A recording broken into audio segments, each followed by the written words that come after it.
What y'all know about that? What y'all know about that shit right there? Fuck going on, y'all? Friday night. What the fuck is up? Blow your damn eardrums in this bitch. What's going on? What's going on? What's going on? Yeah. Hey, I got an announcement to make. I want to make it right off the bat. Because it's going to be some fun shit.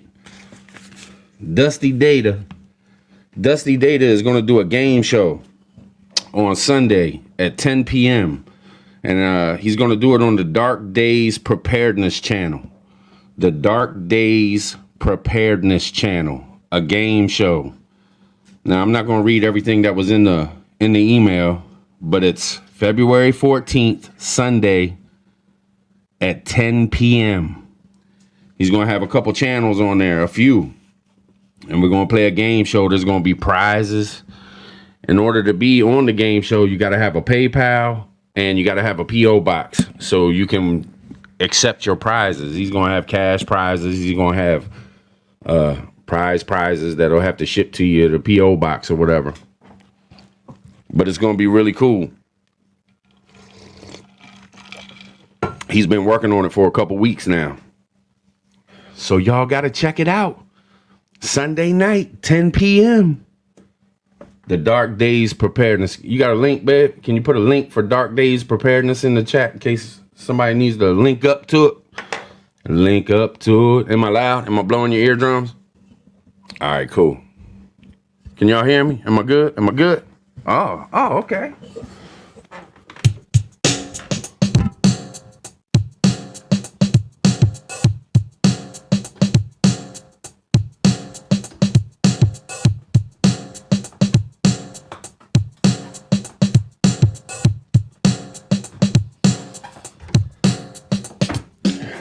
Yeah, just what a prepper station's supposed to do.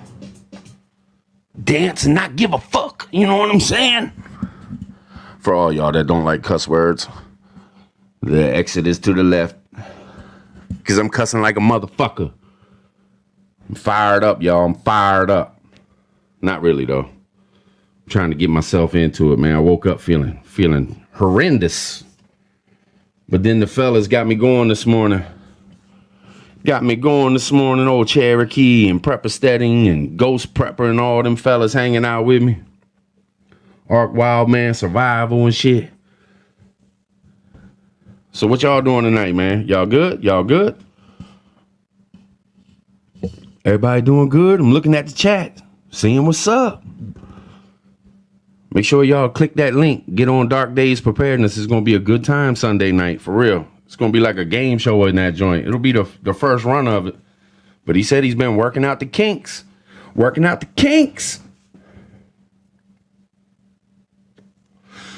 Beeswax, what's going on? Eric Johnson. Marbury, what's up? 454. Gary Latona, what's going on? Prepper Steading Cherokee. Lee McLeod, what's up? I think, just to let y'all know, if y'all want to, I don't know if y'all got two TVs or a phone and a laptop or a TV and a phone or whatever, but AJ at Prepping for Life, I think he's over there with Hutch. He's going to do a show with Hutch. What's up, Southern Belle? L. Bryan, something like that. What's up? Melissa Dove, what's going on? What's up, Ghost Prepper? What's going on, brother? But if y'all wanna catch Hutch, man, Hutch doing an interview with or hangout or whatever over there on AJ's channel, Prepping for Life. He was running kind of late, so we kind of like ran into each other tonight. But I always stick with the 10 o'clock, so I just stuck with it, and we're doing what we gotta do. You know what I'm saying? Hold up, did I miss one of my Patriot Sandwich Maker, Native? What's up? Lake Ferry, what's going on with you? I don't even know if y'all still here. I had to go back in the chat, make sure I didn't miss nobody. You know what I'm saying? You know what I'm saying? Gia. Shit, so what y'all doing tonight, man? Just chilling with me? Y'all ain't got shit going on? Y'all got some drinks in your hands? You got some blunts rolled? Some white boys rolled up. Angry Gremlins. What the hell? Never seen that one before. What's up, Angry Gremlins? What's going on? Oh, shit. Oh, shit. Boom. What's up, dude? What's up? What's going on, man? Just checking out the chat, man. Saying hi to everybody. Gina, what's going on? How you feeling, brother? Feeling Not better? bad, man. Not bad. A lot better than I was earlier. So can't complain, right? That's what's up. But how about Gotta yourself? roll with it. I'm all right. I got your morning show a little late because I guess I'm pretty much a lazy bastard, and I slept all morning. But I was watching through, man. There's a lot of good stuff on there. Yeah. Yeah. The old Mojo man was going off this morning, man. He was heated. But that's all right. There was a lot of who was it? Ghost Prepper? Yeah. There's a lot of good information, man. Right? Did you check it out, man? Because I know it was like late in that. It was probably 45 minutes in or something, and then boom, man. I mean, he just had information after information after information. I was like, man, let me write this shit down. I actually did. Write the what is it? Gilbrook Farms. Yeah. Yep. Hell yeah. Yeah, I got that written down too. Where the hell did I have? I got it on one of these pieces of paper. I wrote that down and a couple other things. Yeah. Well, yes, I keep on putting it off, but if it's as good as he says, man, it's a pretty good utensil right there. Pretty good tool. Yeah. Yep. Shit, man, I'm just chilling, man. Am I posting a link in the chat? Yeah. We're gonna drop the link, man. We're gonna drop the link. We can add 8 people. 8 people. If you want to jump in here, let's have at it. We ain't scared. If you ain't never been on, jump in there. If you've been on before, jump in there. Who cares? Let's ride. We ain't got shit else to do. It's Friday night. We ain't got shit to do. Are you dropping it? All right. Yeah, man. I got some buttons, bro. Yeah, I saw you got it all hooked up now with your nice mic. Yeah, yep. I had to download a program, man. Boom, what's up there, dude? What's up? What's up, brother? POTB, how you doing, brother? How you doing? Man, my seat, I got a better seat up here. I'm doing all right. Trying to chase my wife out of my seat. No, I am getting over it. You getting your ass out my seat. That's what I'm getting over. Oh, trust me. What's up, Ghost Prepper? Okay. What's up? Hey, Ghost Prepper back. Hey, brother, how you doing? Good. How y'all doing? Good. Oh, yeah. I've been waiting all day Bye-bye, for this. Y'all excited? Yeah, in case y'all don't know, whoever's in the chat, if y'all are up at 7 o'clock in the morning, man, I'm doing a show every day, Monday through Friday, 7 a.m. I jump on here and run my mouth, and I think I'm gonna pick like 1 or 2 days out the week to actually add people if they want to get on in the morning. I'm not gonna do it every day, but maybe once or twice a week. Right now, I'm thinking once a week, but add people on. I'm thinking Wednesdays, hump day, get some people on here and talking in the morning. You know, if you're up and ready, come check it out. 7 o'clock a.m. Eastern Standard Time. Gonna be every day during the week. I was on for 4 hours, 20 minutes this morning. I know, that was crazy, man. Yeah. That was crazy. Well, that's what happens when you let some jackass like me on there, and I just go blah blah blah blah blah. And, I never learned when to shut up. No. Hey, Tribe. Man, that's what it's for, brother. That's what it's for. Hey, man, I'm gonna be honest, man. Between Ghost Prepper there and my wife, I'm just sitting there thinking, shit, I need a pad of paper, a pen, and I'm gonna have to start writing some stuff down. Yes, indeed, man. Yeah, but it sounds more interesting when Ghost Prepper says it. When you say it, it just sounds like something my wife's saying. It's like, wah, wah, wah, wah. I'm telling you, if y'all got some time, go back to my morning show this morning and skip through about an hour. About an hour in, Ghost Prepper was just spitting knowledge after knowledge after knowledge after knowledge, and everybody else was joining in, adding, knowledge after knowledge. I didn't add shit. I was just listening. But it was a good ass show. Hey, Cherokee. Hey. Oh my lord. Gina, what's up? What's up, tribe? How goes it, brother? It goes good. It goes good. How you doing? Awesome. I'm up here with all these gentlemen. Hello, everybody. What's going on? This van life with Gina. I think I think she popped into the wrong live. Nah. Nope. I think she did. She said gentlemen. I don't see any here. Maybe Ghost Prepper. He kind of nice. I meant that loosely, brother. This looks like a replay of this loosely. morning. Oh, okay. We good. I swear. Right on. Right on. What's everybody up We to, need man? Now's Mojo on here raising hell, and we're good. I swear. We need somebody to come cuss some people out. I seen Ghost Prepper out there. I'm shouting him out tomorrow night. Oh, shit. Heck yeah. You got to get on them videos, Ghost. You got to, Ghost.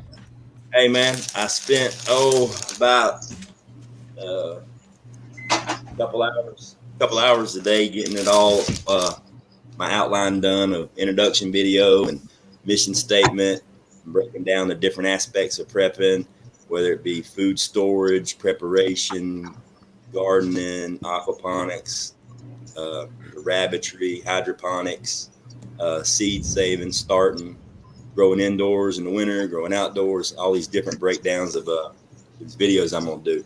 I'm going to try to keep them, 15, 20 minutes in length, no longer than that. And then Ghost Prepper, is there two of you? Is there two of your two Ghost Prepper channels?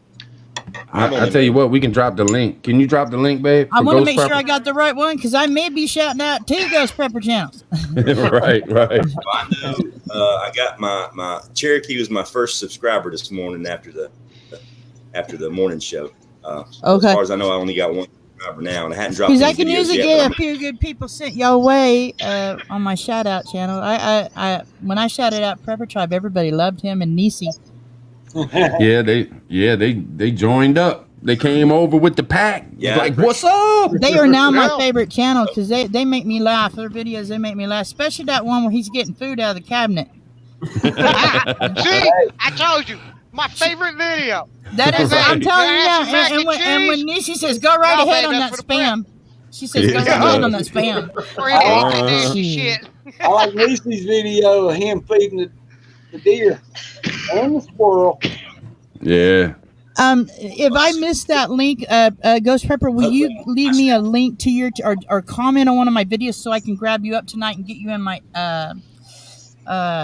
my description so I can get the right one? I may have to shout two of you out tomorrow because you're not looking like that young man I just seen. Can you see it now? It's up now, Gina. If you can see it in the chat. His link, Ghost Prepper's link is up. I want to get the link for his channel so I can find it because there's another one that goes by Ghost Prepper. I want to make sure I get his channel. Okay, they're always hard to find when you don't have a video up yet. I want to be in them videos. Well, not in the videos, but I want to watch them and. I want to learn. I want to learn something that my wife ain't telling me. Yeah. Even though she's telling me the exact same stuff. Mine got back. I should have a couple hours. I can't help it, man. I got to give my wife a hard time. She gives it back. Marbury and Nisi put the link in the chat, so. Okay, I'm grabbing it off of the YouTube side now. All right. What were you saying, Ghost Pepper? Thank you. Okay, he doesn't. I was saying I should have a good couple of hours worth of content by the end of the weekend. What was it in the chat link? Why don't you ask? Yes, it was. Okay, then that's the one. Is that you? Huh? He don't have videos up yet. He don't have videos up yet, but he has a shit ton of knowledge. He's getting ready to start them. Okay, so that's how I'm going to shout you out. You don't got no... Yeah, get me a video tomorrow if you can. Because that's how I shout you out. Now, there's a Ghost Prepper that they gave me a link to, and that's who I got. I said I was shouting out. And I said, I found you over on Prepper Tribe. This guy's probably like, what? But I'll shout him out, too. I'll say, this is the real Ghost Prepper right here. Get me a video. One of the Thing on most my anticipated. channel's that picture of that hockey ghost mask. That's it. Hockey ghost Hockey mask? ghost I'll be mask? taking care of this weekend. Even if I get it. That Uh, one that's right beside my name. I'm still figuring this stuff What's out. up, Bullfrog? I gave my friends your area to go watch on the Ginger Cat, what's up? Hockey mask. prepper outside the box. Thanks, Bullfrog.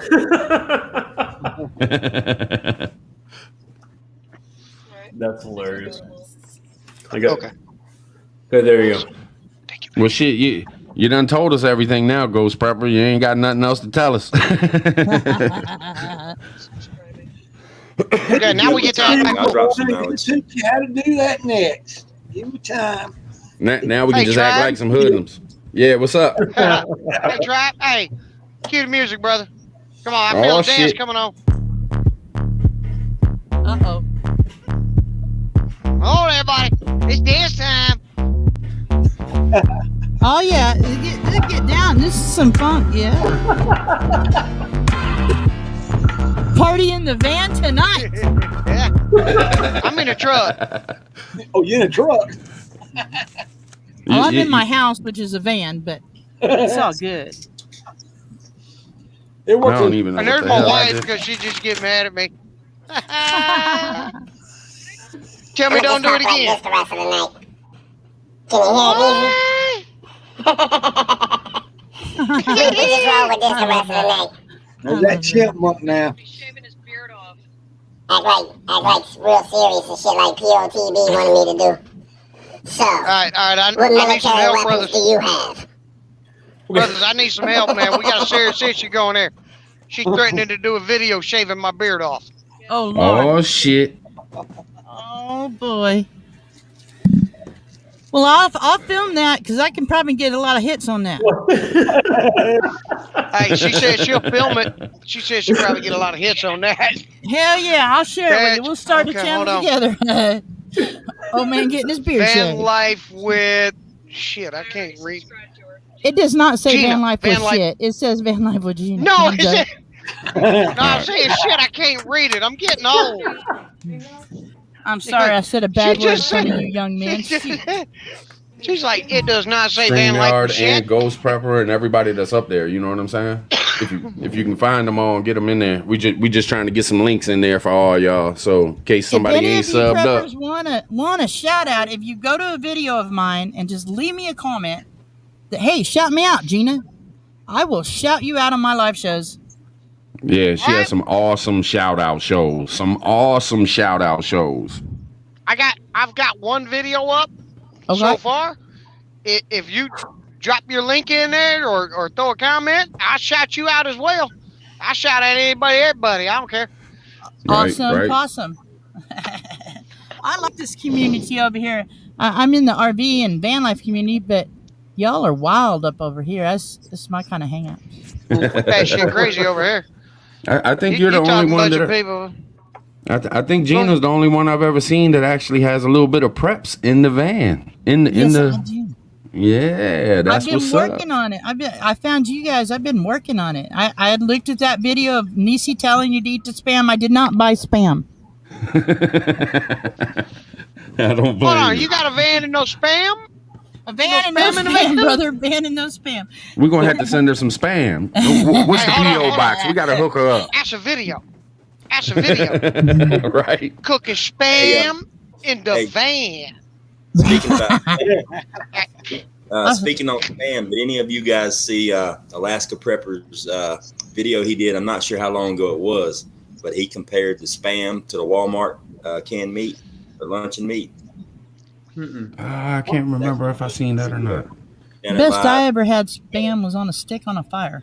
cut a slice of both and cooked them up and did a taste test on 'em. And according to him, the Walmart brand was better. He said he wasn't buying spam no more. So I went to Walmart. I got the same thing he had and tried it, and he's right. The Walmart better, brand huh? is it's actually really tasty. Wow. Angry Pepper might be better. Yes, I mean, I still got some spam, but the Walmart brand is actually it's got more meat texture to it. I'm ashamed, Not like honey. just- I'm a It's not failure as as a prepper. salty either. It don't taste as salty either. I have And no that- spam. It actually cooks up a little bit crispy. I gotta go buy spam. Meat. I'm telling you, if you cut it in like a little chunks and put it on a stick and cook it on a fire and burn it a little bit, it's really good. Oh yeah, crispy. Oh shit! There he is. There he is. Uh-oh. What's up, Who you brother? What I fighting? got? What I got? What's that? Come on, lean on me, bro. Hey, that looks Come like on. my cat. Oh yeah. I like that. Yeah, I can unfeel myself. All right, I can't brother. read that. It's so small. Dog tags. How you doing tonight, my man? Doing good, man. Doing good. Yeah, I'm doing Living better it than up. this morning. So what you want to talk about today? I had a little bit of ranting and raving going on this morning, but you know, I got hooked up with Grim. Grim figured it out for me. Prepper's Cool. fatigue. It's a real syndrome. Right. That's what I had this morning. Sorry, man. We all have them days, man. I see you got a live bunch here tonight. I thought you Yeah, said man. masks were mandatory tonight. Why the only thing I want to know is why the hell ain't none of y'all got no masks on? And why ain't y'all staying 6 feet apart, damn it? Man, I thought he said mask mandatory. What do you think this is? Right. Yeah. What do you think this You is? got it right there. There you go. What's I'll up? take my fine. I'll take my fine before I take the mask on, man. I hear that. I'll be right back. Just kick it up $20,000. I gotta pay. Leave me alone. No, I'm just kidding. What's up, Chris? What's going on? Well, there's no way I can wear Head two to of tails. those. What's up, dude? Wait, Oh shit! What the hell? Who mom beeping? time. Somebody's breaking That and was entering. me. Somebody's breaking and entering. Somebody cooking in the truck. Somebody cooking in the truck. Uh-oh. Somebody's in the toilet paper cabinet. Your Somebody fucked up. demonstration. has- Somebody fucked up. What was My that? friend in your area had to show video how to use the handgun properly. COVID. He didn't understand. Coronavirus. So he started watching. About the second time he watched, he started there we kicking off. go. I can actually see you guys. Somebody, He didn't understand about how to hold the gun. somebody, please tell me that y'all seen Rip Curl's mask video. I just watched it a little bit earlier, where they sent his daughter home with that damn mask. Did any of y'all see that? No, I No, didn't. I didn't catch It had that a yet. flap. It had a flap on it, and with a round. I mean, it looked like it looked like something you would buy in a sex shop for a woman to have. Where you're open. It's unbelievable. It's unbelievable, and it was a music teacher that is giving it out to the music class so they can use their instruments or whatever. But I mean, it looked like a sex mask. DOTB, shut up. Bondage mask. DOTB, There'd been a shut up. teacher with a black I eye see you for me. thinking it. I see you thinking it. Shut up. I'm telling you, man, make you want to run up in that school and kick somebody's ass, man. Yeah, I agree. This old woman why would my have kicked kid- that teacher's ass for Yeah, sure. you gonna send my daughter home and that shit out? Shit. That's why my kids learn at home.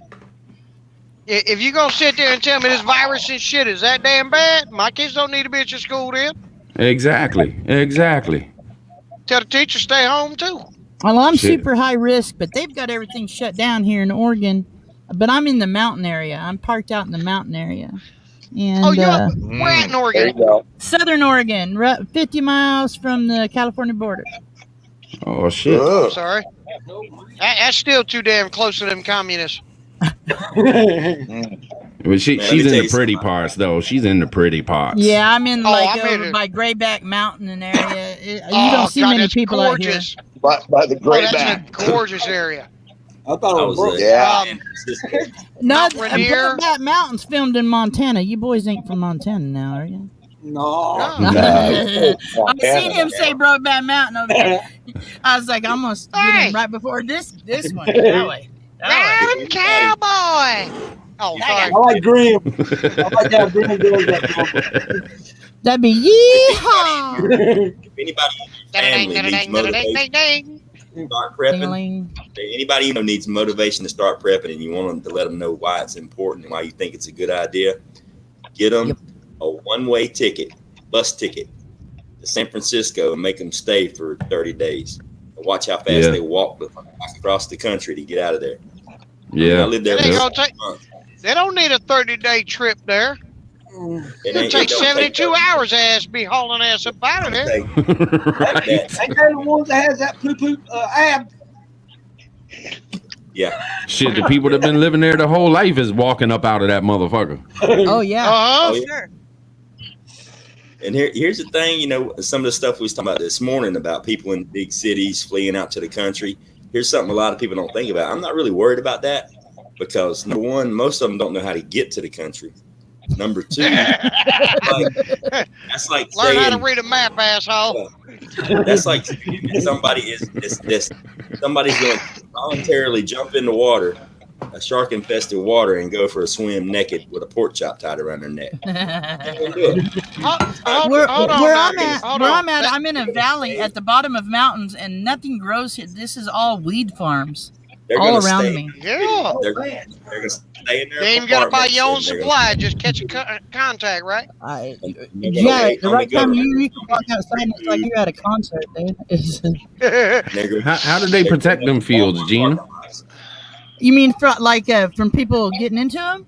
Yeah, robbing them. They pay and high whatnot. dollar for people to camp out there in their vans. Shotguns. Yeah. Shotguns. Yeah, a buddy of mine has cameras. He has cameras set up. He gets paid pretty good a month. And some of these, the problem they're having is some of these fields are just hemp, and some are medical marijuana. Right. So there's a little war going on there. The hemp doesn't have the THC. Doesn't have as much THC in it.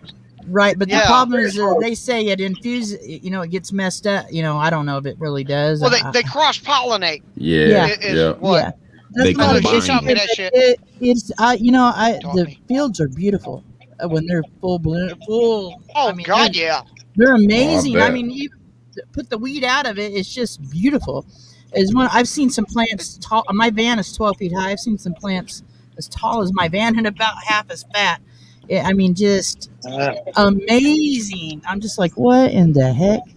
Nice. Like I say, tribe, it's 420 somewhere. Yeah, man. Yes, indeed. I seen that movie Homegrown, and them guys sat out in the woods, and then the robbers came and they were dressed like police and shit, and they figured it out by their boots or whatever. Yep, that was a good movie. I was in that movie. Really? Yeah, I was couch guy. Really? Were you really in the movie, man? Come on, man. You're fucking with me. Bro. About to say, man, send me an autograph, man. Or send me an autograph. When the fires were here, when all those fires were going on in Oregon, I couldn't even see 10 feet in front of my van. Roadkill hanging off my face and messed up. Leave here, but I stayed. But I just stayed in the van with the air conditioner going. But a lot of fields got messed up right around here. We're getting raided. We're getting raided over here. We got hearts and thumbs up and smiley faces with hearts and what's up, y'all? What's going on? The raid is on. The raid is on. What's going on with y'all? That's right. Oh shit! Let's hit him with it. Let's hit him with it. Look at that.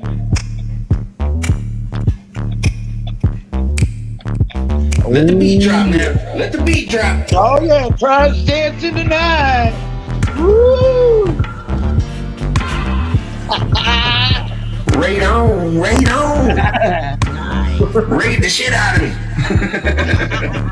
Only kind of raid. We're gonna raid this guy. We're gonna get him spooked. Spook this way? Spook this side? No. We'll put music on for you and we'll dance. Oh, I'm the only one dancing now and shit, man. Y'all done gave up on me. You was rocking. I'm old. My wife made me work today. Leave me alone. Well, they said girls only tonight. I'm like, poor man, come on. What were you doing out there? I'm honored to be up here. I'm honored y'all let me in the door. I'm the only girl up here. You guys are awesome. Boom. That's Let's it. see some of these raiders up on there. Let's see the hearts up on the Gina, screen. Yes, sir. Boom. There you go. Oh man. There's Boom. Niecy. Some love. Niecy working overtime in the background. I love Boom. Niecy. Let's Now I get shouted it. her You out know too. I she love is. Niecy. Boom. Hey, Here if they it come. wasn't for Yeah, Niecy, Here they he wouldn't come. know how to turn the computer Boom. on. There it is. Niecy that and right, Prepper Trav? Check it Tribe, both out. of them, they got my vote for the best Prepper Tribe. Boom. Box. You I'll ready? be honest. I think Oh. Prepper Tribe's got the best Prepper channel out here I got. because he'll throw up one of these lives, and I mean he'll let a moron like me on here. Well, I hell, mean- he let an old, I know, old crazy I cat hear you, lady man. up here tonight. Man, we all got Like a voice, man. Welcome here. Here's the link. Oh. Y'all come on in. Man, y'all are good people, man. All y'all are good people, man. I love all y'all, man. Fuck that, man. Hey, you can't be judging Hey, people, Trav. man. Can't be Oh, nice. looking at Trav. people. Shit, we all good, man. Man, don't Try be it, telling try people it. that shit about Your me. coffee. You a Gonna make good me dude, leave. Pepper Try it. Stedding. You a good dude. Oh, Well, thank you, man. I Try appreciate for you it. to sell something. It's commercial time. Commercial time. Commercial time. Yeah, I it's don't got no commercial commercial. time. Show me that flashlight. Oh yeah. Let me see. Let me see. See, you got to get you Come one of on, these where's that dog screwdrivers. See, You got this one of them screwdrivers good tonight. screwdrivers. All right. I got I'll an drop the link in the equalizer description. screwdriver. I got an equalizer screwdriver up I keep up front by the seat. I'm also selling lighters. Big Lighters lighters. tonight too. All right. $7.95. They get them by the 25 pack. Don't buy his lighter. I'll sell you one for $6. Right? Go cut me in on it. my own damn channel. Hers is Oh, they still refillable. raiding. They still raiding. That's awesome. Oh my God. That's where the love's at. That's where the love's Hey, at. I'm telling you, you got love on this channel, brother. Tell you what, if I ever get to, Boom. if I ever decide to do a live, I'm gonna do mine like this. I'm gonna make sure Prepper Tribe got to come in because he got all the sounds and he got the cool soundboard and stuff. I'll be there, man. I'll be there. Channel lives are the best lives. You never know what's going to happen. I'm telling you. That's so shit. It's kind of like Forrest Gump says, you know, it's like a lot. These kind of lives are like a box of chocolates. You don't know what you're going to get. Don't know what you gonna get. That's right. Sometimes you get a little scared. Like, what? Are we gonna be talking politics? Are we gonna be talking prepping stuff? Are we gonna be talking No, that was in guns the morning. and That ammo, was call bows it- and arrows, Yeah, no, we pocket did that this rockets? morning. What? This is Yeah, just I chewing know. the That's fat, still man. bullshit. Calm down. This is just Had chewing to the calm fat. my ass down, right, Tribe? That's right. That's right. I'll tell you, I was fired up this morning. I didn't have my coffee, man. I was fired up, ready to go. Pissed off That's at all the right. world. It was cold outside. I Oh, was yeah. mad. Hell, I'm in Florida. My wife made me help put a roof on the house. In Put the roof on the Florida? house. Yeah. It What was do you need a beautiful. roof in Florida for? Oh, the kids start to cry if it rains. When it starts to rain, Yeah. the kids feel like they're in the shower and they're like, I'm getting clean. This gotta stop. Shit, Hey, we're you gotta saving follow. water. Get out there and take your shower. No, my lord. You got to follow Gina, Stedding. You pretty much. I mean, you don't do the van life, but you live a lot of your life in that truck. You a Y'all got a nomad. lot in common when it comes down to it. I'm a nomad too. I'm a nomad. Hell There you yeah. go. I'm a road truck There you go. driver, so I mean, I used only to drive difference truck. is- That's why this life's easy. oh, hell yeah. Yeah. And you're a van, cat a lover, pickup Gina. truck. I do. much I got the difference. best little cat house on wheels, baby. You know that. Yes, indeed. Yes, indeed. I got 5 cats that live with me in this bread truck, and they have an outside tent. I can pop it up when I'm parked. They go outside, hang out, and Hey, you you can't go. walk. Say that in Nevada. I'll throw one of them at you. You won't walk very far. Nevada. Nevada. Shit. 2 of them better weigh be 26 pounds. You better be careful throwing one of them cats at me. I'll break out a walk, some peanut oil, and some veggies. Oh my Give him god. some yum yum. Get it. No peas. I got some good cats, and they're like little dogs, man. They're like if they hear something outside, they like perk up. I mean, they're out of a dead Oh, sleep, hell. perked up. They Chris. will let me know anybody outside. They're probably hypersensitive to the Outside How many lifestyle, cats for we real. got on Kind of property? quiet tonight. Huh? We got 6 You're cats on quiet property. there How many outside the dogs? box. 8 dogs. Oh I got shit! 8 dogs. 3 children, 8 dogs. POTB. I love dogs. POTB. What a man. Yeah, BTB. One thing Quiet. that I caught on this week on the news. This Was watching is the, Mooresville City. Cop busted a guy, took $17,000. The courtroom turned around and told the city police they had to pay him back that $17,000. Now they're fighting over $17,000. Oh, look at the pretty kitty, honey. this is the Check one. him He's out. 26. He's 26 pounds. Baby. 26 pounds. There he That's is. a big baby. Oh, I want to fluffs. that make a lot of stir Oh shit! fry. I was gonna I'm put him on the big screen, Gina. I was gonna put him on the big Yeah, I screen. saw that, man. Throwing them on the big screen. Yeah, he's the only cat that's made any money for me. I was on a channel called Shoot the Shit, and they had a pet parade, Now and that is prepping. I was up against 2 donkeys and a talking dog. Y'all hear And my the wife? cat won. The cat won, Gina. The cat. Oh, Well, first shit. place was $1,000. Second place was $125. I lost to a dog that said "I love you," Oh damn! but I got $125. He fed everybody for a month or two. Hey, $125 ain't bad. Free money. That's right. Hey, Gina, you know the difference between a cat and a dog? No. Well, yeah. Well, maybe. A kitty cat goes dim sum meow meow. A dog goes dim sum woof woof. Hey, did y'all hear my wife? Did y'all hear what my wife said? Kinda, yeah. My wife said, "Now that's prepping. Fatten up the cat." Yeah. No Well, doubt. yeah. Before I even lived in the van, I used to like having a bug out bag, and I was into all that stuff, and I still have a bug out bag. But anyway, Jake, my cat that's 10. I got rid of the I old got man him a that kept the backpack. bug out bag. I got him a little saddle pack and put on him. He just fell the fuck over. Sorry, bad word. He fell over on the floor. Watch your fucking language, Gina. I know. Why I'm the so fuck you sorry. cussing, Gina? You guys are so Damn, young. fuck, Gina, what were you I feel thinking? bad. I said a bad word with bunch of young men. But yeah, Oh my God. He's calling us young men. he all that was in that backpack was a Band-Aid and a can of cat food. And he And he just fell couldn't over. carry the weight. And my friend said, "Well, Gina, you need a backpack to put your cat in." Jesus.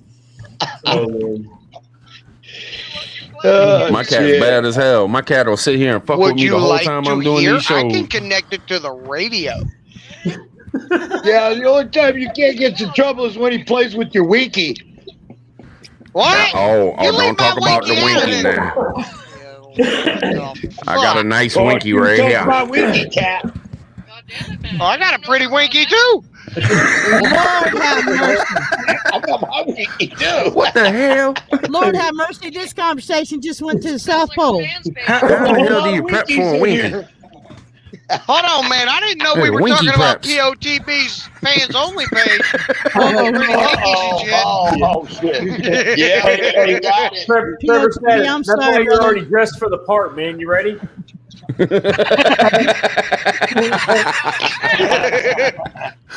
No doubt, no doubt. That's it. You gotta go. You Hold can on. come in here tonight. $1 bills, yo. Well, hell, All right. Prepper Steady. Oh Lord. Okay. Make it rain, Hey, no Gina, one's make it doing rain. Make it rain. I got change. I'm gonna make it Hey. sprinkle. Hey, I don't got no dollar bills. I got a food card. God damn it, Prepper Tribe, stop throwing quarters. The fuckers hurt. God damn. There. Prepper Tribe. If you take a Oh, picture, food slide, tribe. you can just slide a food card. Slide. Denied. Oh shit, I'm sorry. I we take got people. EBT. I'm a You cheap got hoe. I people take coming in, EBT. tribe. I'm gonna tribe. Give me a holler out. I'm gonna be out of here, bro. All right, man. Mojo man out. Oh, what Take the it light, Yeah. Mojo. Take it light. Get him off, man. I got the best Who the cutie for my fuck let mountain that fat grave. bearded bastard in I here? think he's a sparrow. What's up? What's up? Right. So happy. I'm the only one without it. No, there's a two of us. Oh my God. Hey, There's so much going on. fuck, which way am I pointing? Shit. That one right If I there. left y'all sitting backstage too long, I apologize. I didn't see y'all because it don't scroll up automatically, so I got to remember to look down there to see if anybody's there or not. So I didn't mean to leave y'all backstage too long if y'all was sitting back there too long. Brother, if you got more to come up, I can Hold on, leave. maybe If you a got more minute. folks to come up. Nah, I still got room, Gina. Yeah, I still we got need to get room some for one on more. there, Okay. Tribe. We're gonna roll around, Mojo out. What happened, Mojo? Yeah. You missed that.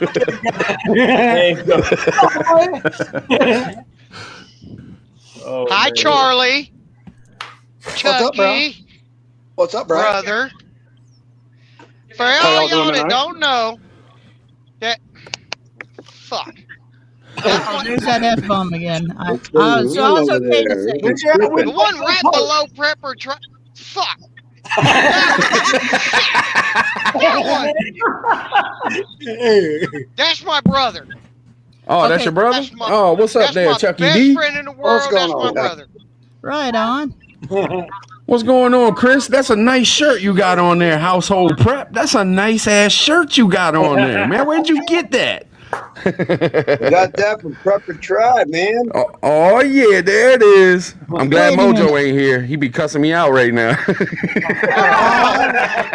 Tribe. Hold the show. Hold the show. Does Prepper Tribe got Tribe. merch? Prepper Tribe got actually merch, got Gina. Got merch. Look, ain't tell me he got merch. I need a sweatshirt. I need a hoodie is what I need. How can you? Oh, how I can got you- hoodies. I got hoodies, brother. How can you not see his shirt Hey, right here and not ask know? Niecy to email me the link. It's I'm gonna all buy me one. downhill from here. I gotta have one that says that on the back. Oh, where'd you go, Chris? I'm Where'd grabbing me up a Prepper Tribe's hoodie. Oh That's shit, what we there it do. is. We buy each other's merch. Oh, he's got merch. T-shirts, cups, hoodies. It's all downhill from here. It's Oh, his shit. saying it. There you go. It's like his. Yeah, it was his downhill. The clothes froze. Oh shit, I thought you dipped out, man. I was like, oh shit, where'd Chris go? Come on, man. I ain't gonna do that deal like that. I got you. I got you. Chris, Good. What's up? I'm back. where's my damn bucket? One of y'all got my fucking bucket, man. It's either Chris or Trav. One of y'all two got my goddamn bucket. I want it back. Oh shit! Shit, man, y'all stealing my bucket. Shit, you took the man's bucket. Hey, your Shit. bucket's He at took my Tractor bucket. Supply, dude. $2.99. Man, I had Christmas lights on it, tinfoil, couple of chrome stacks coming off it. Oh My shit. winter bucket. Only Man, bucket Chris I got know that of bucket, in van man. life is a He got to it before I did. Well, now they got those buckets in. We bought them all. They got those buckets in van life called Luggabaloo's. I've never seen one with lights. Now that'd be special. Oh shit, that's a a trucker Luggable thing, man. Lou We with take- lights. We take here it's a trucker thing. You take instead of having chicken lights, you throw some Christmas lights on there. Yeah. Little tinfoil, you make you some stacks, Oh. and you use an orange Homer bucket as a trucker's pooper. Well, yeah, that's a Luggabaloo. That's a Luggabaloo.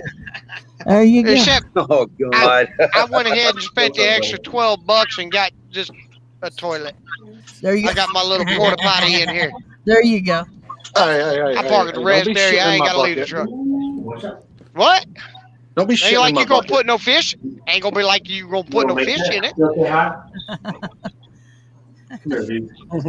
That's beside the point now. I can't catch none, but still don't shit in my bucket. Well, then maybe come up there and whoop your ass tonight. I'd like to see your old ass try. Oh hell! Oh shit, here we go. Here we go. I'll shave your beard with a weed eater. I got my chainsaw working now. I got a camera. I'll film it. We'll sell it. Gina always want to film everything. That's right. I'm gonna film that. Come on, Gina. I'm gonna film it. I'll film that damn bucket too. I don't care. Hey, you gotta film it so you Shit have on the bucket, we entertainment on gonna the film road. that too, goddammit. Hold it up. What's that? It's this guy's artwork. Hey, that is rocking. I Oh like it. shit, there it is. Oh, I gotta stop Hey, show us cussing. What that the hell am I picture. doing? Dude, seriously. I'll send you my address. I want one of those put on my fridge here in the van. Oh, that's awesome. His telescope to the stars right there. Sweet. Awesome. Awesome. Young man, tell your daddy put it on that wall right back there, just underneath that Marine Corps flag. All right. Look at that. Now, we didn't say behind it, underneath it. Lord have Put it mercy. so we can see it. Underneath it, not behind it. Hey, Tribe. Outside the box, put it so we can see it. Put it so You we can see it. realize you made a statement that said you need to stop cussing while you were still cussing in the statement. No. Did I? I caught Did I myself. say I think I said hell or something. Oh, that wasn't me. Okay. You said, "Oh shit, man." No, it probably was you too, Steady. Hey, look. There's a pretty good chance about that. That's better. What? Want to sleep by yourself tonight? Get out. She said, "Don't make no promises you can't keep now." Get Don't out. threaten her. Don't threaten her with no good time. Yeah, but it's my drug. I'm not leaving. Oh my lord!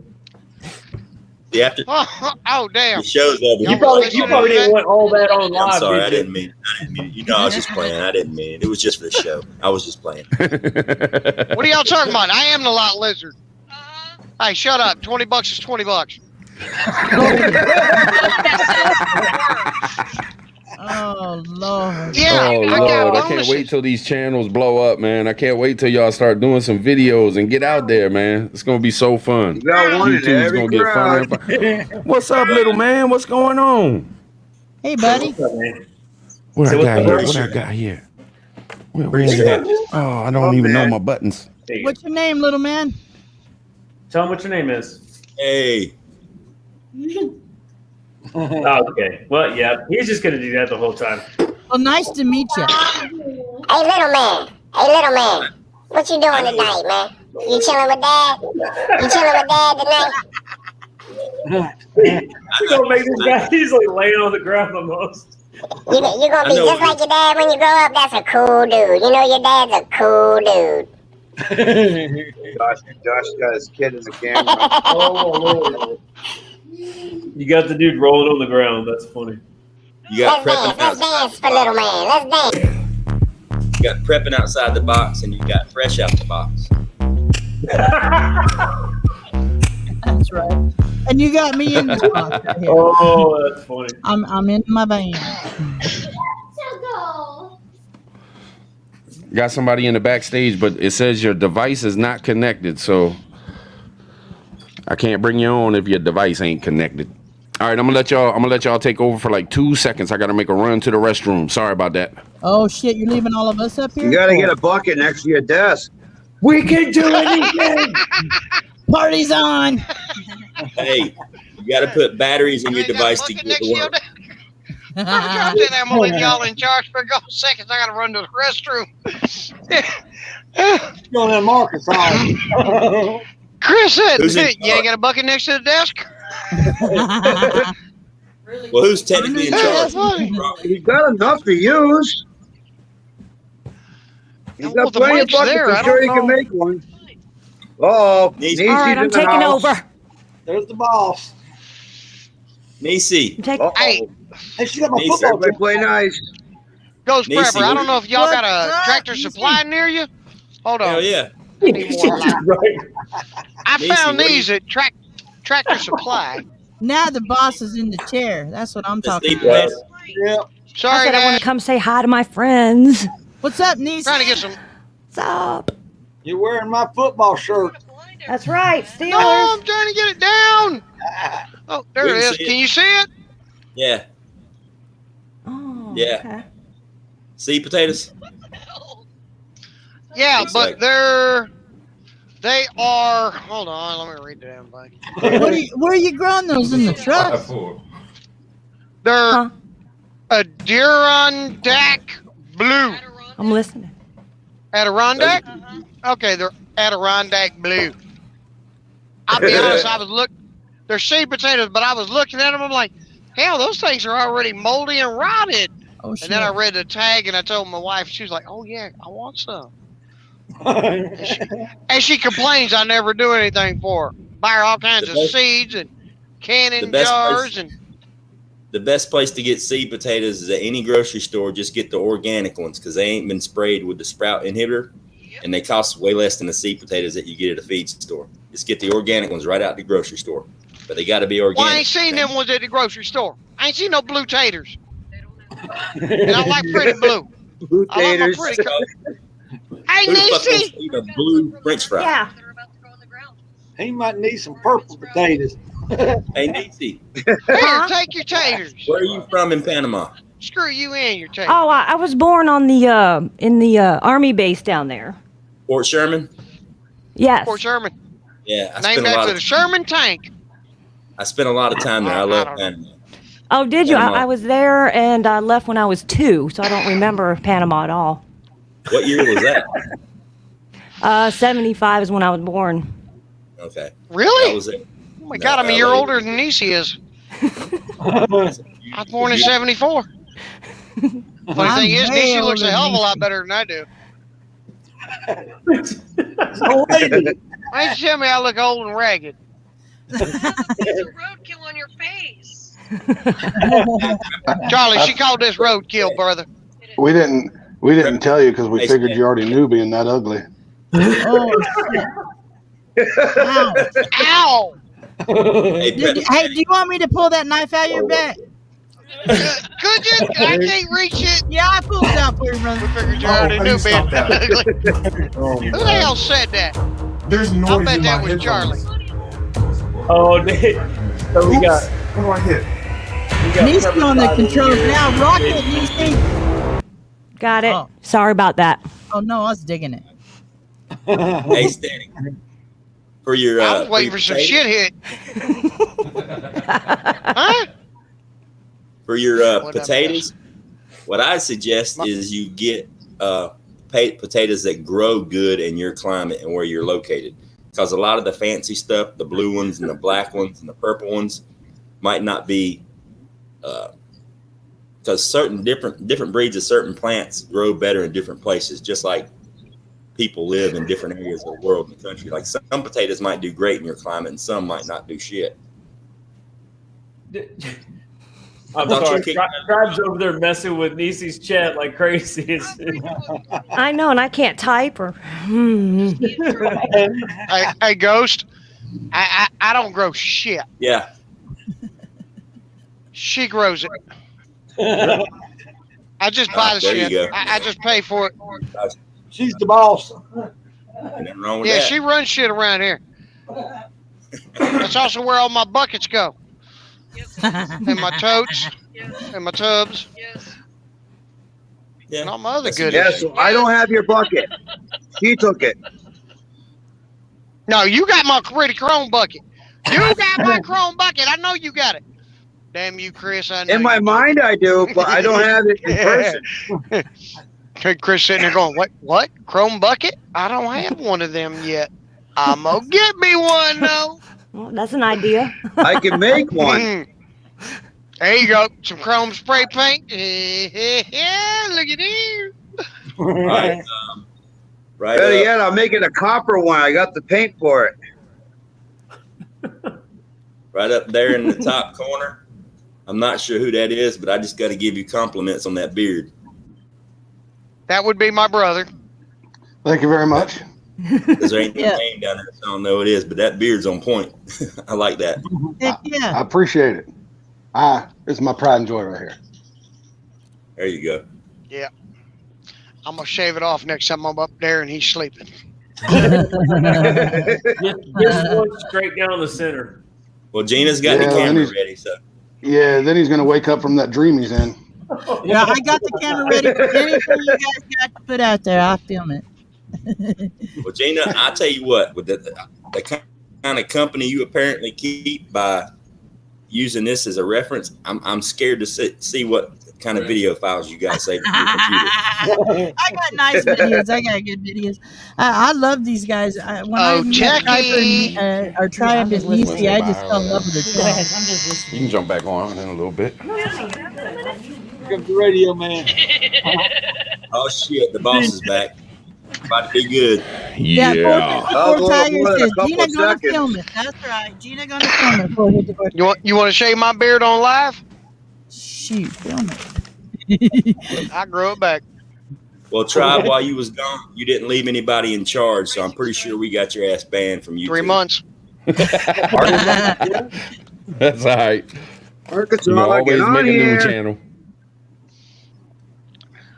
Actually, I was over here acting like a cheap whore. I mean, I'm just saying. You're not gonna Well, get you'd be a that good bucket wife with to go the give me a snacks beer. acting like that. What's up? My wife's Damn, being y'all mean got to me. quiet. Y'all need Niecy back? Y'all got quiet as shit I know, when I I was stepped about up ready in. to tell a joke. I was about ready to tell a joke. It got so dang quiet. I swear, what the Hey, hell y'all going try- on? We was looking for Hey, that y'all trash funky bags. music. George Clinton.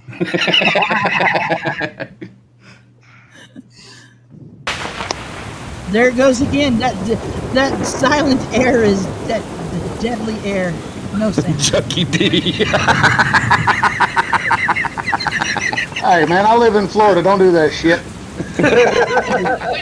Oh shit, I can't stop it. What the hell? That's what Chucky said. Technical I got difficulties. I got a legitimate question for y'all, or a statement to make. All right. Uh-oh. Some of the many channels that I've been ghosting for the last 2 years before I decided to do my own channel was that fella over at Cedar Creek Homestead. Y'all ever watch that channel? Yeah. Mm-mm. And he passed away, Not and here. that's just terrible. That's just terrible. I used to just go to his channel to calm down and listen to that guy sitting on the front porch just spitting knowledge from back in the 40s and 50s and 60s. And he passed That away. was Mallory's friend from Quebec Homestead, I think. I think that's who you're talking about. Yeah, Cedar Creek Homestead is the Yep. channel, but his wife's continuing it on right now. Yeah, he passed away, I guess, about a month and a half ago. He got the virus. Homestead, have you watched that one? Huh? It's called Cedar Creek Homestead. He's got some real good videos. He did what he called a porch talk, where he just sit out on his front porch every week and just go for about an hour. Homestead. He was a cool dude. Yeah. He passed away. Yep. You and the fat. There was a guy that passed away not too long ago. But yeah, that was terrible. He was one of the good guys, man. Yeah, He wasn't nothing definitely. crazy. It wasn't nothing crazy, but he used to talk about how things were back when his parents went through the Depression with the food shortages and all that stuff. It was pretty neat. He had a lot of the old school, the original. Give all that knowledge. Yeah. Yep. Old school knowledge. Yeah, he passed away. He which sure sucks. did. Rest in peace and prayers to the family. Yeah, he was a good dude. All right, on the lighter note, let's talk about something funny. Well, shit, I ain't got nothing. Right? What's up, Gina? You said you had a joke. You was about to tell a joke. What you I'll got? tell What you Joe, It's got? not too dirty. It's good enough down here. So this old boy goes in the bar and he walks up to the bar and he tells the bartender, he goes, "I bet you $50 I can bite my eye." Bartender's like, "Okay." Dude pulls his glass eye out and he bites it. The guy goes, "Damn it." The bartender gives him $50. And he goes, "Okay, I'll tell you what. Double or nothing, I can bite my other eye." Bartender's like, "Dude's not blind." He pulls his teeth out and bites his other eye. Loses $100. This dude goes over and he's sitting at this table with these old boys, and they all laughing and cutting up. And he comes back to the bar and he tells the bartender, he goes, "You want a chance to make $1,000?" Bartender goes, "Well, maybe. What is it?" He says, "I bet you I can piss over your shoulder into that shot glass on the bar behind you and not spill a drop." The guy goes, "I'll take that bet." And the dude just whips it out and pisses all over that bartender. Bartender's laughing his ass off. "Yes, I just won $1,000. And he tells that guy, he goes, "Why are you laughing?" The guy that pissed on him, he goes, "Because I bet them $1,500 I'd pee on you and you'd laugh about it." I've heard that one. Oh, that's good. All right, we got a masked man coming in. Uh-oh. What's Mojo. going on, Staying High for Life? Hey man, how y'all doing tonight? Good, man. Good. Living life. That's Staying good, high. man. You know, that guy looks just like that one on that Cartels TV show I used to watch. Spy versus spy. We got room for one more. We got one more spot. Somebody wants to jump in here with us. Arkansas is in chat. Let's get him on. Arkansas living, come on. Kind of crazy you could have 9 people on the panel and it's real quiet. Right? Right. Oh, shit. It's like, what the hell? Arkansas on the You get panel. 3 up there and you can't talk. I wonder if prepping out the box gonna fucking say something tonight or what? I know he said If you're about all 7 quiet, words. trying to be pretty. I had no chance, man. every time I'm about to. Oh. Now Are you just saying trying we to say talk a I'm lot? taking over the live No, again? no. I'm just saying I ain't trying to step on nobody while they're trying to say something. Come on now. It's okay. I like that POTB. I just like that POTB. That's just sick. POTB. POTB. Hey, It's I follow gangster. that guy POTB. That's just perfect. Huh? It's a military thing. I like Arkansas Hot say, Bravo. give me a minute. Just hold on a minute. We're by Bravo. We'll be there in a minute. Boom, yo. I see a name I kind of like out there. I don't know them. Patriot Sandwich Maker. I kind of like that name. Patriot Sandwich Maker. Hell yeah. Hell yeah, I like it. You go to YouTube, especially the prepping channels. Oh, hell. Or some of look the at people. that cat. How They beautiful get is some that cat? interesting names. Oh, pretty. Ooh. There's my, I like that there's, truck. Oh, check him out. there's my 2 boys Damn. sleeping. There he is. Well, I make some real good stir fry to him. Rip curl. You Mm. bastard. Rip What? curl. What's going He doesn't on? like being Curl. held. I was going to go look at Rip Bug Curl. out and see it. Bushido. I was going to go Eric see how Johnson. many. Outside the I've Yeah. been seeing him everywhere. I was going to go check his channel out and see if he's small enough for me to Jesus, shout out. being outside the box. Oh, yeah. 420 somewhere. Mojo Man, 1965. It's like 420, 24 hours a day here in Southern Oregon. Oh. Had to What's go up, baby? first. Might have to remember that next time prepping out of the box comes throws up alive. The peeing outside the box? Yeah. That's been a. I'll say it this way. A while back, not too long ago, about when it started, I told an embarrassing story. I remember that story. Yeah, Can we get a rerun on that? Oh, come on. No, you can go find the live. I'm gonna call you peeing out the box from now on. There's a couple that will now. Arkansas and Rip Crow and them. What you got on that hoodie prepping outside the box? What you got on that hoodie, brother? Oh, that ain't the one. I seen one earlier in your video, man. You had your thing on there. No, that's KC. I do have the whole emblem though. Do you got Hey, I it posted watched that on whole your game. That channel was so a people good can pick it game. up? Yeah. I don't watch Oh sports. shit! Prepping outside the box got merch. He's got merch. POTB got merch. He got merch. He got some cool merch too. He's got that symbol, the out the box dude, and it's pretty cool looking. My peanut. Is that dude peeing too? Yeah. It's not a spring, it's a cream, dude. I think I'm not trying to call Dusty Data out on his surprises and stuff, but I think he might have picked up some people's merch, and that's going to be some prizes for that game show Sunday, man. Y'all got to check that out. It's going to be some fun, man. Dusty Data, man, he's a fun dude. That this Sunday? Dark Days Preparedness. Dark Days Preparedness. That's what channel he's going to do it on. He wants to run it on there and get it perfected, and then he'll move it over to his main channel. Okay, is he doing that this Sunday? Yep, this Sunday, 10 o'clock p.m. And he lives in Florida, I believe, so that would be Eastern Standard Time. 10 o'clock p.m. Eastern Standard Time, Sunday. Yeah, he's maybe probably about if I'm correct on where he's at, he's maybe hour and a half, 2 hour drive from me. Well, ain't you special? And that's Oh, not because I licked the windows. He's special, all right. Look at that. I thought it was Nazi helmets and crayons. He is the only What? one that showed up. He is the only one that showed up to this show topless. So Yeah. Gotta wonder. Yeah, You gotta I wonder. did last time. Hey, rocking get it. me a damn shirt out.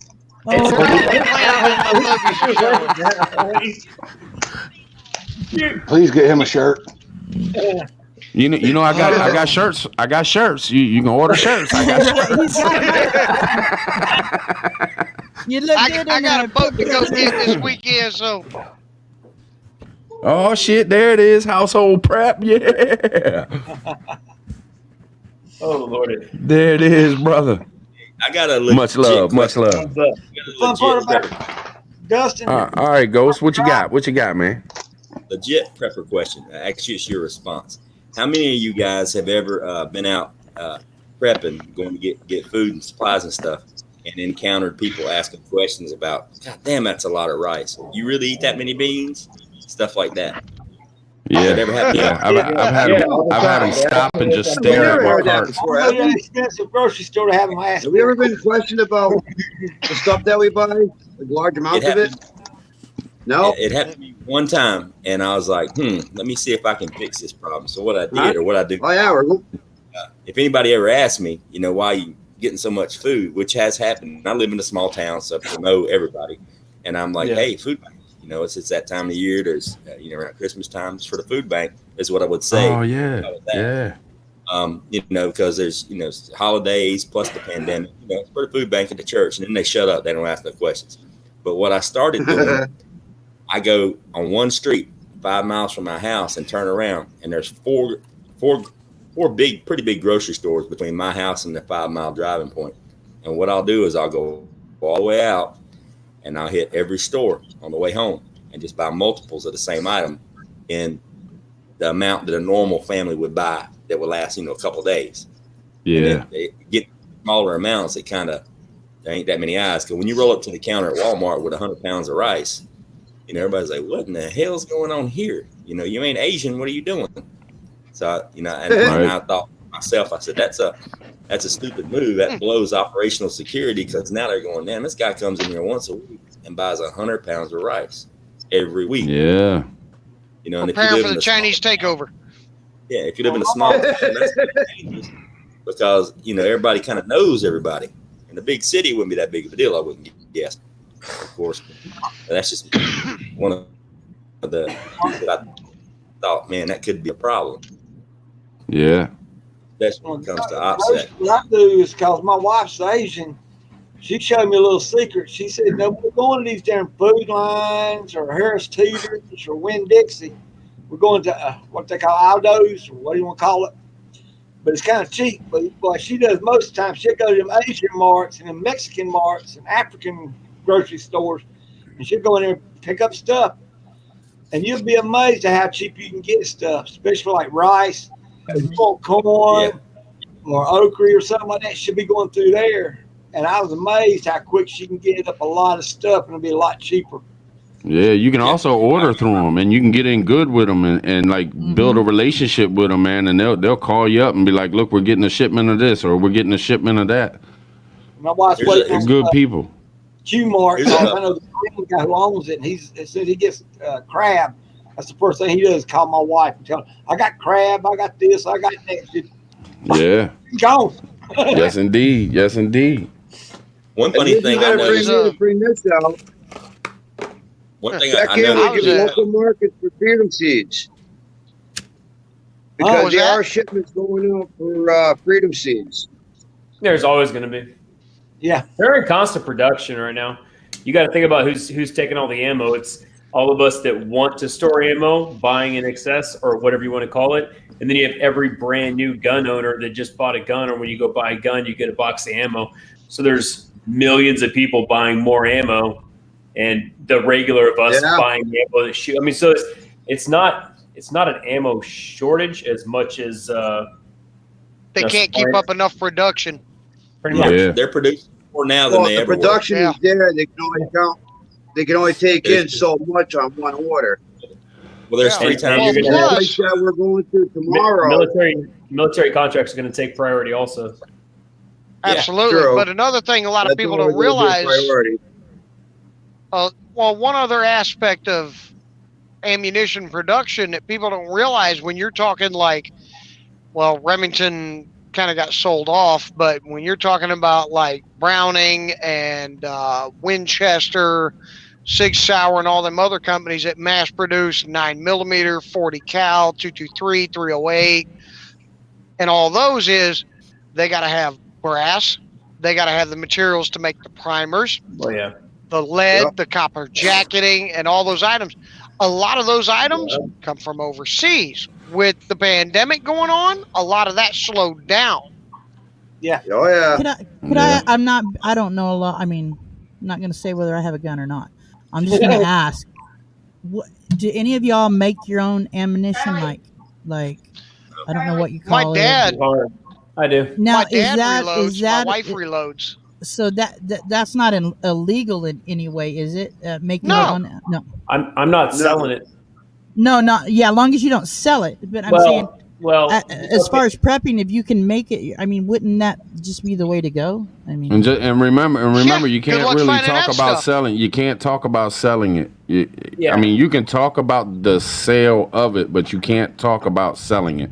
no, I'm not talking about for own personal I'm not. use. I just see POTB getting ready to let loose Gina, and I'm like, oh Okay. shit! I just want to remind him real quick.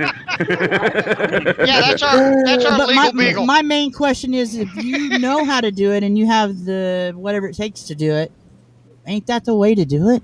I mean, like, Yeah. Well, I mean that material is getting bought up just as well. There's a lot of people that reload. So Honestly, you got I mean, primers it's probably and casings and powders and all that stuff's getting pretty in areas Thin. it's getting scarce. It's going to come back. It always does. well, see, we the think it's gonna problem I flood have, the the market. problem I have is traveling. Going Well, I state mean- to state is a problem in this van because one, it's a bread truck. Yeah. I'm coming out of a state that grows weed, so automatically they think when that's not true. And Pull her over. Search you're her. right. She got And so We're out. I don't know if I have a gun or not. I don't know. But I'm just saying. I'm kind of scared of going into different states, not knowing all the laws in all the states. And then, what if I get pulled over and then they're going to come in and pull a dog in and kill my cats or something? You know what I'm saying? That's the problem I have with it. And it's irritating because Yeah, but do you go to a weight station or anything? no, I do not have to go through a weigh station. But like I said, if you on YouTube, there's a channel called the Bread Trucker or Paul Barger. He's left Oregon 4 or 5 times, and every time he leaves, he gets pulled over. He's in a bread truck like mine, and it's And I guarantee if he profiling. goes to California, It's California's profiling. probably the worst. Because Idaho's got him 4 times, but he don't have nothing in his van. They just search him, but Absolutely. he on his channel. That's probably one of his biggest videos. He films them. He says, "No, you cannot search my van," and they don't get a search warrant. They just asked him. He goes, "No, you cannot search my van. This is my home," is what he said. And so, And that's illegal. yeah, I believe So- it's under the 4th Amendment of the Constitution. so I don't. Which is one thing that really irritates me is, these people, law enforcement as such, first of all, I have the utmost respect for them because they do have such a tough job. Yes, They got they to do. deal with idiots and assholes every day. Yeah.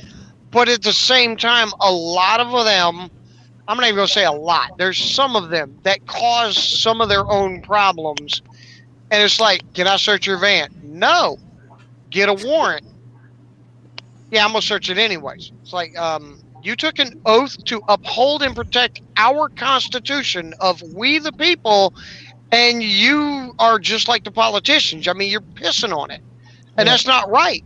Right. It's like, dude, I mean, how about I just come to your house and decide I want to look through your house, see what you got in there. You ain't going to like it, are you?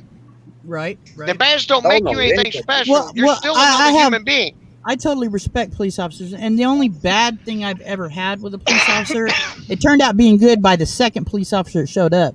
But I lived in sticks and bricks before I lived in my van, and I lived in the ghetto. I'm a blue collar worker. I'm retired now because of my heart, but I had just got off Been work. there, lived there, done that. Yeah, I got a pacemaker and all that. But anyway, I couldn't work anymore. And so I decided I'm going to live out my years like I want. Bought this van. But anyway, before I moved out, I got off work at 2 o'clock during the day. I came home to take a nap. My daughter was like 15 then. And across the apartment across from us, this tweaker bitch lived there. And there you go, cussing again. I know, damn it. What's your fucking language, Gina? I know. Damn. This bitch comes over. She probably only weighed about 100 pounds. This bitch comes over and knocks on my door. I'm just dozing off on my on the couch, and my daughter opens the door and she grabs my daughter by the arm. We don't even know this thing, and jerks her out and says she's going to kill her cat. The fuck? Dude, and this bitch see me coming, she runs across and gets in front of her door and stands like this. I'm a big girl. I ran full blast and knocked her through her door and broke her arm. Oh shit! My landlord was standing there watching me, and he's like, "I've been trying to get her to move for a month. Thank you, but I said, you come near my house again, bitch, I will kill you." And the cops. I called the cops because I knew I heard her. I felt her arm break. Her arm break. I felt it. My son. So I called the cops, and the cop comes up. This cop comes up to arrest me. He says, "We're going to get you for assault." And I said, "What?" And then another cop that knows me came up, Officer Gaunt. He goes, "The hell you will. If that would have been me, I'd have done worse to her and not called us." And so I was like, "Woo, thank God I know you, dude." But yeah, I respect found her cops. body when somebody smelled it. Dude, I never hit kids. anybody like I hit her full blasted and run with both hands in the chest like this, and it was like a shotgun hit her. She went through her door and broke her arm. I'm like, sorry. Oops. Oops. She moved out that night. Seriously, she moved out that night. Hey, can I make a quick comment back with the ammo situation for the Freedom Seeds? A real good friend of mine owns a gun shop and a gunsmith shop in Florida. He's owned it with his father for a couple generations. And I used to get all my ammo and stuff from him. And I asked him about the shortage. I mean, I already had plenty put away, but I asked him about the shortage because it was one of the topics that came up. And he said, it's really simple when you think about it like this. And I'm like, okay, go ahead. And he's a prepper too. And we were talking about the food supply chain for the grocery stores. And we all know how that gets affected within 72 hours. And it's the same with ammo. But there's a difference because when there's an ammo shortage, the first thing that gets affected is your reload brass, your powder, and your lead, the supplies that everybody needs to make ammo. So that gets shut down first because priority for that gets shipped to the factories, Remington and these people that actually manufacture the ammo. Now, the military side of it, the military has year-long contracts with ammo suppliers. So they make their order a year in advance. I think it's in October when the fiscal year ends. And they have a dedicated supply for their ammo. They have several years worth already stocked up in wartime scenarios. And since we are technically at war, they've got plenty of ammo. What happens on the civilian side is you went from, let me just pull a number out of my head, 10 million people in America that own guns and shoot guns. This pandemic hits, and now instead of having 10 million gun owners and Freedom Seed customers, there's 50 million. And every time somebody buys a gun, they get ammo with it. Usually when you buy a gun, you get a free box of ammo with it, or you get a discount on a couple of boxes. So it went from Where just the hell a are you little bit, buying ammo at? and it went from Nobody I know gets discounts on their ammo when they buy the new gun. Sure as hell ain't getting no free box. There's several gun stores. All you gotta do is ask them. Just like my new car. I want to sell a gun. Will throw me in a box of ammo. No problem. And there's several gun stores that Wait for 10% off. But what happened Unfortunately, I lost all my guns in a boating accident. Exactly. No doubt.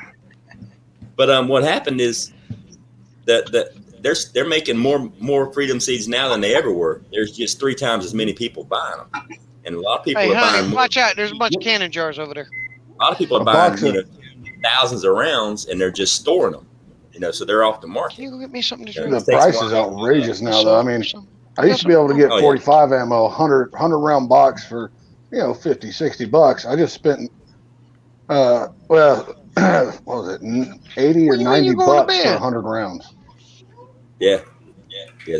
It's expensive. It's just like cannon jars. If you got a stockpile of cannon jars, you can make 1,000% profit selling them right now on eBay.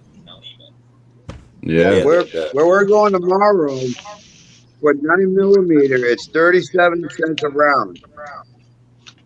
Yeah, here's the 37 thing. cents. That's good. Well, here's the thing. You know, Yeah, this is Yeah, so I can't find it for less than 60 cents around right now. What And that Even sucker that's good. said. it all depends on where you go too, though. Everybody's gonna have different prices because they want to make their money out of it. What is that? I think they're can't going to see it. flood. I think they're going to flood the market. People are going to stop buying so much. They're going to get filled up, and they're going to be producing so much that, like 6 months from now, a year from now, there's going to be so many bullets out there for sale. I think the prices are going to come back down. Yep, I Oh agree. yeah, eventually, it's just gonna be a matter of time. But you gotta wait for all those new gun owners that were getting in there and wanting to get a part of it to lose interest because they didn't have it before. They got it now because they got scared. Right when they're not scared again. Yep. Plus, a lot of people don't realize that. A lot of people don't realize that a manufacturing machine, you know, it can only produce so much at one time. Just because you want more seed, don't mean it's going to spit out more seed. It can only operate at capacity. Right. Well, a lot of people don't realize something I learned is that the ammunition manufacturers that are located here in the U.S. don't actually have warehouses stocked full like people think. Like, it costs you look money. at Pepsi. Pepsi owns Gatorade. And when they produce Gatorade, they have enough in the warehouse that, I mean, you'll have 40 to 50 dock doors full of trucks getting loaded at one time. And while that stock is being loaded, I'm going to check. the rest will be getting made for the next setup. And they've got stuff set up in there. Yeah, it costs money to store product waiting on it to be sold. Yes. So if you can produce what you're going to sell tomorrow and come up with a happy number with a little bit of extra, that's what most corporations do, including ammo sales. Oh, I mean, it makes nobody money to produce extra and just let it sit on a shelf for 3, 4, 5, 6 months. It costs you money to store it. So if you can produce what you're going to sell, you maximize your profit. Usually the ammo manufacturers, for what I've noticed, they tend to utilize their the major distributors who actually ship it out to the stores like Cabela's, Bass Pro, Joe Bob's Gun Shop, and stuff like that. They utilize the distributors as their storage facilities. Yeah. Have any of y'all watched that Ice Age Prepper? What? Did any of y'all watch that today or yesterday? Ice Age Prepper. I mean, that Ice Age Prepper. Whatever you turned on, staying high for life, you must have turned something on because it's definitely you that's got the echo, brother. Can I say something real quick about that. to That's all Mojo right. Man? Mojo Man 1965, you right. If somebody touch my kid, I go insane. That's the only thing that puts me insane. Oh yeah. Oh. You touch a hen's kid, oh shit! You touch a hen's chick, she'll fuck you up. And I tell you what, if I see anybody touching any fucking kid, it ain't even got to be mine. care. If I see somebody That's fucking right. with a kid, man, it's on. Yeah, Amen to I'm that. really not violent. I Goddamn just right. I hold my own if I need to. Hey, I mean, like if a parent needs to put the smack down on that ass, I mean that's none of my business. I mean, if a kid is acting up and a mom is whooping that ass, then hey, you getting your ass whooped. Lord knows I had plenty of them. But if I see You and me somebody both. fucking abusing a kid, you can hang it up. No, this Hey. is somebody you don't know come to your door and grab your daughter's arm. Oh hell no! It's over. I'm gonna try to take her head off. Hey, I Gina. tried. Yeah. Hey, Gina, I got to give you I'm props trying. on walking back. I got to give you props on walking back all that violent shit you've been talking about for the last 20 minutes. I hold my put own. your I may be hand- old and broken down, but See what that van life does to her. I hold my own, and I can't afford to get too mad about something because of this pacemaker. But no, this you touch my kid, I don't give a shit. I will shock you with this pacemaker. Apparently, you got some real good nerves.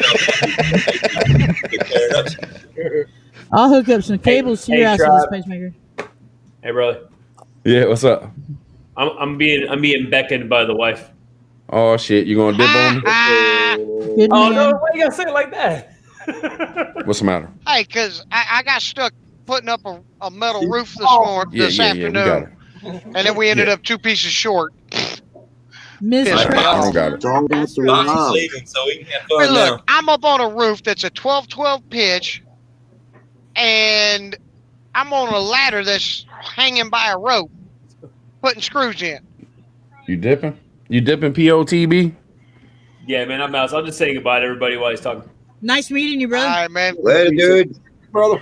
Thanks for POTB, hanging, brother. Good night, sir. I want my goat for tomorrow. February 13th. Goat. Goat. Now, the reason I Get out and train today. Ice farmers, because I sat there and was watching and what he was talking about the animals and stuff and how they're starting to rechange everything. And now they're going to try to put some kind of way of tracking vegetables GPS. ground all the way up to the cell. What the fuck? Think about it. Oh, all I'm right. just screwed. They can track me everywhere with this pacemaker. I follow Ice Age Prepper pretty religious ever since a couple way back. And what I do is what the channels that I follow, I'll check in on them, and then I don't just listen to what they say and go, all right, he's spitting the truth. I listen to what they say, and then I'll research it a little bit, and I'll wait, and I'll see if it's actually happening. And let me tell you something. That young cat, I don't know where he's getting his info from, but he is on point 9 out of 10 Yeah, times. he is. Yeah. Very, very on point. Ice Age? Oh, yeah. Ice Age. He calls us. He's been calling us for Check months. him Go out, back dude. He is a year smart. ago. What's his name? Ice Age Farmer. Ice Age. Ice Farm. Age Farmer. Yeah, I hear a Write lot it of people down. talking about him. That's good. Man, I'm going to look him up. Listen here. I've never heard one thing bad. A lot of You can people go talk back and about look me, at but it ain't good. videos. You can go back and look at these videos from before the pandemic, from well over a year ago, and watch his videos. And it's like you're talking to Nostradamus. This cat is predicting the future. Damn near everything he said has passed, especially when it comes to food. One of the main reasons why I really started kicking up the prepping. And the stuff he was talking about yesterday, he predicted months ago with the GPS. With the GPS with the food. And everybody's like, how in the hell can you GPS food? The scientists Real easy. They did this Put a years GPS ago. in the track in the No, they're talking in the about containers that they're shipped in. No. That's old school. That's old school. They're way past that. You can GPS. Yes. The way they're doing it now is they can this geo food stuff. You can actually inject the seeds or the baby plants with this. It's almost like nanotechnology. It's like you can track each leaf. They can pick up one leaf off of a lettuce head and scan it and tell you what lettuce plant it came from, what farm it came from, and what actual head of lettuce that tracker came from. Like that one head of lettuce, every single leaf on the head of lettuce will have the same signature. Then they're talking about reversing that where they can actually tax you for, selling more than you say you sold and making you accountable for everything that you're growing. That's how Gates and the rest of them are trying to take over control of all the farming. That's why a lot of doing it. all the fake meat. Do you realize when you go to anybody here don't like Taco Bell? I don't. I mean, I used to eat it all the time. I used to eat it, but it makes me sick now that I'm old. But here's the thing: if you don't believe me, look it up. It's the actual fact. Right. The meat, the beef in Taco Bell, it's only 4% beef. Meat. Yeah. The rest of it, it's 4% beef. The other 96% is artificial meat. It's a bulk builder for the actual beef. That hamburger meat you get in Taco Bell, the hamburger meat. So you're eating a fake taco. Yeah. No, tacos are good. That's You're coming back to tacos is that the Mexican guy go get my meat from sometimes. I asked him how they do that with tacos, meat, and how they did it. He went out and got the real shit, set it up. He says, now try this and then try the taco. You'll notice it real quickly. You will. Okay, so I'm gonna ask let me cut in real quick. Hey, stand high. If I don't want to mute you in case you want to say something, I can't tell you getting ready to say nothing because you got the mask on. But if you could just mute your mic and then unmute it when you want to talk, that way we don't hear that echo. If you can just mute yourself and then when you want to talk, man, just unmute. I appreciate it, man. Thank you.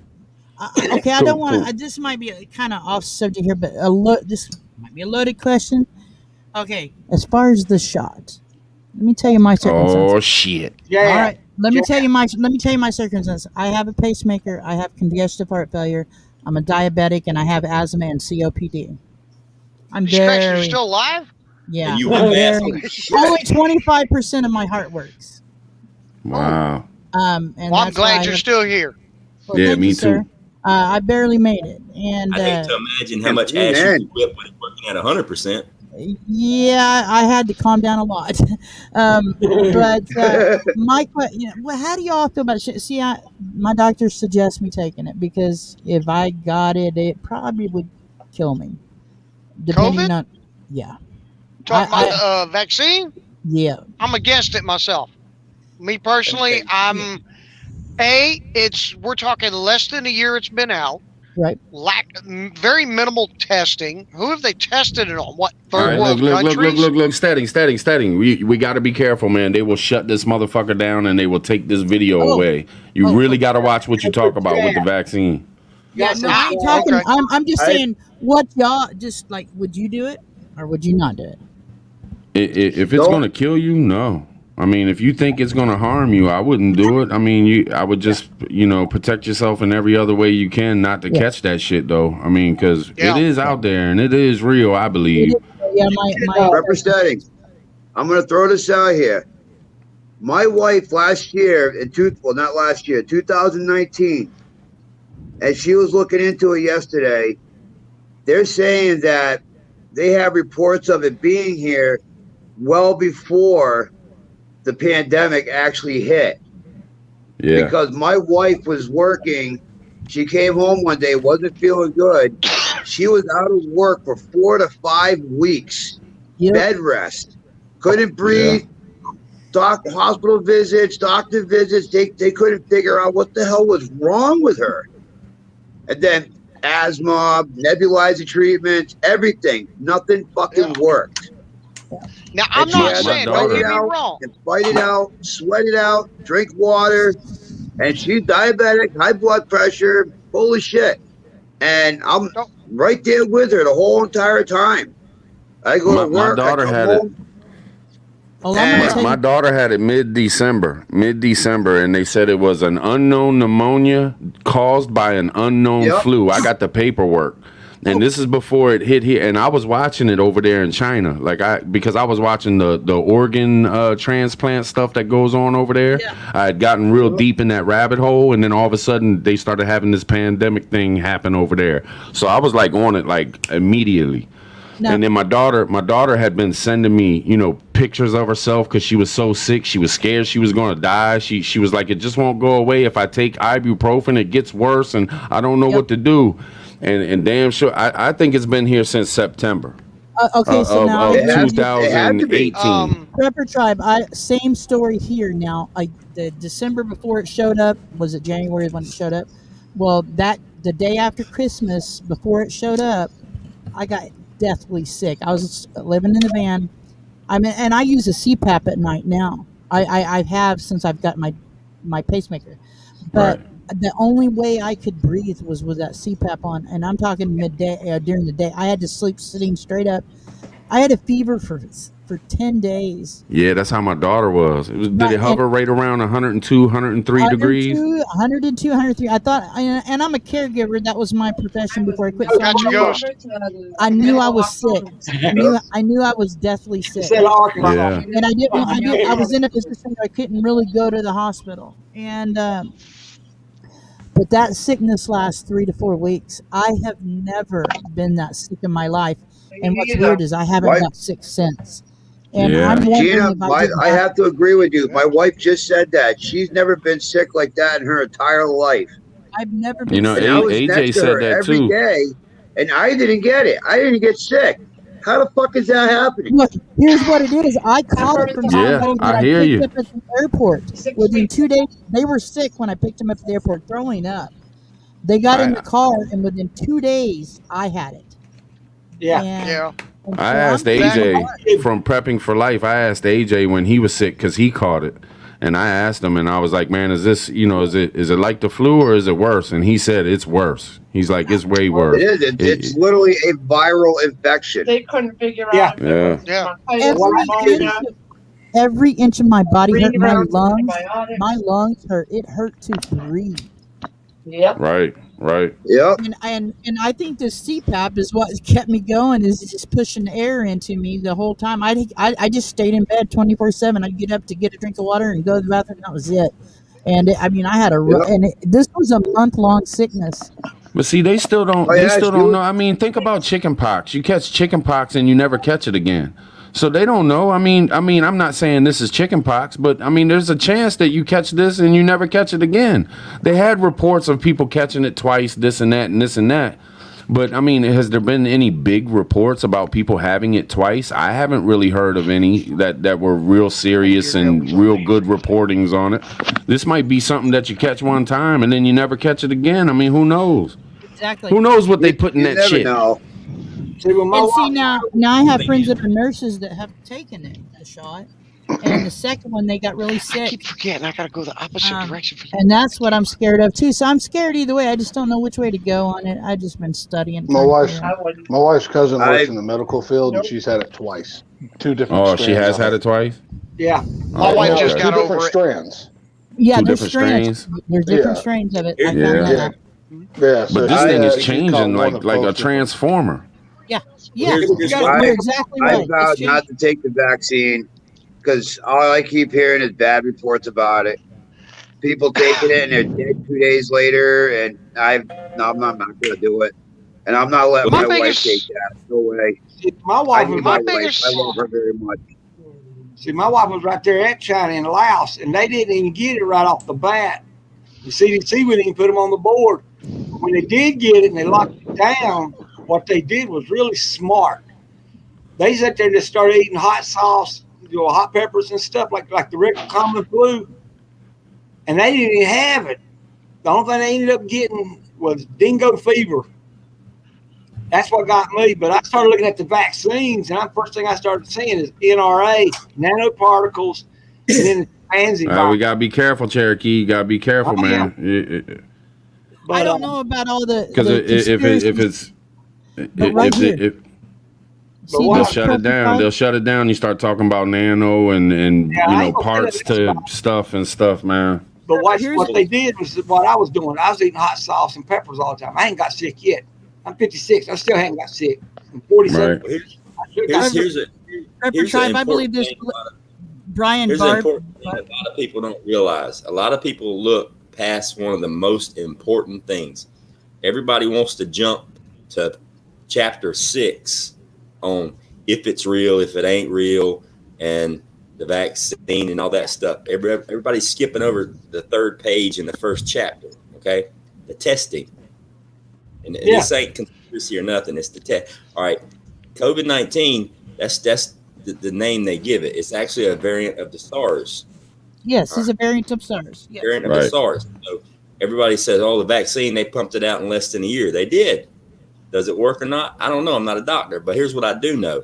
The test came out really, really, really quick, and everybody relies on that test. But here's the problem. There's several different variations of SARS and MERS. And I guarantee you that test will show positive for way more than one variant of SARS. They're testing for the major outliers and the enzymes that show that. So by saying you tested positive for the 19, it might not be the 19 or that variation of SARS. It could be something else. It could be the common flu. It could be just a bad cold, because a lot of the markers that they're testing for are the same markers that are going to light up on a different variation of SARS or bronchitis or pneumonia or things like that. So, That's what I'm looking at. Personally, and I don't think it's bad because it's showing an overabundance of protection, saying, hey, there is an issue.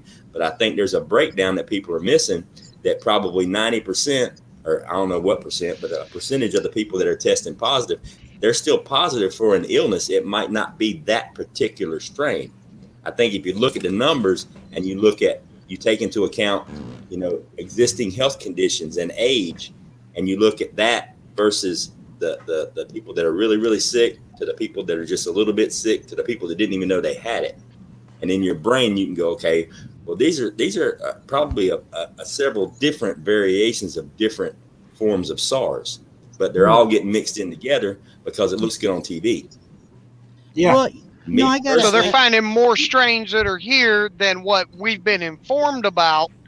Mutating. It mutates. And that's It's like it's like the chicken pox. The chicken pox came down through thousands and thousands of years. I don't know if you know this, but the chicken pox comes from the same strain as herpes and the mumps and the measles. It all comes from what is it? Yeah. There's a big bad disease. I can't remember the name of it now, but it all comes from that. And over thousands of years, they've separated on the tree and they've established themselves where you can actually get treated for just that, and you get it once and never get it again. Because your body. But you could get a different strain. Yeah. Right.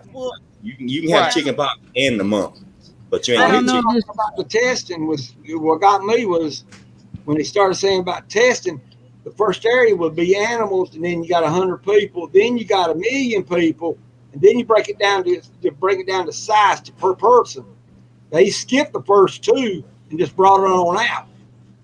Yeah, that's what got me. I was going like, wait a minute, then everything y'all did was wrong. That's why I looked at the population, and then I looked at something else called death. I'm on the same point with Tribe here, because talking about some of this stuff could get this shut down. But in my own opinion, I'm sorry I brought it up. I was just wanting y'all's personal opinion about if you want the shot or if you don't.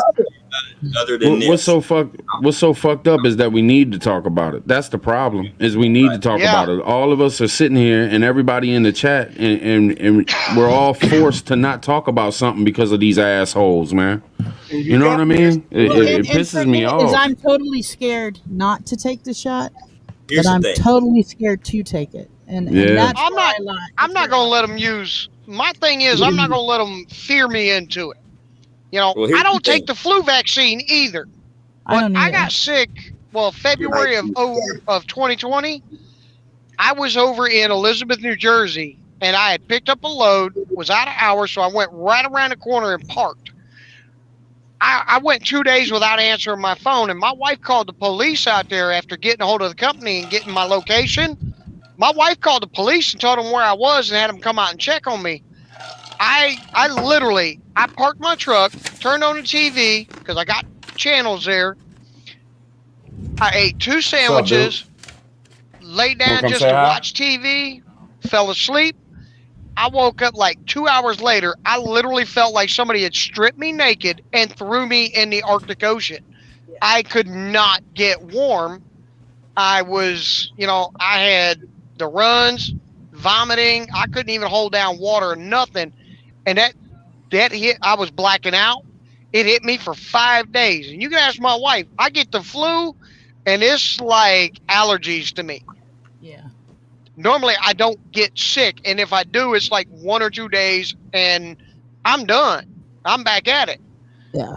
And it hit me like a ton of bricks. And I don't know what it was. I wasn't paying attention to news and stuff at that time. I was raised old school. What's that? I was raised old school by my grandmas and great grandmas. I'm down south, South Carolina, North Carolina. Here's the thing: what I do when I get sick, and I don't get sick very often because I try to eat good. I try to stay hydrated. I take supplements like elderberries. A lot of people don't know what elderberries is. If you ain't taking them now, you need to, because elderberry is a elderberry jam, natural flu remedy.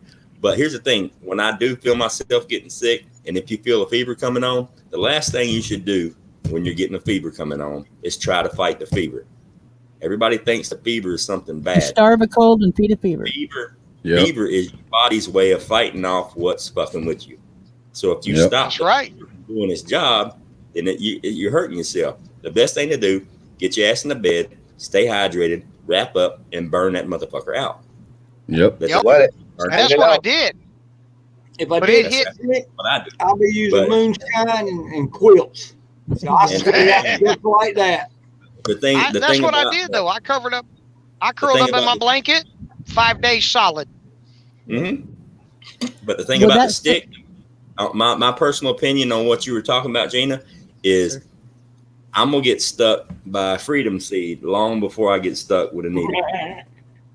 Exactly. So that's just my. I don't know, man. I would feel more confident if I wasn't health-wise like I am. If more than 25%. Look, you're twice as likely You're twice as likely to get a lucky ride on a real unicorn and get struck by lightning twice at the same time. Yeah, I totally am scared of the congestive heart failure part of my disease, and only 25% of my heart working is what scares me. Get you a lot of sunshine. That's what, because I couldn't take a much fluid buildup, and it promotes a pneumonia, is what it does. You know what my advice would be? I think I got the best advice. I ain't trying to be bully or nothing on the mic, but my best advice was if you trust your doctor, if you trust your doctor, then ask him and have a deep talk with him and ask him what he thinks. Yeah, because he's going to be the it's a best. cardiologist that I'm talking to next week about it, and and I think number 3 in the nation cardiologist, and I think he'll tell me the truth. And he's been with me for 2 years now, so pretty cool cat. I'm gonna have to agree with Tribe on that one. Because I'm not a doctor. By no means am I a doctor. I'm just trying to get opinion of people, different people. I ask people all different walks of life what they think about it, and I was just getting y'all's opinion. Here's another thing too. It was advertised at being 90-something% effective. If it's that fucking good, it'll work on me after I get sick. Yeah. Right. It's kind of hard to believe that 95% shit. Well, when your daughter was sick, Pepper Tribe, I don't take a Tylenol to prevent me from getting a headache. That is what I felt, and I swear to God, that is I'm talking about sweats that make you dream. No drugs, no psychedelic drugs or anything. I was having vivid sweat dreams. It was like, just not good dreams. And I had to change my clothes when I'd wake up like 4 nights in a row, just so I could wring the sweat out of them. That's how sick I was. And I couldn't taste anything. I couldn't smell anything. Then you had it, and you beat it. So I'm nowhere near a doctor, and I'm nowhere studied on nothing. But if I had already had it, and I think it sounds like you might have already had it, there's no way in hell I would take the jab. I just wouldn't do it because you've already beat it. You know what I mean? Well, that's what I'm going to talk about. I'm going to say, can't I be tested to see if I've had it? That's what I want. Yeah. They do have you can get an antibody test. You can get an antibody test from your doctor. Yeah. It's called an antibody test. Yeah, but could it be too late? Could it be too late though? How long ago was that, Gina? That was the December before it broke out on the news. It was on Christmas before it broke out on the news. I didn't hear about it till January. I didn't hear about it till that January, so not this last Christmas, it's probably been too long for an antibody test. That's what I was wondering. And I caught it from somebody from an airport. I caught it from somebody at the airport. They got it. I gave them a ride home from the airport, and they were sick as a dog. I was like, oh my God, I'm going to get this. And I did. And it was like an hour drive getting them home. And I'm like, damn it. And I was sick. I'm not a medical professional, but I think if you had it and you get antibodies, I think those antibodies stay in your blood system for the rest of your life. That's how you become immune to I'm going to talk to the doctor about this anyway. So yeah, just ask him about doing an antibody test. Yeah, and that'll show if you've had it. Because that's the base that they used to build a vaccine from, was people that had it and die and had the antibodies. That's what they used with the vaccine and a whole bunch of other stuff. If I had it, man, I'm shocked if I had it and I survived. I was sick. I was scared. I promise you, I was scared. More scared than when they told me only 25% of my heart worked, because I didn't feel bad. I felt bad in this. But thank you guys for all your. Thank you guys for your. I can't remember. It's been a long time since I really got sick. Well, a lot of people too. You got to remember, it's really important to eat right, to stay hydrated, and it's really important to exercise your lungs. You're only using a small percentage of your lungs. At least every half hour of a day, you ought to take in as deep a breath as you can possibly take and blow it out. You should always breathe in through your nose and breathe out through your mouth. You know why? Yeah. Especially in public. Because your nose has all these little annoying ass hairs that we old people have that grow out our face. Those are there for a reason. That's a filter. That's a natural filter, the hairs in your nose. That's why you should always breathe in through your nose and breathe out through your mouth. You'll get way less sick doing that. Yeah. My better half of good friends are. But I did hear about chest exercises where you breathe in as deep as you can, and then you actually swallow more air, a type of thing where you take in more air. You breathe in as much as you can, and then you swallow some air to get even more in there. The more That's air how I you used have to in your smoke lungs, the 420. more oxygenated your blood gets. That's where people are dying from the COVID. That's what they test, is they test your blood oxygen level. Yeah. So if you're Right. only taking short breaths, then you're only getting a small percentage of oxygen. If you're taking a deep breath and holding it, you're stretching your lungs out and you're giving those arteries time to soak in all that oxygen.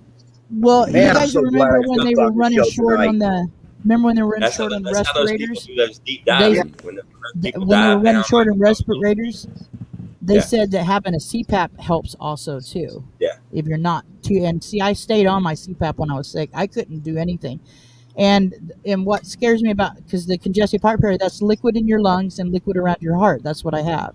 Right. And so if I get a respiratory flu of any sort, I'm really sick. I mean, like You know, I you get, can barely make it.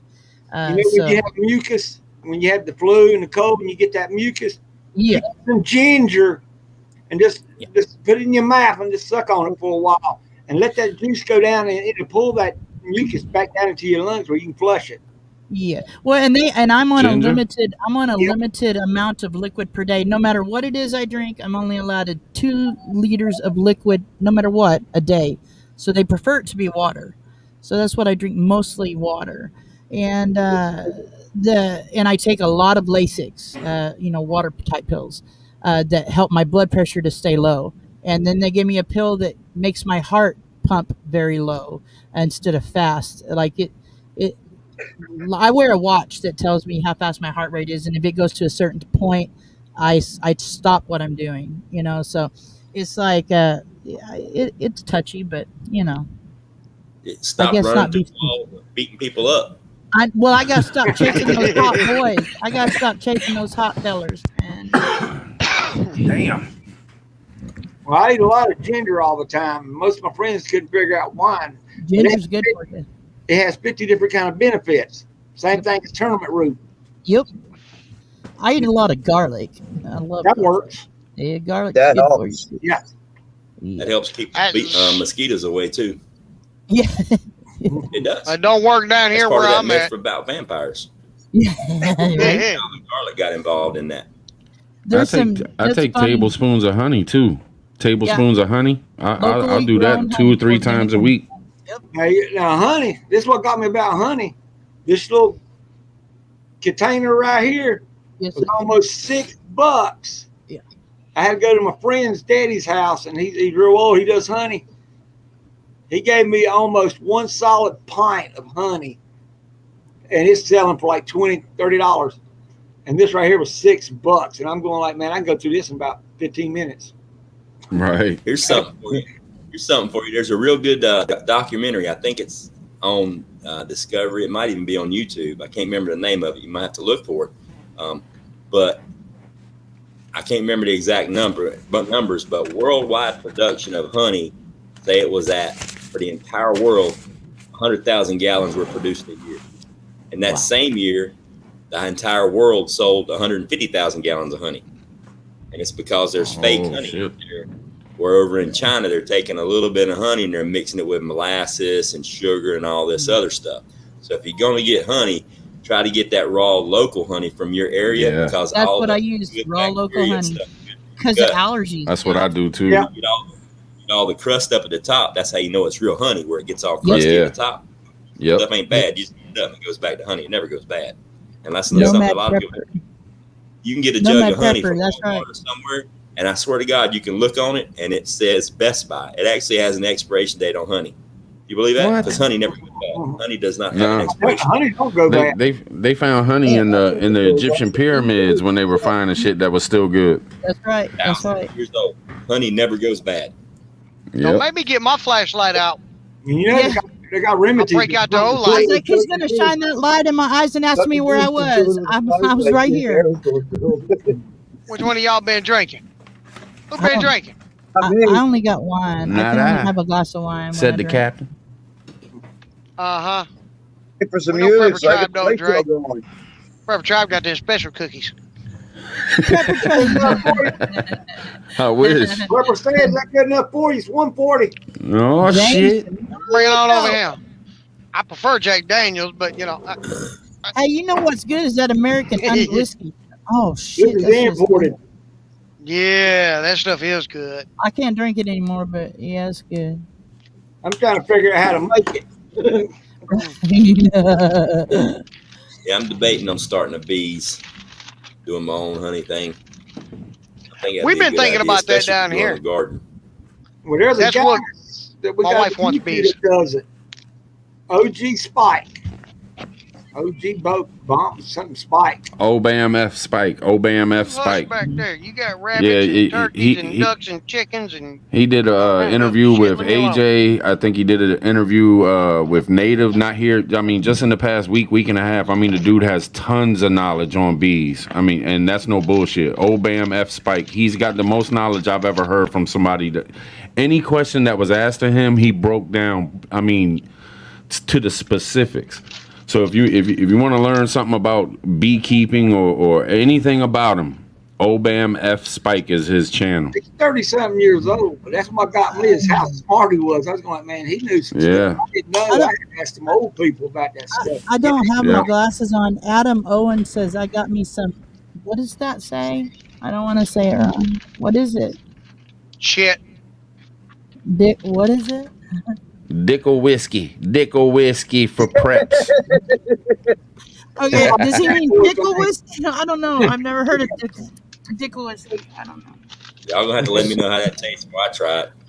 Yeah, I don't know, brother. I've heard of Dickle whiskey. whiskey. Dickle whiskey. I don't even want to know what shape the bottle. I Right, didn't Chuck, want to say Dickle is the nothing name of the wrong. manufacturer. I didn't want to say nothing wrong. I didn't want to say nothing. Sounds like Hey, a Trevor bad Tribe, thanks time for to having me happen. up here, brother. I gotta go. I gotta get my stuff ready for my show tomorrow night. Nice to meet all Oh you guys. no! Yes, All man. you guys rock. I love it. We don't hanging want out you to leave, Gina. Nice We to don't meet want you, you to Miss leave. Gina. I I saw gotta you. get my show ready for tomorrow night. I'm gonna grab up some of y'all's channels and throw in there. There you go. I'll leave y'all a message about I, whatever I channel don't you're have at. much of a Hey, channel, can but you I am drop a going to try to link to post my Gina's first channel video. one more time?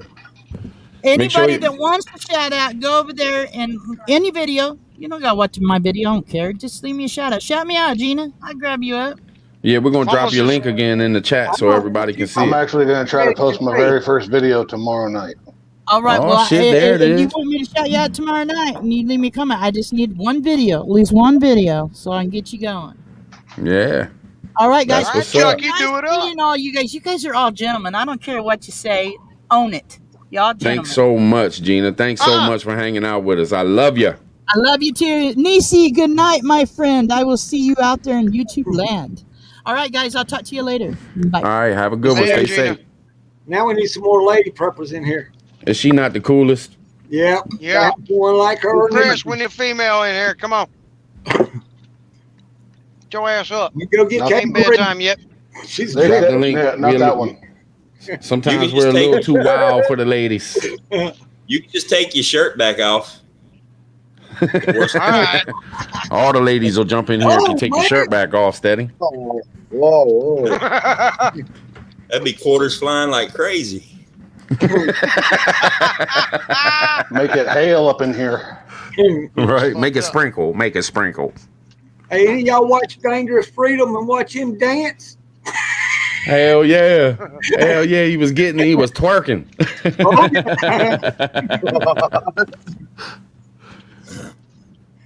Oh, dear God. You know that's who turned me on to being able to do this panels thing. Like he was the first one I ever seen do it. He invited me over to his channel. Him and Patriot 3%er. They was like, man, come hang out with us sometime. So I went over there and they had like 4 or 5 people on there. I was like, man, how'd you do that? And Dangerous clued me in on how to do it and how where to go to pick up the app and everything. Man, I wouldn't have known nothing if it wasn't for Dangerous Freedom. I'm just going to throw this in there. You probably shouldn't have followed up. Yeah, he was twerking, and that man turned me on. I mean, there needs to be a little bit of a bigger gap in between that statement. Oh yeah, Very my big bad, gap. my bad, man. What got me about Pepper Tribe is he made me a wrench for a while.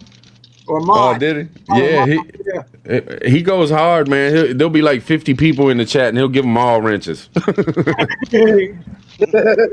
He don't mind deleting his shows when he has to. He's got his own area now, 2 channels. One that he'll leave and one that he will go. That's late night. He'll delete it.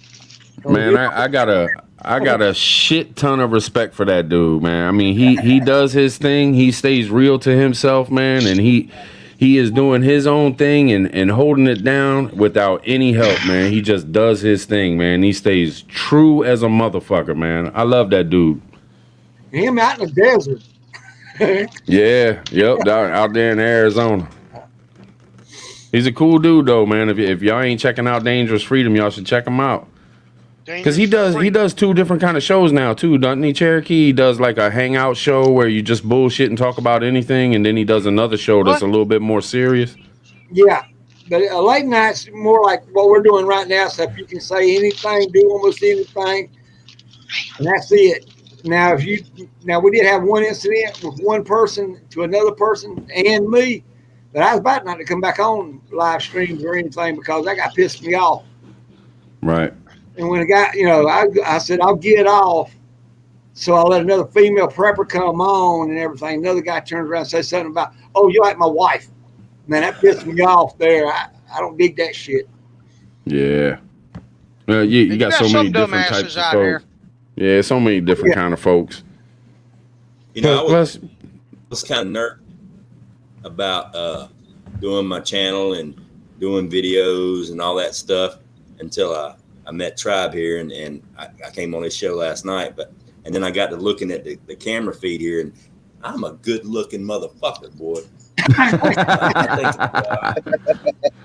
I could probably just strike poses and be like, I thought about what you got, that beard, but if I grow one, it covers up to my eyes up here all the way down. And my wife said, hey, that might not be a bad thing. Hey, Tribe.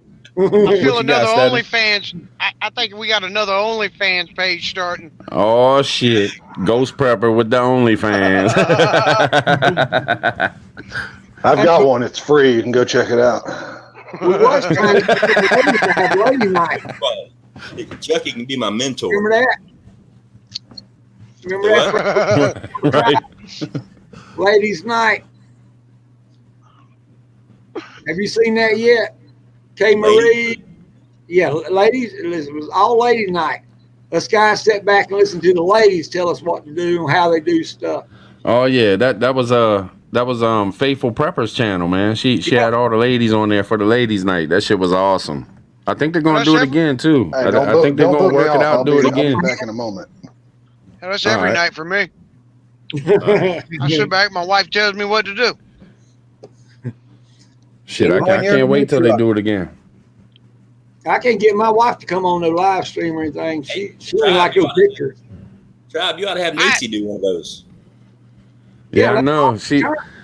She's gonna get on there with the girls though. She said she would get on next time if they do it. She'll jump on there with them. I made a promise to them. I said I would dress up as a female, makeup and all, if they would promise to do it once every 2 weeks. Hey, but they ain't done it yet. Look, Ghost Prepper like, nah, man, no. Chucky will do it with you. Tribe, my brother Chucky, he'll do it with you. He got his own dress. Oh yeah. He talking shit, Chucky. He talking shit on you, man. Chucky, go show him your dress, Chucky. I wear a mean ass Pikachu dress. He's trying to get. I told you. He's trying to get you a thong, bro. I ain't got no thong. I do got my good old patriotic American flag Speedo.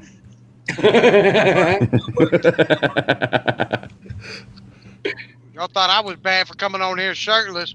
Well, he shows up completely, just some tall, long white socks and American flag Speedo on. Hell yeah. Going hard. Honey. Where I worked at before, damn. Didn't even say nothing about secretaries or female janitors or anything, because we had a guy dress up for work on a loading docks like a female. Oh shit! He would not go in and load a truck, but he'll pull the stuff to us. Man, I couldn't say shit. I was going like, damn, I'll go sweep the floor and be like a secretary, and everybody jumped on me and said, no, don't do that, man. You're going to get in trouble. That guy said the 2 words to me: do your own thing. I was going, hot damn.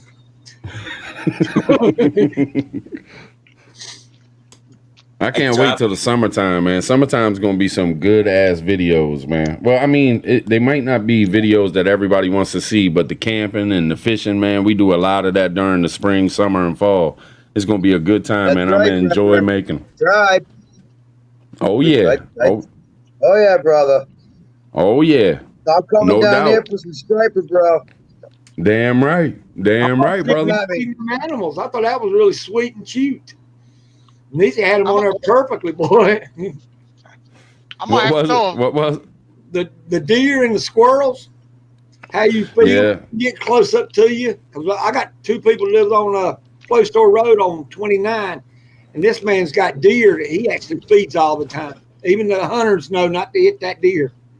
Yeah, I had the squirrels. I had wild squirrels. At one time, I counted 25 in the yard. But let me tell you, I had them so trained that they would come to my door and scratch on my door so I would come out and feed them. I mean, they would jump on my lap, and I'm talking about not just one or two. I had different names for them. They would come from other parts of other yards because, you know, squirrels, they're like, one will be in this tree, one will be 3 houses down at another tree. And they would actually come every morning, and I just started working with them, throwing them peanuts, getting them a little bit closer, laying the peanuts right beside me, and they would come up and they'd be real cautious. But it got to the point where they just totally trusted me, man. They would just run right up. I couldn't get the peanuts out fast enough. They'd be jumping on my lap, running over my shoes. I mean, it was awesome, man. They never hurt me. The only thing, they have claws on it, so it's kind of scary. They would grab my fingers. They would, like, you know, reach up and grab my fingers and then get the peanut with their mouth. And it would kind of make me jerk a little bit. But then I got used to it, man. And I worked with them for about a year and a half, man. They were knocking at the door to get peanuts. That's going to be the new messaging system. Right. We had a guy that everything crashes. That's going to be the new messaging system. Yeah. I lived right on the edge of a nature preserve area when I lived in Tampa in Hillsborough County, Florida.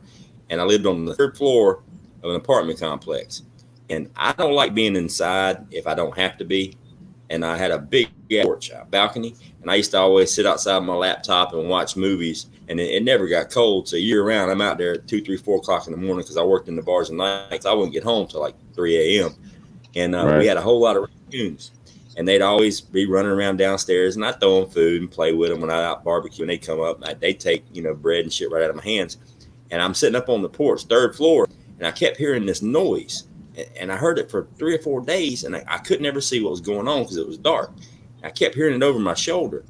And one night I turned around, and it had a full moon, there's a little bit of light, and there's a damn a baby raccoon sitting on the banister on the porch, on the railing, watching TV with me. And this little motherfucker was there for hours. And it got to be where every night he would come up there and sit and watch TV. And as I'm drinking and I'm feeding him, he's just sitting there right beside me. I'm just right over my shoulder, giving him, you know, peanuts and bread and whatever I was eating. Yeah. This went on months and months and months. And it got to the point to where it got overhanded because raccoons are smart, man. And they got hands. Yeah. They're trying to come in your house. They're trying to open the door. When I walk outside, they're following me through the parking lot. I was like the Pied Piper of raccoons there for a while. Right. Seriously. I mean, I'm gonna tell you the truth. The manager was complaining. I tell you the truth. I had this thing that held peanuts. It's one of those round things, and it was green. And I forget what the name of them are. They're like woodpeckers, but they're not. They're nuthatches, I think it's called. But it got to the point because, you know, animals pick up on other animals, and they see me feeding deer. They see me feeding the squirrels. They see me like picking up snakes and taking them out and getting rid and never hurting an animal. I never hurt an animal. So these birds would let me. I would hold food in my hand, and they would be up on this peanut thing, and I would walk right up to them, put my hand up there. They would either crawl on my hand and grab a peanut, or they would just reach over and grab a peanut right out of my hand. I mean, they didn't fly away, nothing. It was unbelievable, man. If you really work with the wildlife around you, I mean, you got to be careful. You don't want to fuck around and get hurt. But if you work with the animals around your area, they will get used to you, and they will build trust. Oh yeah. Oh, yeah. I mean, Oh, look, Got a turtle in our Well, Dad's backyard asleep, down in so Texas. you ain't getting no more beer. well, look at that woman Yeah. in Africa. That one, the gorillas in the mist. That woman. What was her name? That went Yeah. off in Africa. Yeah. Sigourney Weaver. Jane Aldall. Odall. That's it. Goodall. Jane Yeah, Goodall. I know. I fed my aunt once, and now she won't leave me the hell alone. Yeah, I got that problem. I got 4 kids running around that keep feeding them, and they think you're supposed to feed them every damn day. I mean, y'all making a habit of this shit. Right. Ghost, I just have to say, I saw that this is my killing shirt you got on there. I was feeling kind of jealous, so I had to go get mine. Oh, shit. Yeah, that's okay. Okay. That's pretty all I wear is grunt style. I mean, Hey, Prepper, you got to come over to my house, Prepper Tribe. You get a kick out of me. You'll see my wife cussing me out. Because at my cave at the door, I got chickadees. And then right at her door, her back door at her house, there's sparrows. They don't bother me or anything. She comes out first of spring, them damn birds attack her not to get to my door. Yeah. Yeah. Purpose You get a kick out of mine, too. You ever seen an Oompa Loompa try to beat up a giant? What? Every time your wife whooped your ass. Look like you're BJ.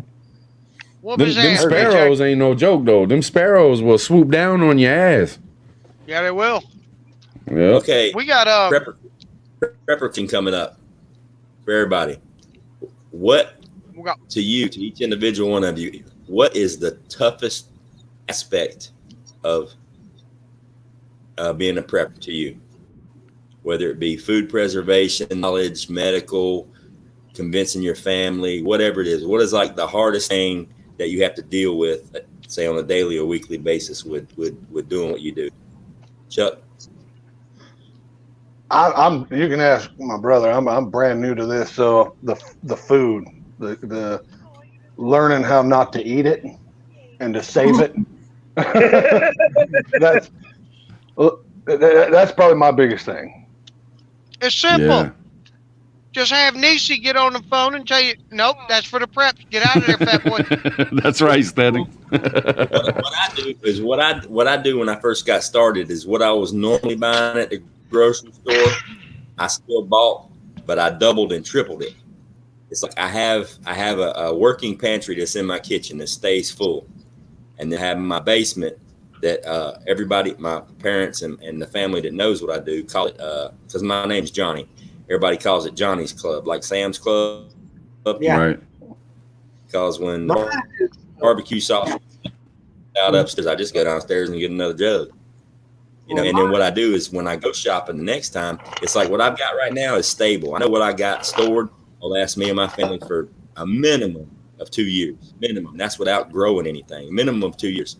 And so when I go to the grocery store, I don't shop for what's in my working pantry upstairs. I shop for what's downstairs. And I don't ever work with the working pantry. I work with the stock, and then I restock my warehouse and I shift it up to the pantry. That's my and the thing is, you go big on one thing. You know, don't try to go out and 500 pounds of rice this week and then do 500 pounds of beans next week, because you know what, shit might hit the fan 4 days from now. All you got is 500 pounds of fucking rice. Yeah. You know, Yeah, but like you said this morning, you can live on rice and beans. But I tell you, to answer your question, my biggest thing with prepping is storage. I don't have enough fucking room, man, to keep everything. Like I've got prep sitting behind my couch. I got prep sitting by my door. I mean, they're every fucking where, man. I ain't got nowhere to put everything. Yeah, see, that's my problem too. I live in a very small double wide, and I got 3 growing boys, so I ain't got much room to put shit. Right. So I got a mate on. Yeah, my heart is when I was in Florida, because it was a 3-bedroom house. I had a whole room to prep. I had an extra guest bedroom, but I purposely, when I got this house, I made sure I had a basement. But as far as storing your preps, you'd be amazed at what you can just put in a bucket and bury that shit in the ground. It'll be just fine. Rice, beans, if you prep it the right way, just bury it, because once you go down 6 inches, it's controlled thermostatically. It's good to go. It's just like in a basement. Now, see, that's not a bad idea. I live on 32 acres, so I mean, I got room Very. See, my land, I live right on a cliff, and everywhere else is nothing but wall to wall trees. So when you go to try to dig, I mean, it's just root after root after root, and then the rest of it is a cliff. So it's kind of hard. I mean, I got 3 stashes. I got one at a friend's house. I got one that's close to my house, and I got another one that's a little farther away, and they're buckets and they're buried.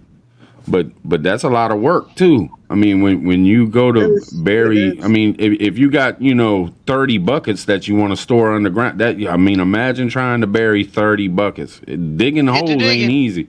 Well, that's when you step up to a drum and just make it one big deal and bury a drum. Yeah. But it's digging the hole, man. Good Lord. Oh yeah. You can.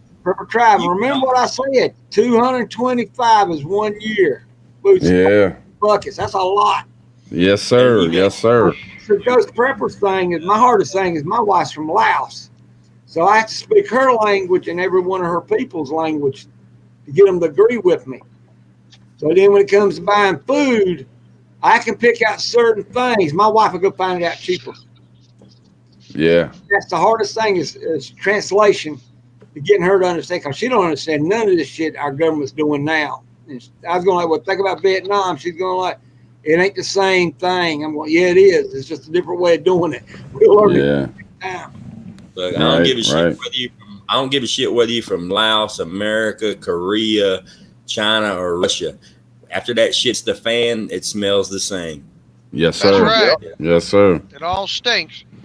For me, probably getting my wife to listen to some of the things I ask her to do, but like, just on a touchback to that one question you asked earlier, how do you deal with people that, you're at Walmart or Aldi's or Save-A-Lot and you pick up a little bit of this and a little bit of that.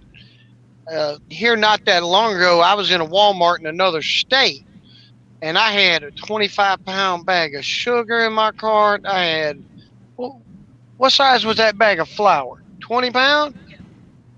I had 20-pound bag of black beans black eyed peas. And I had like 2 of the 18 or 20-pound bags of rice. And I had people looking at me, and I'm just like, when the shit hits the fan and y'all ain't got no food to eat, don't look my way. I don't give a damn. I wanted to say this earlier, but it surprised me one day. Me and my wife were at the local grocery store, and I had 2 carts, and I had it packed. I mean, the bottom of it to the top, I had 2 carts completely packed. And I actually had a guy look at me, and I thought he was going to say, man, what the hell you doing? But he didn't. He said, man, you need to get some of that water. There's bottles of 4 gallons of water out there. Make sure you get some water, too. So this guy was on the right tip. He knew exactly what I was doing, and I said, okay, this guy knows what the hell is up. This is one guy you're not going to have to worry about. He's probably I always try to pick up an extra case of water when I go to the store. I always try to keep one and rotate them out in my truck, just so, because being an over-the-road truck driver, if I get stuck out, I could be 1,500 miles from home, and in a truck, that's, for a lack of a better way of looking at it, it's about 3 days travel, give or take, with the timelines that, the amount of time I can drive, 10-hour breaks, so on. But if I'm on foot, I can walk for as long as I want to, but let's just, if there's no other means of transportation but feet and bicycles, if I try to grab a bicycle, I could get shot, stabbed, whatever, somebody might want that bicycle more than me. So I got to think about humping it. Here's a great part that I believe. It's one of the reasons why I wanted to join communities like this, is because you might be 1,500 miles from your actual personal home, but you might only be 50 miles from my house. Yeah. 20 miles from Tribe. Or Cherokee. And basically just, stop at each. That thing Grim was 50 doing miles with a night. Underground Railroad, that's where it comes in handy. Having people in different states close to where you run that are part of the community, where you always got a place to go. It's like me, one of the reasons why I wanted to get involved with this and really make a network is because I don't have a tribe here. I don't have a MAG, a mutual assistance group, I've got certain You have an people, R&R. family members that are close to me that I can get to within a couple hours. You know, to me, that if I got to bug out, that's where I'm gonna bug out too. I'm never gonna bug out to somewhere I ain't never been before. I'm not just gonna throw a bag on my back and walk out into the fucking woods. Now, granted, I can do that. I've got the experience to do it. I've done it before, but it's really good knowing that you got blood back up, you know, down the street that you can run to if you need to. Yeah, you know, definitely. Being an over-road trucker, man, I can't imagine how that would feel. 1,500 miles from home and the whole net goes down. You know, communications are gone. Everything's done. But you know, hey, I'm in North Carolina. I'm only 20 miles from Rockingham, and I know Ghost lives there, and I'm good. You know, that's why I prep extra. You know, and a lot of people. It's going to be on one of my videos because a lot of people look down on prepping for other people. I don't, because I don't I can't guard my house 24 hours a day, 7 days a week. You know, other people got to help. There's going to be other people. You're not going to be able to survive alone. Anybody that thinks the gray man is full of shit. Because I'm here to tell you, the gray man, that might last for a week or two, but you're going to go out of your fucking mind because you're alone. All the shit's going down. You got nobody. You can't sleep. You can't do nothing. You can't rest. You get no breaks. And if you ain't had to function being up for 48 hours with no sleep, you don't realize that how crazy shit gets in your head. So that you're going to have to rely on other people. Anybody that preps and thinks they're prepping just for themselves and their household, you're fucking doing it wrong. You ain't doing it right. You got to prep for other people. You got to prep for the ones that you love that don't believe what you're doing makes any sense. Because when the shit does hit the fan and it smacks them dead in the face, they're going to be like, oh, shit. And that one person that didn't believe in you at all is going to be that one cat that's going to back you from now to the end of time, anything you need, because he's going to, he's going to realize his mistake and he's going to be there for you. It's like when I prep, and it'll be in one of my videos, people do, you know, you put the food in the Mylar, and a way I realized how to do it is, you know, rice and beans, where you got a bag of rice and you got a bag of beans. Well, to me, that makes no sense. Bags. Why not take your Mylar, put a pound of rice in it, get you a pound of beans still in the bag, poke you a bunch of holes that the beans are in, shove that bag inside the bag that the rice is in, vacuum seal it, put your oxygen absorber, so you got a meal in one bag. But you can pull the beans out because they obviously got to cook longer than the rice. So it's separate instead of having two separate bags, almost like a military MRE kind of thing. To where when somebody needs some help, instead of having to go through all your stuff and break down things and let them see what you got it right by the door. You can just hand them that one little bag and say, for the next 12 hours, your ass is sitting in my driveway. If something happens, I need to know. I mean, don't just let them walk up and give them stuff for free. This ain't nothing for this world. It's gas, grass, or ass. Right. You got to earn it. Riding for free. What was you gonna say, Chris? What was you gonna say, Chris? Chris been trying to get you.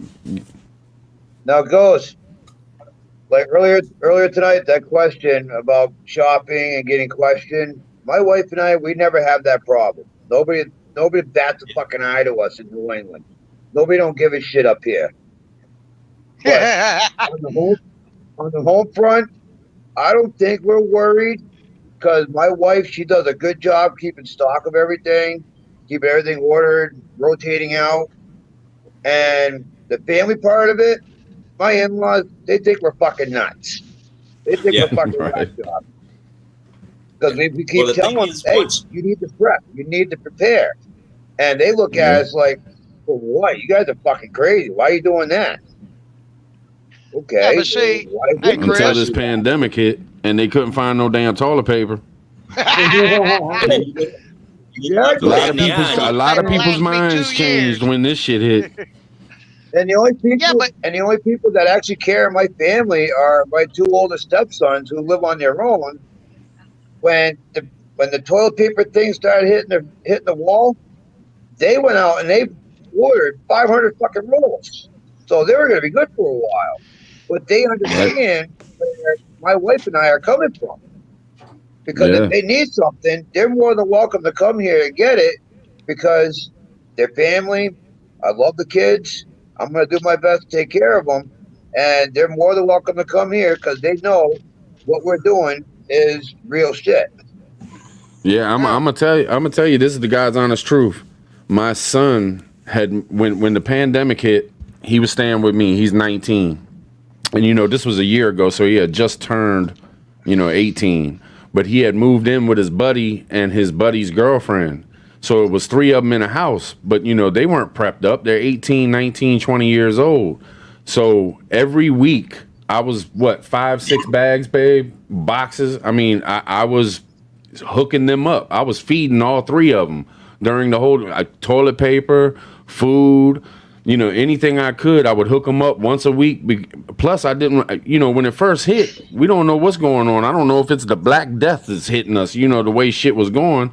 So I didn't really want them to have to go to a store neither. So because I'm a prepper and because I have prepped, knowing that I've got 5 kids here and 3 kids here and 2 grandkids here, and I made sure that I had what I had to have and they would have what they needed to have. So I made sure them motherfuckers ate. You know what I mean? And you had 300 cans of tuna fish in a cabinet. Damn right. Damn right. Worst case scenario, if things go crazy, a lot of people, you go in different directions. I ain't sharing shit with nobody. I've got freedom and boomsticks. Nobody's getting none of my stuff. It's just me, my wife, my 2 kids. Well, you're already dead. You just don't know it. I don't care how much food you got, unless you live in a bunker, because you can't function, eat, sleep, and be mentally stable by yourself. Nope. Period. Nope. The proper way, in my personal opinion, the proper way to prep is, number one, if you're prepped and people know you're prepped, you can either be a target or you can be a savior. And let me tell you something.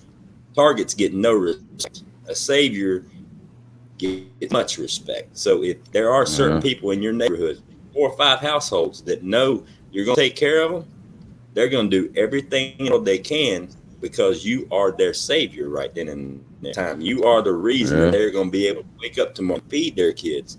So they'll put up a tent in your front yard. There'll be a perimeter. They'll watch out for you. Yeah. Less likely to have people come try to take you. You'll have a come up here. They're all in their 80s. They're all retired, living life. They got nice houses around us, and they're well past their prime. And they don't even know what we do because they don't look out the windows. The only way they see me is to come in my front yard on my John Deere mowing my grass, and that's it. Right. They don't know what we do because when we go shopping, it's all at nighttime. Yeah, well, once you get base on, then it's just a weekly thing. Nobody knows that you're buying extra because you already got it stocked. You're just rotating. What was you gonna say, Tribe? Yeah, I wanted to know if you seen Ghost Prepper. I wanted to know if you seen me the other morning. Patriot 3%er asked me. He was like, what's the number 1 prep? And I said food. But then after that, I said communication. Building your team, building your tribe, building your mag, connecting like that. That's another number 1 thing you need to do. You got to have people around you, and you got to have people you can trust. Yeah. People with the same state of mind. Hopefully they're preppers too. That way you're not taking on that burden. If they got a bunch of shit, you got a bunch of shit, you're going to be better well off. Well, here's the thing. Here's the thing a lot of people don't look at right now because we're so disconnected, because you can do everything through Facebook. When I grew up, if you had a problem with somebody, you talked it out face to face and you was throwing hands. Yeah. Now you can throw hands on Facebook, so you're disconnected. But as soon as the internet goes down, guess what? Now you connected again. When I went through Irma in Florida a few years back, I knew some of my neighbors. I reached out to 2 houses on the left and the right and in the front. A good perimeter of people that I knew, but there were still several other households of people I didn't know. But when Irma hit and the shit went down and it was just these individual neighborhoods looking out for each other, man, let me tell you something. I wish I had a video of it, because I would walk outside and I was amazed to see how everybody went from not even waving at you when they went down the street and making an effort to talk and speak, and the entire neighborhood turned into a family. Everybody, it was an instinct. It was amazing. It was an instinct to go up to the households that had elderly people in it if they needed anything, they were going to try to find a store. Yeah. Or one person making a gas run and going and getting 150 gallons of gas and bringing it to all these different people. So it's good to have a tribe, but I have complete faith that if something in neighborhood where I live in any neighborhood to be honest, that it's human instinct to automatically get into packs. I mean, we're all animals. Your instinct, everybody wants to be a lone wolf until your ass is out in the woods by yourself. But as soon as shit is automatically going to gather in group and try to take care of each other. When this pandemic hit around my neighborhood, when they shut it down, they said, everybody stay at home. Everybody turned into a walker. Like everybody came out their house and wanted to go for walks and all this shit. I don't know if that happened to y'all, but like everybody. But I tell you the truth, when I seen an elderly couple, which there are a few that live real close to me, when I seen them walking down, I don't know how many times did I run out the house and talk to them. I mean, I stayed at my front door and at the end of my driveway, is a good football field or maybe a half a football field. But I yelled to them and I was like, look, if y'all ever need, because you didn't know what was happening when this shit first broke out. And I knew it was attacking older folks. So anytime I seen any of my neighbors that were a little bit older, I went outside my house and I yelled to them and I said, if y'all ever need anything, I don't care what it is. If y'all need a roll of toilet paper, if y'all need some food, if you need somebody to run up to the store, I said, you can knock on my door and I will talk to you through the window upstairs. That way you don't have to worry about getting sick, and I will do anything that y'all need. And I know I let at least 6 or 7 people know that. It was all elderly folk, but that's what you got to do, man. You got to watch out for people, man, especially in your area. Yeah, absolutely. Show they called the colony, where they had survival thing. They would actually invent stuff and have them as a group, like he was saying, a pack. They had that guy. They needed water treatment. That guy went out there and made it because he knew something about engineering and physics. The other guy was like a biochemistry guy. He actually figured out the other stuff. Each person had something working as a team. Yeah. Could you imagine? Can you imagine how scared the 70 or 80-year-old person was when this shit hit, and throughout this whole year? I mean, and of course they probably not going to say it a whole lot. They've lived a long time and they got a lot of pride and a lot of they're not going to tell everybody that they're sitting in their house worried like shit. I couldn't imagine being 70 years old, 80 years old right now. I'd be scared to death to go get fucking gas in my car. Well, here's the thing. I still have young people around my house. Don't realize. I mean, a lot of people our neighbors every day. I'm a mental. I guess I classify myself as a chess player. Very mental when it comes to dealing with people, and a lot of people make fun of that show, The Walking Dead. But let me tell you something. There's a lot of real world shit that comes from that show. Think about this. Yeah.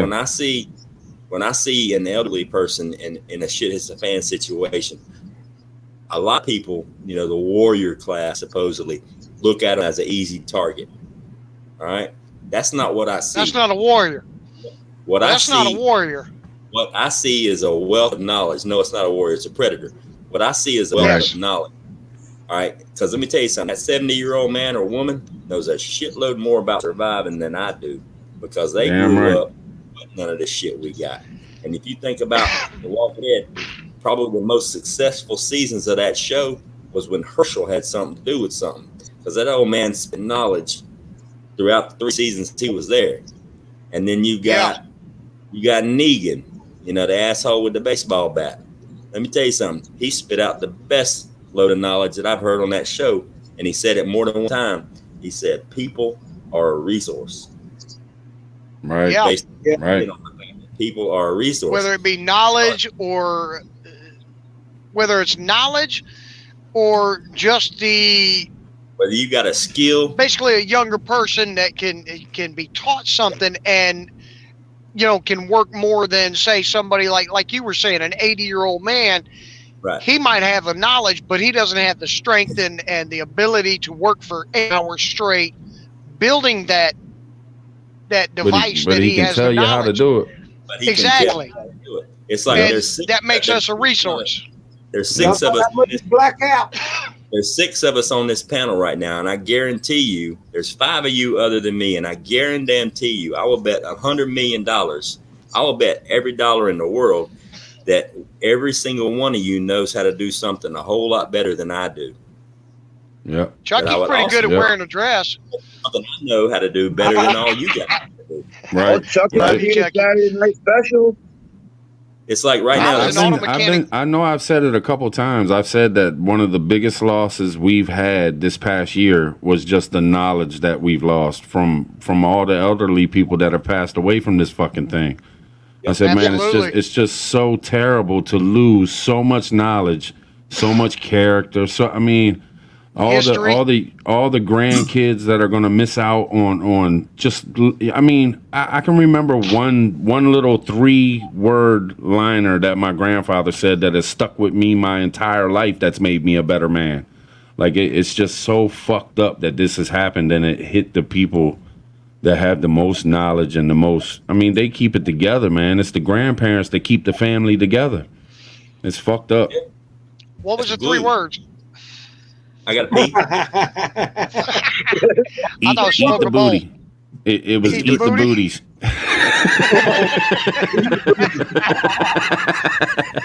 Oh, hey, that worked. And it stuck with me my whole life. We can tell it from here. Here's the thing, I don't know how many people's in the chat because I ain't figured out how to look at this, but when you log on to somebody's video or somebody's live stream, say if Tribe was having a live stream, it was just him and it wasn't 6 people. They're getting the knowledge that he knows. Right. Versus now there's 6 people on here spitting knowledge about things that they know or questions that they won't answer. Oh, hold on. If we're supposed to be spitting knowledge, let me get my wife. She's smart. And that's why I went. But that's why when I meet somebody like you, Ghost Pepper, like you come on here this morning, and we've never talked, face to face, and this is the day and age, face to face. But when I meet somebody like you, and I'm like, immediately, I'm like, God, please make some videos. Because it just needs to be out there, man. All the stuff you was talking this morning, I mean, it was 4 hours. There's not going to be a lot of people that stick with that for 4 hours and watch that, and they're going to miss out on so much stuff. But if you do 10, 15, 20-minute videos and you just start pumping them out, man, you're going to help so many fucking people. Yeah. And even, let me elaborate on that a little bit, if you don't mind, Tribe. Some of the things you were talking about are rather larger projects. And my wife made a good point earlier today. We were talking about her mom passed away back in December. And her mom had a boat that hasn't been out of the driveway in probably 28 years or better. Because my wife and I have been married for 18. Well, we want to restore it and get it back on the water. And we can't do it all at once, I'm not rich, I'm a truck driver. I work, got bills to pay like everybody else. But we were talking about doing like short videos for bits and pieces. Okay, we're doing this, we're doing this, we're doing this. And we want to do the videos and put them on mine and my wife's channel. But like when you were talking about doing like the aquaponics with the fish and everything, like do one video where you set up for the fish. In the next video, you're doing the plumbing to go out to the plants in the buckets or however you set them up. Next one is you got this many set up. And then the next stage. And because like Tribe was saying, getting somebody to sit through update videos. But getting somebody to watch a 4-hour-long video, it's like, this ain't Marvel Avengers. 20 minutes in. Yeah, okay, I'm going to go find something else. Yeah, I'll tell you, like on my 4-hour videos or 3-hour live streams that I do, if you look at y'all don't get to see the numbers behind the scenes. If I do a 3-hour live stream, I'll look at the numbers, and the average watch time for somebody that clicks on it is like 8 minutes or maybe 12 minutes or something. And it's like, man, so much is lost, And I understand it's hard to sit there and watch something for 4 fucking hours. You know what I mean? I mean, it's hard to watch something for half an hour. Yeah, when there's something more exciting or drama or stuff like that. People like, drama shows and movies and stuff like that. But Man, if you break it down into 15, 20 minutes, 10 minutes, I mean, they say make your videos 10 minutes, and that's the best way to do it on YouTube because people will watch 10 minutes. But I mean, we've been on this but live do- stream now for what, 2 hours and 39 minutes? yeah, And we, yep, all of us right now, and everybody else that was on the panel, we've already learned so much that's going to help us when the shit does hit the fan. yeah. Yeah. Well, me and my wife. Everything's a learning curve. And Watching that's these why I do videos this, of man. you That's guys why. doing the prepping and showing how to do it, it's a fundamental for the people who beginning prepping is going to learn. Yeah. Doing it the right way, so when the shit does hit the fan, now you're not going to be fucking worrying, oh my God, I got to get a pound of rice and there's no fucking rice anywhere. Then what are you going to do? It's too late. You're in that boat where, okay, That's like, now I got to jump out of it because I can't plug the fucking hole because I didn't have the kit.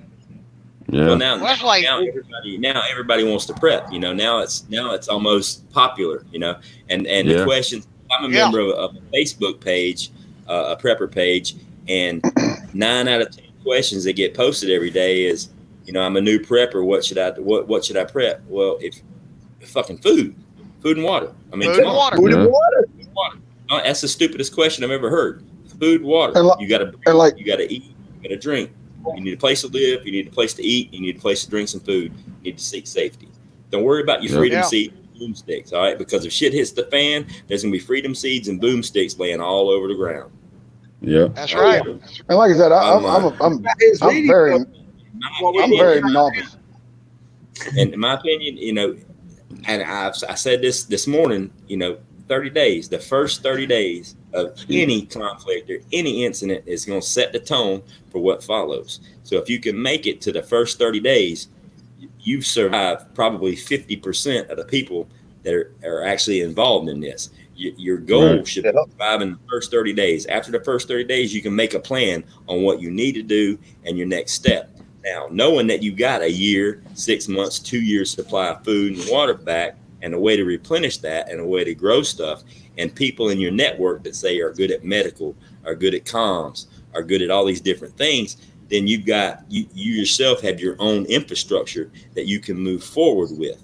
But just saying that, you know, I've got, you know, the CDC said I need 72 hours worth of food stocked in my house. Well, the CDC can suck my little low hanging one. Yeah, you got that right.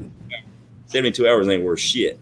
And they done pumped that up. They've even pumped that up to 30 days or something.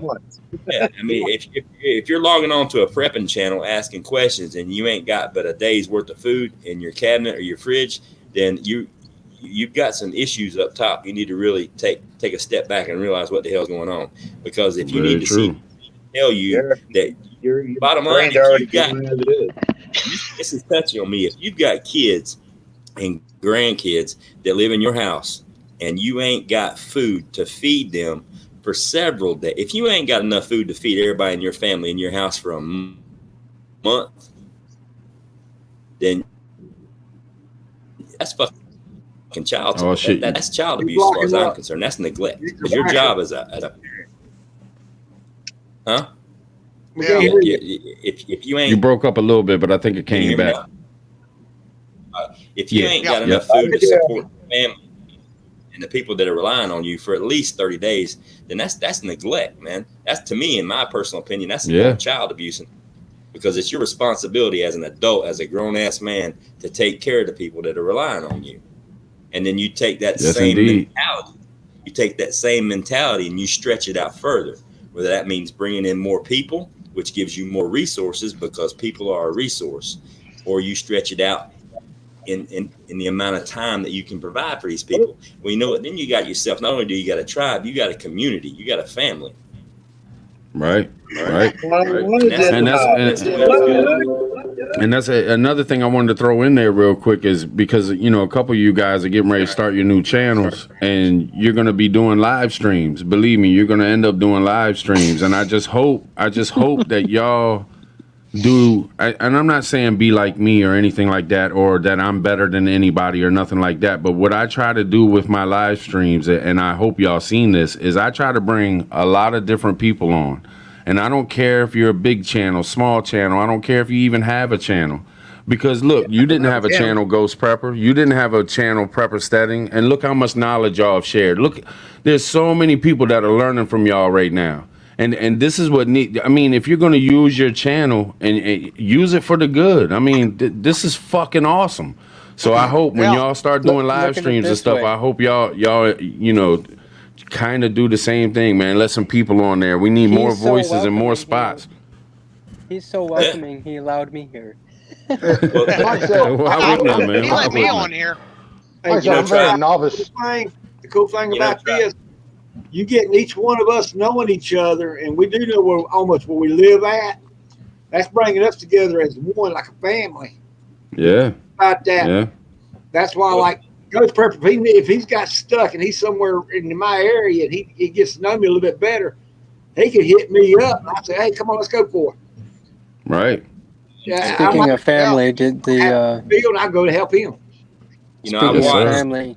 watched hundreds of channels over the last 2 years while I started prepping and while I was doing my stuff. And I was thinking about doing a channel. And that's, you know, one of the reasons why I called myself Ghost Prepper was because I kind of been like a ghost in the room with all you cats when you were spitting out that knowledge, Tribe and Angry, Bear, and all of them. And I was a ghost just soaking up knowledge and different things. And that's why I chose Ghost Prepper. Plus, it sounds really cool. It's kind of like a superhero name. And right, it is a cool name. I never asked anybody to bring me on alive except for Tribe. And one of the main reasons is watching his channel, he doesn't go down a rabbit hole. He doesn't start a channel and put it all about one thing about him and what he does, and this is how you should do it. No, that's a mistake. Don't do that. That's stupid. He kind of, it was more broad. It was more, hey, everybody come on in the room, sit down, have a seat. Let's hear your comment. He never told anybody to shut up when they was getting out of line. You know, it doesn't. It was. It ain't hard. It ain't hard to respect your fellow man. You know what I'm saying? Absolutely. Exactly. I mean, I know a whole lot about a whole lot of stuff, but I don't know everything. So for me to sit here and say, I know this, I know that, and you don't know it, no, that's just stupid. That's arrogant as shit. I'll let you know what I know, what I think works. And if you want to bring that in the way you run your life, then rock and roll, bro, more power to you. If you don't, I wish you the same blessings. But, you know, the only reason I got on with him this morning was because Mojo was going off. And I'm like, damn, I could answer some of these questions for this cat. I'm like, fuck it. Nisi, how do I get on this thing? How do I get on this thing? I want to talk, you know? Yeah. And she told me after the live, she was like, Ghost Prepper wanted to answer some of his questions for him. Well, sorry, man, I didn't mean to cut you off. To answer a real quick question, those who are wondering about my connection with the live stream tonight, I didn't get it fixed. It's just a luck of the draw thing, I guess. A lot of people were reporting problems with YouTube tonight. Yeah. We've been running hard. You've been having any issues? Nah, I don't think so. Well, I'm hearing a little bit on my end. That's why I came in here, because I thought. Because I'm a bad motherfucker, prepping 101. I'm a bad motherfucker. What kind of internet you got? Hi, Ghost. I'm sorry, I just wanted to pop in, Pepper Tribe. all right, Ghost. Hi, Ghost. That's What's up, Heather? Arkansas. Yeah, gotta go. I just wanted to get up here and say hi and bye, and I'm actually gonna go turn in for the night. But you calling an early one on a Friday? Calling an early one on a Friday? you know, I was up late last night, and you know, we had a lot of fun, and I just you need sleep, because part of prepping is, you know, prepping that sleep for that mind, and you still have to wear tinfoil hats. The tinfoil hat is just a joke. Yeah, so, but anyway. That's cool though. Yeah, you know me. I see you shining. I told you a long time ago. I said they're gonna feel you. They're gonna feel you. You remember that? Remember when I said you're gonna blow up with that voice? You're gonna blow up. Well, actually, some people don't like it. They don't like it at all. So yeah, we don't worry about haters. We don't worry about haters. No, you know what? It was God given. I'm gonna embrace it. As a child, I got picked on. Whatever. Just go we love your voice, and we hope to see you keep coming back. Yep. Keep doing your thing, gal. Pepper Keep Tribe, doing your Easy thing. Tribe. Well, all y'all, I love you guys all. And Much love. Much love. Yeah, and just so you know, this guy up here, when he first met me, he emailed me and he looked out for me. He's like, "Girl, you got to do this and don't do that." So you know, I do what I want though, but I did. I listened. So Yeah. No, that's the wrong bag. No, you can't buy that bag. No. Get the other one. That's the one. Yeah. No, that's bad. I don't care what Joe Bob Preppin said. That one's bad. You buy this one. Right. Yeah, I buy what I want and I feel what I want too. And Bigfoot just lets me do it. That's right. Don't let nobody tell you. Yeah, but you know what? He eats well. So that's right. He eats the hell out that spam, don't he? He hates it. No. I come out of the dungeon, okay? Way down there. Does he hate it as much as angry? Oh no, he said that stuff is like a red brick of like snot covered crap. So just as much as No. I think that's what they lubricate this inner can with, so it slides out and makes that. No, you ever see sound. a Bigfoot cough up a hairball?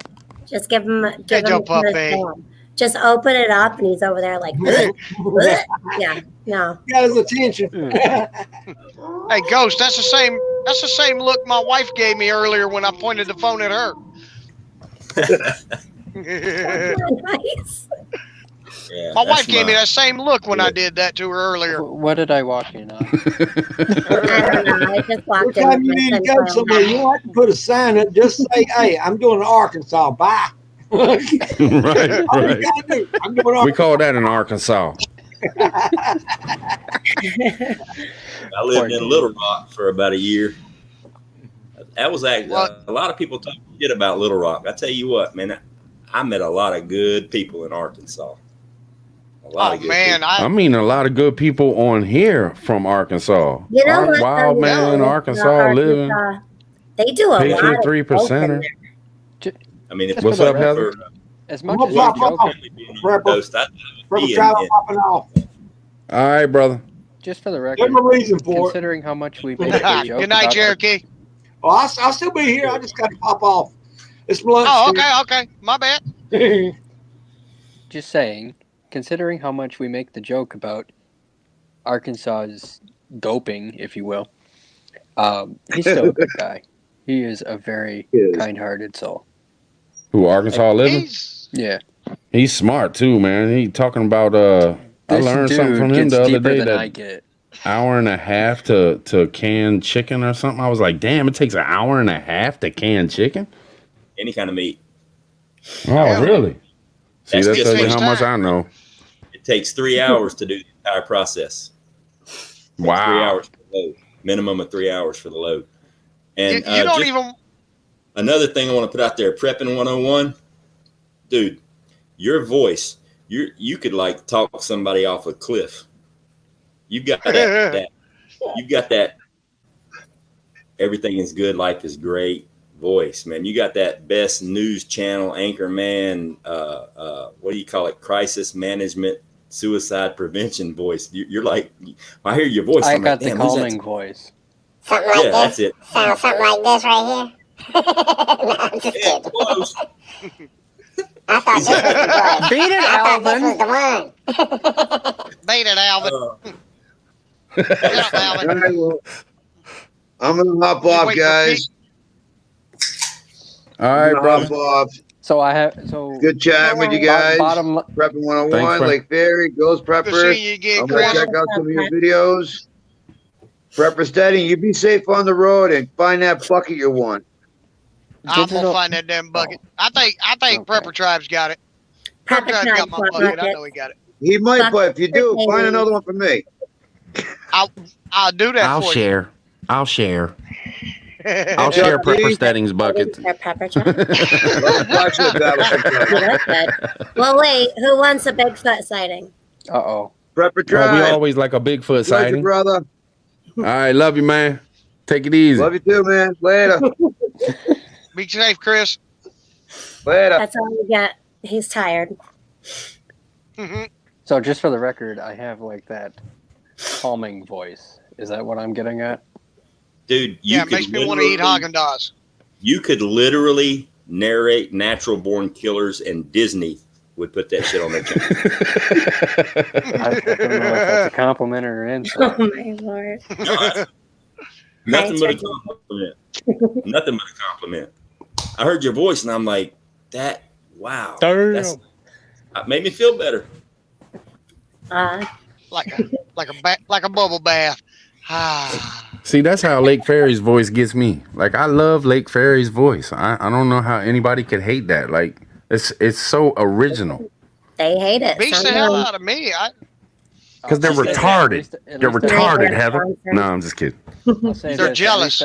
That's jealous. They jealous. That raspy voice. I can't change it. I actually went to the doctors when I was little, and I went in and I cried. And my allergist, my ears, nose, throat doctor, he's like, "Why would you want to change it?" He's like, "All right, get in here." Anyway, I waited there for a few minutes, and he comes in, and I'm just like in tears, and I'm like, they're picking on me. They're asking me how much helium I have to suck in before school, and like he's like, "Well, I love your voice," He's like, I don't know. Long story short, here I am. It didn't change, and it's got my voice. After your first couple. The first couple of videos I watched of you, couple of your videos I watched, I kept waiting on you to take a break and cough up a loogie like Bear, but you never did, so I figured it was natural. Kind of like one of these. I figured you were just congested there at first. I didn't really do it. I'm good at making the noise. Thank you. Yeah. Bear gets so many comments when he coughs up his loogies. It's hilarious. Speaking of Bear, I don't know if comment. y'all. Speaking of Bear, I don't know if y'all know, but last night I rated Bear. That was funny. Did you? And I made a dent in his numbers. How did he react to it? How did he react to it, man? He was like, "What's going on? You're welcome. Who's doing it? Prepping 101? I don't know Prepping 101." And then he says, "Shoot me an email at the email he has on the website." So we do, and now we're talking. So there we go. That's cool. That's cool. I watched He's him a good from dude. the beginning. I watched him from the beginning. A lot of people that are coming in now and are just finding his channel, they get upset with him because he's pushing his IFACs and things like that. Well, number one, his IFACs are saving people's lives. Gives that man a chance to push those things. Save people's lives, and they're half the price. They're half the price of the shit that you can go find elsewhere. Thing is, if you go back 2 years to when he first started running videos, the reason he started running videos, actually, it kind of parallels one of the reasons why I'm going to do a channel. The reason he started was watching Canadian Prepper, and he got upset with some of the information that was getting put out. He decided to put his own spin on it, and he started his own show. And most of his first videos is off his cell phone in his truck going to work. 101. What did I tell you about showing your prep? He relocated. He found some land. He's doing his thing, and he started up his own businesses, and he's doing good, making money. And for somebody to hate on him for doing that, I don't understand it. I just don't understand it. That's the American way. If you can do what you love, help people, and make money, which makes you able to put out more content, there's no bad thing to that. How is that a bad thing? And it's not like the product pushing are bad. I mean, that Bear fact, the IFAC, the minimum, that's good stuff, and he's saving lives documented all over the world. Yes, indeed. I got nothing but love. Now, if you're gonna put a comment on this channel with 8,000 other people and think he's gonna reply, you're smoking crack. It ain't gonna happen. There's too many people there. I mean, you're gonna get lost. It's too hard. It's too hard. I can't keep up with 50 people. What I did? I mean, I can appreciate him. Did you see what Digital Hawk wrote? I'm not on that level. What was it? Digital Hawk says, "You are my effing world right now, boys and fairy gals." That's really cute. And I didn't mean to yell at 101. Stuff preppers in the chat dared me to yell at him like I was serious. Yeah. Because I haven't done the timing of my channel. I started at the end of December, right before all this news hit. So I got stuck doing news for like a month, and I haven't gotten around to my preps that much. So it's been a running joke that I don't prep, and I need to do more reviews on things. So He's got stuff for days. And They're always going to question, man. We all are. You know what I mean? That's just the way humans act. We're going to question. We're going to. It's like you got to pay your dues or something. You know what I mean? You came in, blew up real fast, and everybody's like, "Man, holy shit!" I'm not even saying that, but it was just a timing thing. But I think after a little bit of time, I think it'll happen to more than just you too, because you caught some heat there for a minute, but it's calmed down. You're doing great, man. I need a sponsor. Digital Hawk. You sound like Coca-Cola. You got merch. You got merch. Prepping 101. No, I don't. Did you see his raid on Look, you don't even want to talk last about night? that shit. Hey, That- 101 that's catching what heat. made me Catching heat ain't bad. It's just like wrestling, whether it's good heat or bad heat. It's money in the pocket. That's heat. Yeah, hot or The cold. thing is, I'm not even monetized. I don't ask for people's money. Did you I don't all even go know over and see Angry Pepper last night and the room raid he got? That I made rated. seen it. I I seen rated it made me laugh Yeah. and cry. And you should have seen Jason's face. It was like he didn't know what to do. He had, he's wiping it. Yeah, it was good. It was. But really that's what this community is supposed to be about. You know what I mean? We're gonna have our little riffs. We're gonna have our little arguments and shit like that. But when it Our comes little- down to it, we're here to help I'm people. gonna That's say- what it's I'm gonna about. say this for Or a little everyone fairy watching. bitch rant. I'm gonna say this for everyone that's watching. I have nothing against Grim or Angry, and I never have and I never will, because this community is so much more than what it is just the surface drama. Because if we don't stand for what we believe in, what are people gonna have? What are we fighting for? Yeah. Why are we Preach. preppers? Preach. Why are we patriots? Why do we stand Amen, up for brother. what we stand up for? Amen. So I'm gonna leave it at that. And get some merch. Get some merch, Prepping 101. Get some merch. Go ahead and monetize, damn it. Somebody got to make some money. All Well, right. I'm not going to monetize on YouTube if I do, because they take 47%. Right, Damn. Who's running YouTube? Biden? Might as well Right. be. So, if anything, I do it through a third party, such as Patreon or PayPal or something like that, whatever it is. Right, Yeah. right. But that's down the road.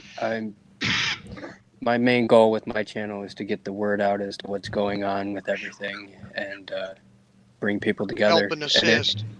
Right. That's And- awesome. And if that's all it comes to and it never makes any money, I don't care. I'm here to help y'all in any way I can. Have fun with it, brother. Have fun with it, That's- man. Don't forget to have fun with it. But you got Lake Fairy with you. I know she gonna keep you having fun. I got the community. What Yeah. are you No guys doubt, talking no about doubt. I'm just fun? picking on Heather a little bit. You know what? Oh, I don't know how to have fun, like at all. Right, right. With your That's like with unicorn my tinfoil channel. hat. I'm need my like I said, sunglasses, I'm a novice to For all those who this. didn't see, Mark, he hangs out in my live streams, and he came in with like these circle blacked out glasses and a tinfoil hat, and his pug had a tinfoil hat too. And I'm like, I explained to him, or explained to the chat before he had come in, I'm like, okay, I want to get into the news, be serious right off the bat, and then we get into the fun stuff, do a few raids, and goof off afterwards. Yeah. He comes in right away with the tinfoil hat, the pug, and the black glasses. And it was just, I'm like, well, that went out the window. Yep, there went the serious show. And then I couldn't let him sit up there alone in his tinfoil hat. So I literally had to make a beeline from the sunken living room up to the kitchen. And I went And the in thing- that drawer and I made the fastest tinfoil hat. Just The let me thing know. is, Mark I just some used... tactical Help is on the way. Help is on the way. Okay, Mrs. Doubtfire. What do you got, Chucky D? I know you want Yeah, to say what something. was you saying, Chuck? I was just gonna say, like I said, I'm a novice to all this, and I'm wanting to start a channel. And I was, I'd like to get a decent following on it, just because I'm gonna do some serious stuff. Like my first little intro video, I got it planned out. I got a little bug out bag, and figured I would do a little review of what's in it, which I know I don't have all the right stuff I need in it, but it's a good start. But I'm gonna do funny stuff. I know it's a pretty frowned upon app, but I'm sure everyone knows what TikTok is. Yeah. If I can get a following like I did on there, I never did anything serious. All my stuff was comedy. Right. And you know, I had a 17,000 following on there. That's Mark's hat. And good Lord. You had how many following you? I'm at 17.6 thousand right now on there. Damn. And I'd love to get that kind of following on my YouTube channel because, like y'all said, I want it to be somewhat informative. The little bit I do know, like I've already got a video plan I want to do where, in fact, my brother there got me some paracord that's got some survival stuff wrapped in the paracord. It's got a fire starter cord, fishing line, and I wanted to do a review of that. And I'm not great at it, but I make paracord bracelets. I'd like to follow that up with a video of like, hey, here's how you can carry this around. You can make you a cool little bracelet and carry it around everywhere you go with you, and you got something right there that's a usable item. But then again, the video right after that, I'm going to do something funny. I'm going to do some parody stuff because that's what I do. I like making people laugh. So Can I have 20 seconds with my cigarette? Is your TikTok success based on the fact that you were not wearing a bra doing your videos like the rest of the girls?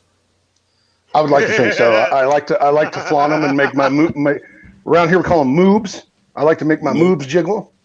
Because I've noticed it on TikTok, like all the really high channels. I think maybe it's like a requirement that like you can't wear a bra to start jumping around. Yeah. That's like a requirement, right? Yeah, I believe it's actually in their terms and agreement when you sign up. It's like Pepper Tribe. Nomad says that he's new, but he's getting it together. Well, how awesome is that? Awesome. Awesome. And Chucky, my husband's Bigfoot Pepper, and he told you, make the video. Do it. I'm going to make my first video tomorrow night. Like I said, it's just going to be like a little intro video, and I'm going to just do a little review of what's in my bag, just to kind of show what I got going on there. And then I'm going to open it up for, obviously like watching y'all guys, I take tips and stuff like that. What more stuff I can do to the bug out bag to make it better for me. I'm making one for my wife because more than likely if shit hits fan, my kids are going to be with her if I'm out somewhere. So my bug out bag is going to be catered to me, but then I'm going to have bug out bags for her that are catered to the kids, have everything they need. So my video is going to be kind of like I'll share what knowledge I have, but it's also going to be so I can join a community like y'all and take knowledge in so I can make myself a better prepper. Well, I want to go ahead and say that I'm going to go ahead and sign up to be your first moob groupie. I don't have any moobs, but I have some chesticles, and I'll totally shout out your channel. Chesticles? That is the funniest shit I've ever heard. Well, there it it goes. is officially over past All right, 1 o'clock, and this is where on the we- testicles. It's 1:07. I'm gonna moke this here naughty butt, and I'm gonna go get my butt in bed. It's officially past 1 o'clock. This is where the conversation devolves. Yeah, Welcome to I the think dark side there of the it goes. internet. It starts. I don't even have my channel started yet, but here you go. I've started a movement, the Chucky Moob movement. Oh shit! Maybe it should be a move out bag. A move out bag. Instead of wearing my bra, I'll have it hanging from my move out bag.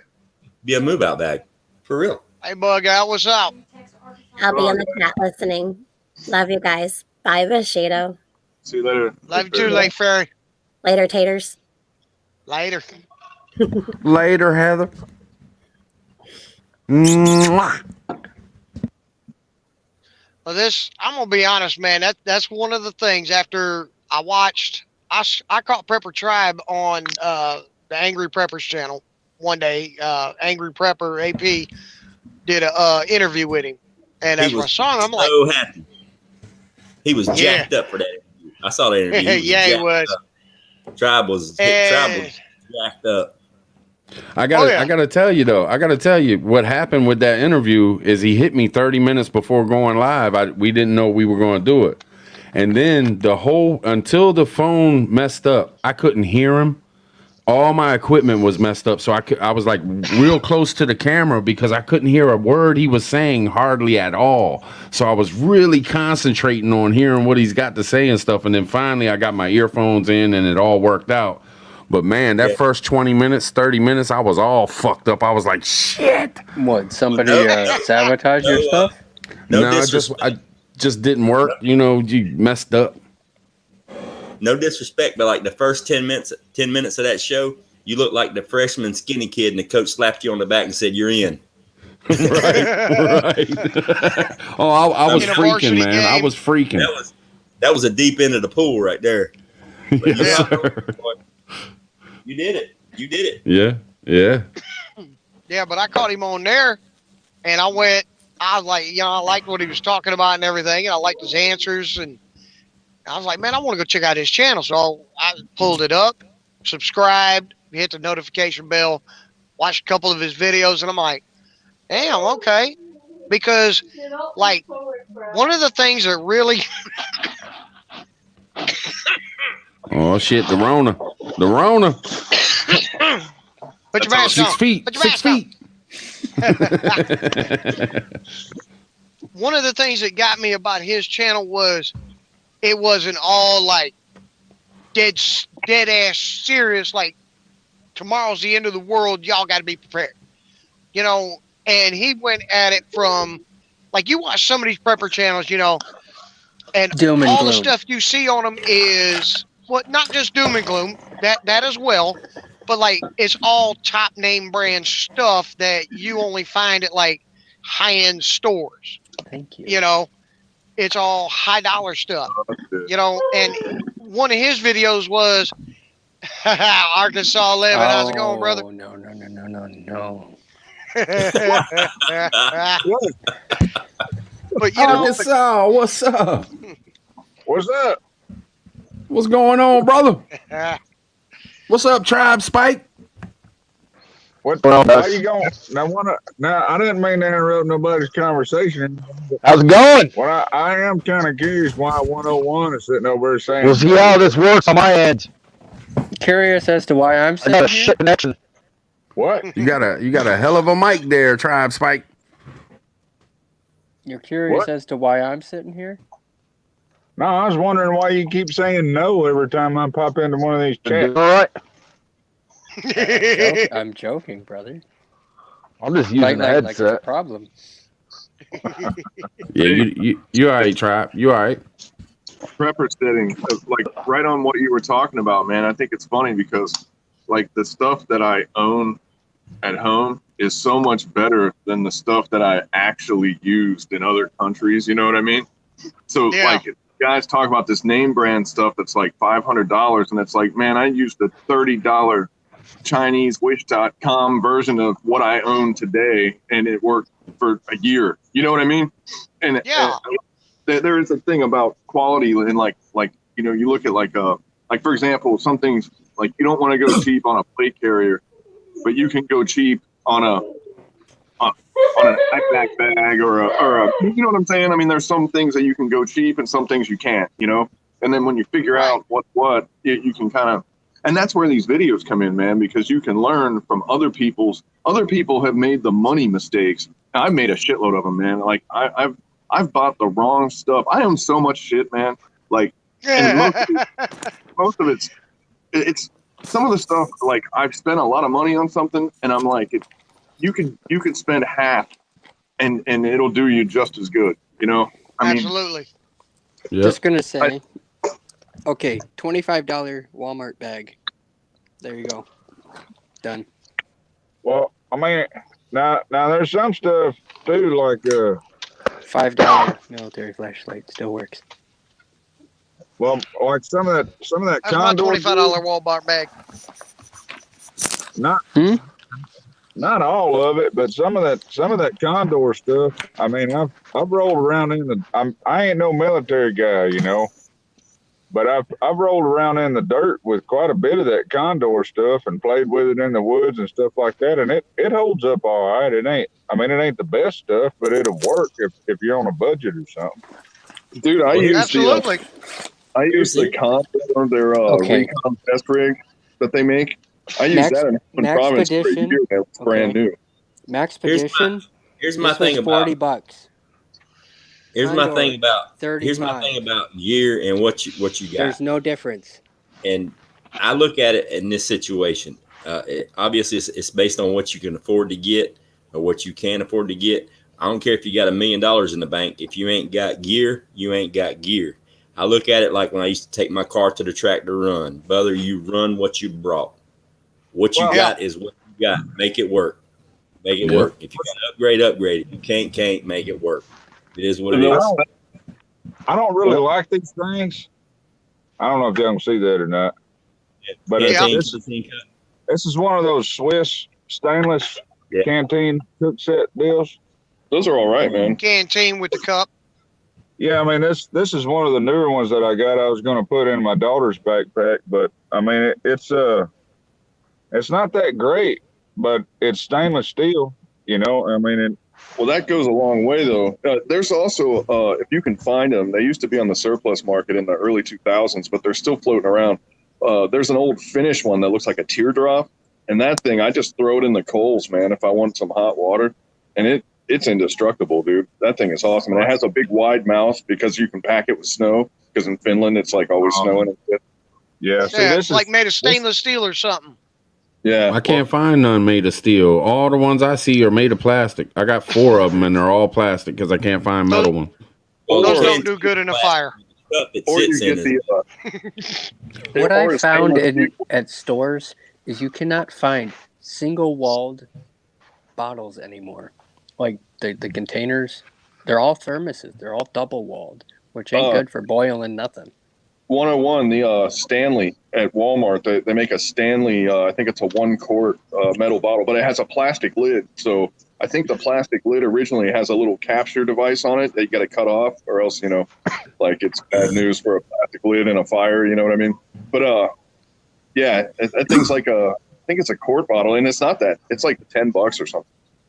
Yeah, the one that I got that I put in my wife's bag that I've actually used in a fire a couple times. The only thing plastic on it is it's got a little plastic tab on the top, and you can cut that off with a pair of dikes and just put a little piece of wire on it. And that's the same thing with these. These have got a plastic. They got a plastic cap on them, and they got the chain that holds the cap. I just cut that off, and that way, if you forgive me for being ignorant on this subject, but why in the hell did the military go with plastic canteens when they knew that their troops would have to boil water in the field? Okay, let me go ahead and answer this for you because I spent a lot of time in the military. The plastic canteen is just to hold the water. There's a reason that the metal cup separates from the bottom. You pour the water in the cup, you set the canteen cup on the fire and heats it up. Exactly. I mean, so you don't have to use all your water at once. Canteen in there. Makes sense. Number one, you don't want to boil water in a closed capsule anyway. It's going to build up pressure and blow the roof off. Yep. I didn't say the lid was on. I'm just saying. Heat the water up. That's and a good question. Okay. The whole canteen thing goes, as far as those solid, hard rubber canteens, I wouldn't really carry those simply because once you drink, and this is something that we were taught, I wasn't the recon scout platoon. Once you take a few drinks out of it, now it's half empty. So when you're walking, it's sloshing around and it's making noise. You get the 2-quart canteens where you drink out of it, you collapse it, so it always stays closed, so there's no noise to it. I mean, myself, I don't carry anything to boil water because I spent several years in the military and we weren't allowed to build fires and heat food and heat water. We ate the shit cold, and I'm still alive to this day, and I'm 51 years old. So this is the kind you're talking about. It's got the talking about the plastic water. Yeah. No, man, just to carry the water. It ain't for nothing boiling. There you go. That's the canteen cup. Yep. Sit right in the But fire. dude, he's talking about the 2-quart. It's a square one, and you can sling it. Yeah. And that's what I like about it. You can run it on a sling. So even when you're running, you can run the sling around your shoulders and throw it on your back, so you got water when you're running too. I mean, you can take that. Oh, okay. Yeah. The cup's just to boil the water, but when you're in the field in SHTF situation, having hot water, that's a fucking luxury, man. If you got it, great. If you don't, fucking work with what you got. It is what it is. Amen to that. And I just want to throw this out here. Any of you veterans, thank you very much for your service. Thank you, brother. Yeah, no doubt. No doubt. I don't Yeah, I like mean, any Looney, thank you. there's a lot. Yeah, thank you for your Thank you. service. I mean, there's a lot of cool knowledge that comes from that, and I had the whole canteen cups. I did my entire first enlistment. I gave my canteen cups back, and they had never been used other than to stir shit up in. There was no heat scorch on the bottom because it never got to a fire because we weren't allowed to burn any fires. And I was in upstate New York with the 10th Mountain Division. I've been in the field at 63 degrees below zero without a fire. And But, that is some, Ghost, I mean, yeah. This is an interesting conversation. I'm kind of glad this came up. I don't want to have us take this thing over. So just stop me if we get too down the rabbit hole or whatever. But, our military experience and this prepper bug out experience are going to be two different things because our technology and our supply systems are going to be completely different. We might have to boil water. We might have to do this. We might have to do that. The rules change. You know what I mean? We're going to be way more primitive. We're not going to have that 80% supply system backing us up. It's you're on your own. It's the yo-yo program, so having that metal canteen cup as a civilian doing this bug out thing, 100% you're going to want that. The military experience, we had a water treatment system. We had jerry cans full of water that we were drawing from, known good source, Nothing's going to be known in this bug out thing. It totally changes everything. Yeah. Well, I mean, the way I prep, I don't prep for this day and age because this day and age, and if I offend anybody, I apologize. This day and age is weak as fuck. Yeah. I've been saying that for the longest. I'm prepping back in the 80s and 90s. I'm prepping to go cold, straight, survival type deal, and myself, I have no prepping, bugging out for me is a worst case, last case scenario, not because I choose not to bug out and my situation and my location is completely defendable. I choose not to bug out because I have family members here that are not going to be able to bug out and I'm not leaving them. So that's a decision that I personally had to take. I'm going to stand by it. And I've heard several people talking about, when the troops roll up, the bullets are going to fly. And bottom line, let me tell you something. And I'm seriously worst case scenario, if the military was involved, whether it be NATO or guard troops or active duty military, and they're coming around to pacify the civilians, if you think for one fucking second that you're in your brick reinforced house and you're going to defend that and you're going to win, you are out of your fucking mind. It ain't going to happen. Yeah. That shit crazy. An armored APC, roll up the white flag and go ahead and get your spot in the Walmart parking lot because it ain't going to happen. The show is a whole bunch of folks on the internet that coming around, you can defend your stuff. The hoodlums, you can defend your stuff. But if it's an organized group of military people coming to get your shit, go ahead and accept the fact that they're going to get your shit. The problem with their plan coming to my joint is before they get my shit, I'm blowing it the fuck up. Because if it ain't mine, it's my money, it's my stuff. If I ain't the one using it and I'm not the one delegating work it ain't theirs. And how it's going out, then ain't nobody getting it. Well, that's the thing is that if you can't, on the whole, if I can't have it, can't nobody have it. It's gone. It's done. It's over with. And see, like you said, Ghost, I got a prep to from my dead fingers. Yeah, I live on the 32 acres out here, but my grandmother lives 100 yards from my house. She's 79 years old. She ain't gonna be able to bug out, so I gotta be able to stay here and protect my own. That's my situation. In the bug out situation, I think I'm not bugging out. I'm not bugging out. I'm going to be a small note on one page in the history books where this crazy motherfucker tore some shit up. Eventually lost, but it is what it is because I've decided I'm not bugging out. Now, if it's a situation where I can get them mobile and get in a vehicle and I've got my EMP vehicle outside, it's good to go. If something happens and I can get them in there and I can get south to my bug out location, which is a family member's land, it'll take a couple hours to get there, but that's not my first plan. That's a last ditch thing because I'm not leaving my family. That's just, it is what it is. I mean, if you're not fighting for your family, what are you fighting for? Why would I want to bug out and be on my own at the end of the world walking around like some fucking lost ass dude, being proud of the gray man surviving on his own. I mean, literally on your And own. What's the whole point? bug out thing. I think YouTube has blown out of proportion the idea of bugging out. I mean, YouTube hasn't done it. Some people have. I totally agree with the bug out. I do. I think bugging out is a top priority if you are personally in the situation where you can do that. If it was just me and I didn't have family that was restricted, I am fucking gone, brother. I'm on the move 24/24. Yeah, and see, that's why I call my bag. That's why I call my bag a go bag. It's not a bag. It's not a bug out bag. Mine's a go bag because what if I'm out? I'm out at work. I mean, yeah, I work. I don't work but 20 minutes from the house. But what if I'm at work? Shit hits the fan. Well, I've got a bag. You know, like you said, you got an EMP vehicle.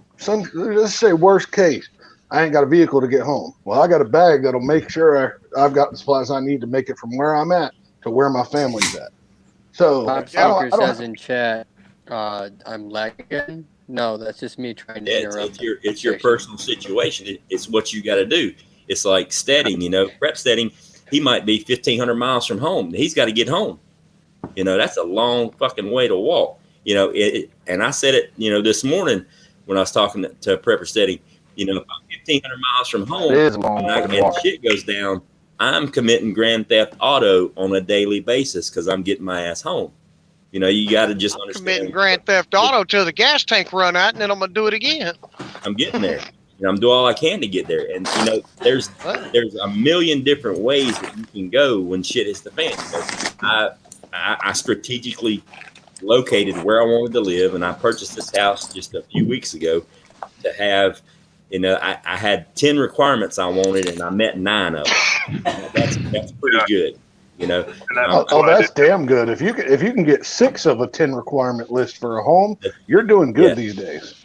I really wanted number 10, but it is what it is. But the great part is, I'm about 9.5. I wanted a whole lot of land in the woodline, and I don't have that. But the land that I do own is a short 15-minute walk, and it's just wilderness from where I'm at. I'm on the outskirts of a populated area, so I can get onto land to be out in the middle of nowhere as a last case scenario. But as far as bugging out, I have no plans to bug out. I have plans to do that whole fucking Alamo thing right here if I got to. Don't want you and me both.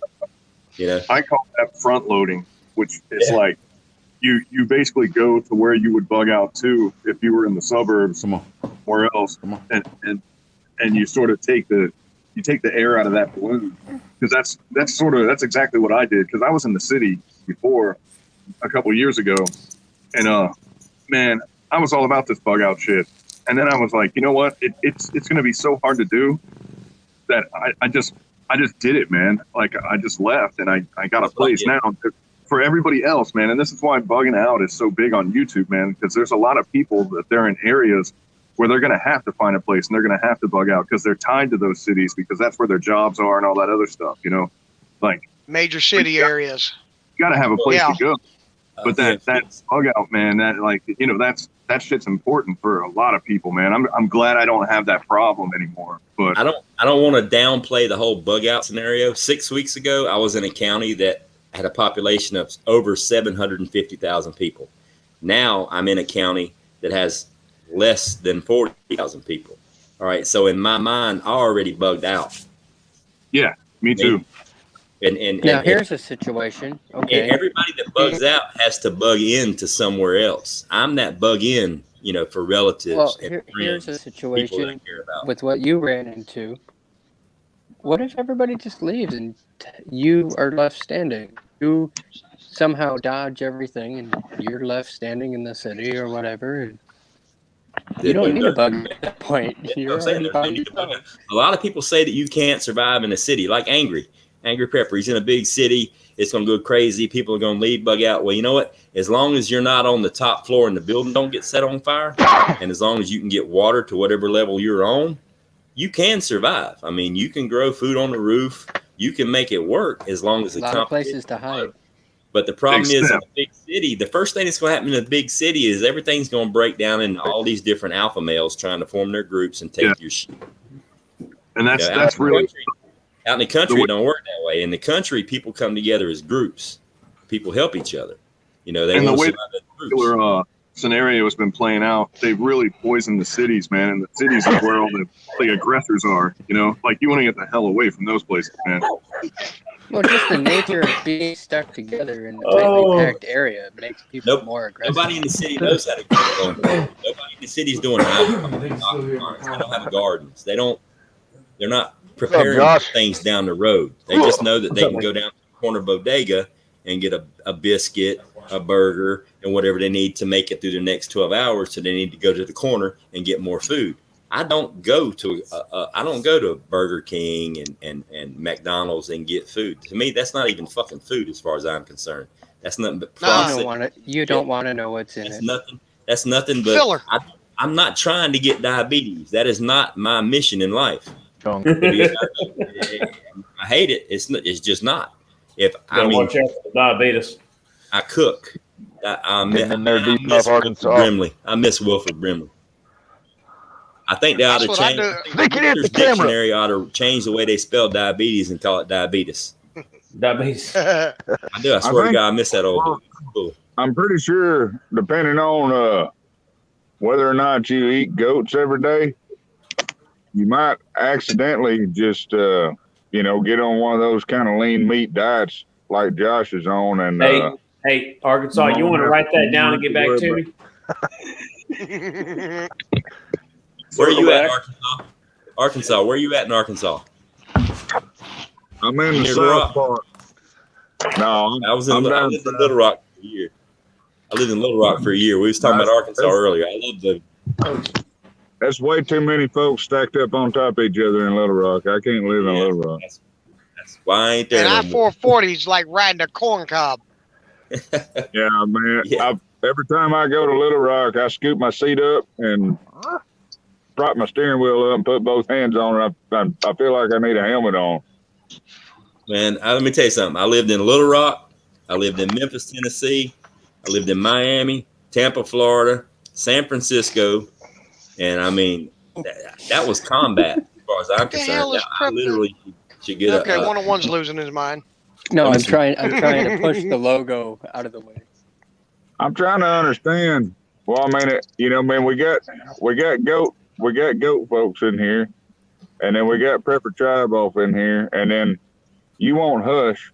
So I'm just trying to figure out where we're going. What's wrong with goat now? I'm sorry. Goat tastes pretty damn what good. I do with goats in my personal time is none of your damn business, sir. Better stay the hell away from my girlfriend. All right. So just to make it clear, you weren't talking about Tom Brady, right? No. Okay. What? He is the GOAT. Huh? He is the GOAT, though. Tom Brady is the GOAT. I hate the son of a bitch, but he's the GOAT. Well, he's in mainstream media timeout right now for his little beer drinking extravaganza. Oh, I thought you were talking about because people got upset that he was white and won the Super Bowl. Yeah. Oh well. That was a real thing. I just think somebody said that and then they're blowing it all up. You know what I'm saying? It ain't. Look, this cancel culture bullshit. I'm over it. I'm over this cancel culture bullshit. I agree with you on that. I'm sick of it. I'm mixed. Live and let live. Native American and everything else. I'm a mutt. I don't even know what the hell all my shit is.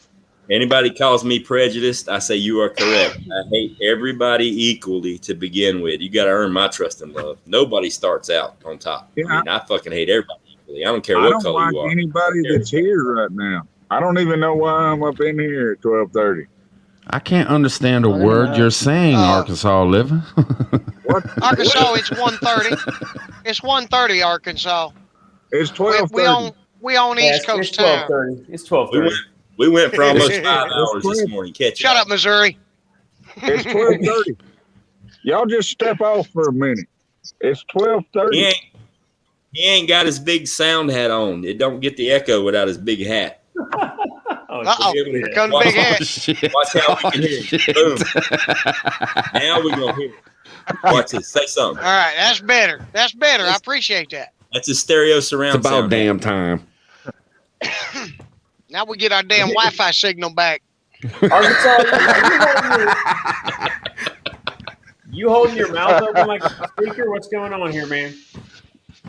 I don't What know the what any of fuck y'all are are you saying doing? most of the time. Who doesn't even know how to respond? Can you please stop? Hey, Tribe, I got What's a up? question, man. Where's Northern Girl? Yeah, We where get is Northern Northern Girl Girl? up in here. Where's Northern Girl at? We got I haven't seen Arkansas her in all here. night. We I know saw them her, two bicker all the time. That's good comedy right there. Prepper Nerd says, come at me, bro. What? Hey, man, look. Last thing I'm going to do is mess with some country boy from Arkansas, man. They walk around in the woods with leaves and sticks and everything and don't nothing make a sound. Even the deer go, did I smell something? Oh, shit. One of them Arkansas boys is here. Fuck, I'm running. Well, now, y'all hold on just a minute. Now,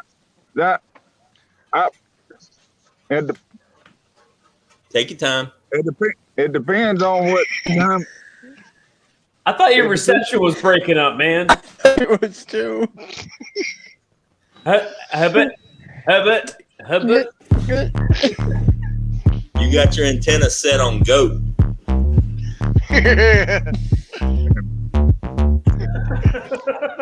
Oh, you got something put in goat. I don't know what the hell's going on. Sure, yeah, I'll put my other hat back on. Fuck you. Assholes. But no, Did you get your like, chicken one thing I can to thought Arkansas living? Did you get the chicken can finally? Nah, it's still in the refrigerator. Is it? Fucking YouTube, man. It's a 3-hour process. Okay. Even if you don't make the stop. Not You to don't want to interrupt start. here, but this M9 dude who's been following our chats in every single prepper for the last week. Where the hell is he? Who? M9. No, M9. he's from somewhere over there in the UK or something like that. He's just got. He ain't a bad dude. He just got weird stuff. I heard Whatever. Hey, 101, man. I think them squirrels are getting to your internet again. You're breaking out. Dude, I heard. I agree, Arkansas. He makes movies. M9 Shyamalan. Yeah. My internet's breaking up.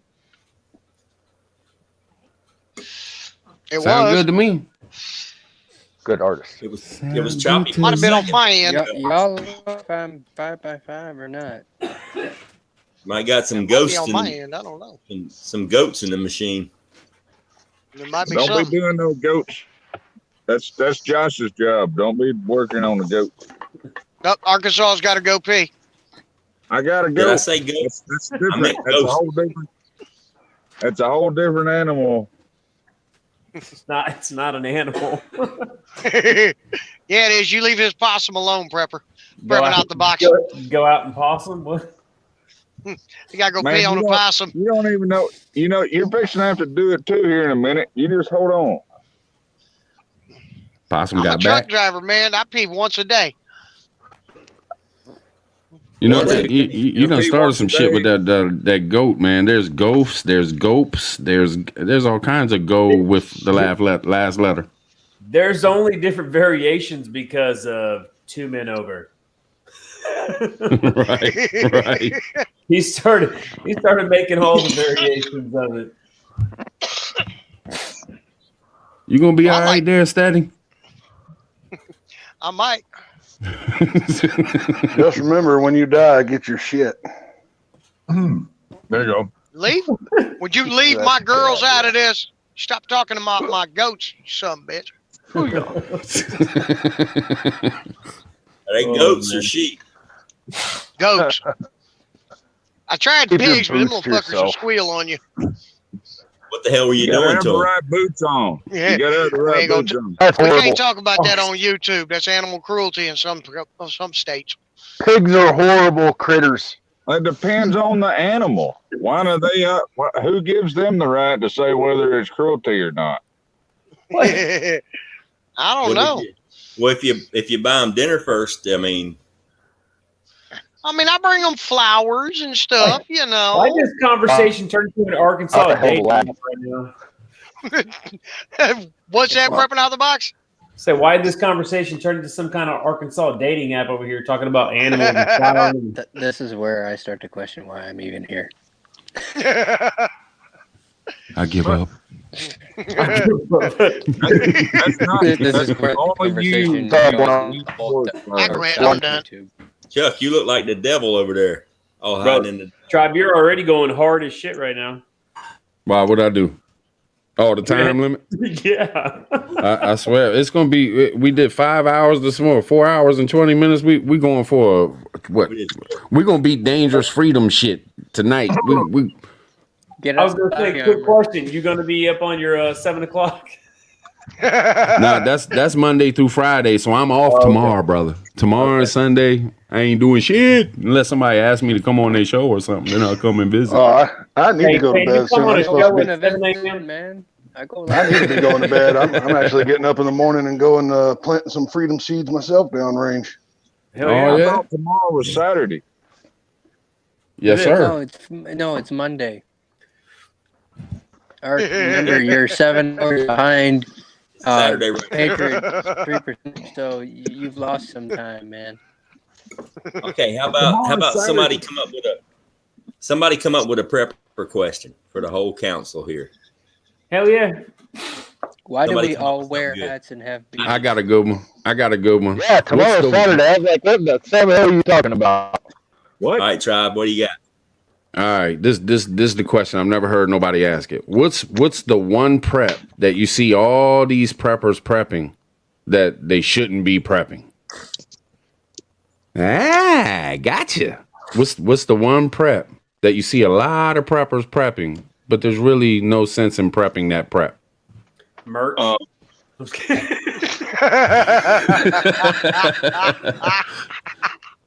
There's just one thing that I could possibly. I got you, Ghost. I got you. I see you thinking. This is a really small one, but it annoys me when I see super shitty carabiners on somebody's bag that would never bear a true load. It just irritates the shit out of me. Like, it's like the carabiners are pretty cheap. Like, just get a real one. You know what I mean? Right. We talking All right, about. I got an answer for you. I got one right All here. right. Hold on just a minute. All right, what Hold on a minute. The things I see people prepping that I think shouldn't be included in your preps, and I know this might sound weird, but let me explain myself. I see a lot of people prepping to barter. Your preps are your barter. I see a lot of people that don't even drink and they'll prep. You know, they got 5,000 gallons or $5,000 worth of liquor. Oh, I'm gonna barter with this. That has no value to you. It means nothing to you. A barter, you have to have a personal stake and a value in what you're bartering. If gold means nothing to me, then I don't want your fucking gold. I mean, if I don't drink, then your liquor means nothing to me. Every single animal on the planet has to have food and water. So why would I waste money buying liquor to barter with? I got food. That's the number one thing you're going to have to barter with. The number one thing that's going to have value is food and water. So I'm not going to waste my time prepping for an external. I'll say this: if you're not gonna drink liquor, but you plan on having some kind of a team or some kind of a mag or whatever, if you're gonna be putting guys together, why not have a stash of liquor? It'd be good for morale. Don't get me wrong. Don't get me wrong. I got booze. Man, I got booze prepped. No. Yeah, I'm not saying somebody. I just chose that as an example for somebody that doesn't drink, that something that they don't utilize themselves. No, that's what I'm saying. That's what I'm talking about. So if somebody that doesn't utilize it themselves was specifically getting liquor, it would still be a beneficial item to have, because if you have guys and you're collecting and you're growing a team and things like that, even if down the line, I mean, you could use that for a huge boost for guys. You can use it for decompression. You can use it for a lot of, you use it for a lot of things when people are coming back from something that's harsh. The liquor that I buy, if shit hits the fan, the only only value I can get out of booze shit hits the fan is antiseptic for wounds and things like that, and cleaning stuff. Because if shit's going crazy and I'm thinking there's a 50-50 chance my house is going to be getting shot at tomorrow night or tonight, then everybody that's in my house in my mag, the last thing that I'm gonna make sure they get is booze, because I want them on point. You know what I mean?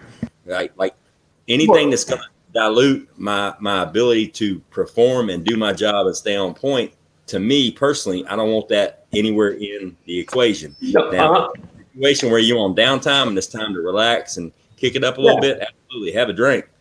But to me personally, and I'm talking about people that stock up on 10,000 rolls of paper towel to barter with. Well, you know what? If you got water, wipe your ass and move on about. You can live without toilet paper. So to me, toilet paper is not vital in my preps. It's in my preps because it's a comfort item, but it's not a priority in my preps.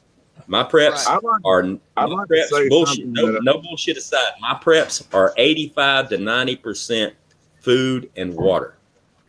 Well, the rest of it is just what comes down from there. All the liquor that I prep, I'm not a liquor drinker either, but I make sure that it all burns because it also works in alcohol stoves too. So, like, you can get more than one use out of the same thing, Yeah. Well, don't get me wrong. I didn't pick liquor because I'm against liquor. I love to drink. I just picked liquor. But that's what popped into my head. We got to give the floor to Arkansas, though. He's been trying to say something for the past 5 minutes. Well, no, I mean, I was just gonna say, I mean, as far as y'all talking about alcohol and all that kind of stuff goes, if it's not a high proof, you can't use it for the stuff that you're talking about. You don't want to use a lower percentage alcohol. If it's grain liquor and stuff like that, you don't want to use it for antiseptic if it's watered down to the point to where it's 70% or lower, and also it won't burn worth of crap. And you're looking at stuff like Gym Clear and Everclear and that kind of stuff. So I mean, even though it's cheap, it tastes like crap, and nobody wants to drink it. But it's that's where you're going to get your multiple uses out of the alcohol and stuff like that. Well, one of the biggest things that I see. Now, just hold on a minute. Yeah. One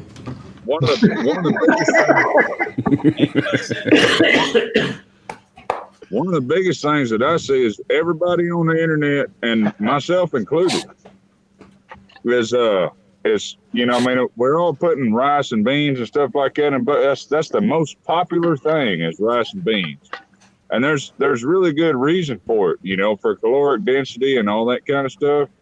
I understand, but if you're not actually eating it, don't put it up.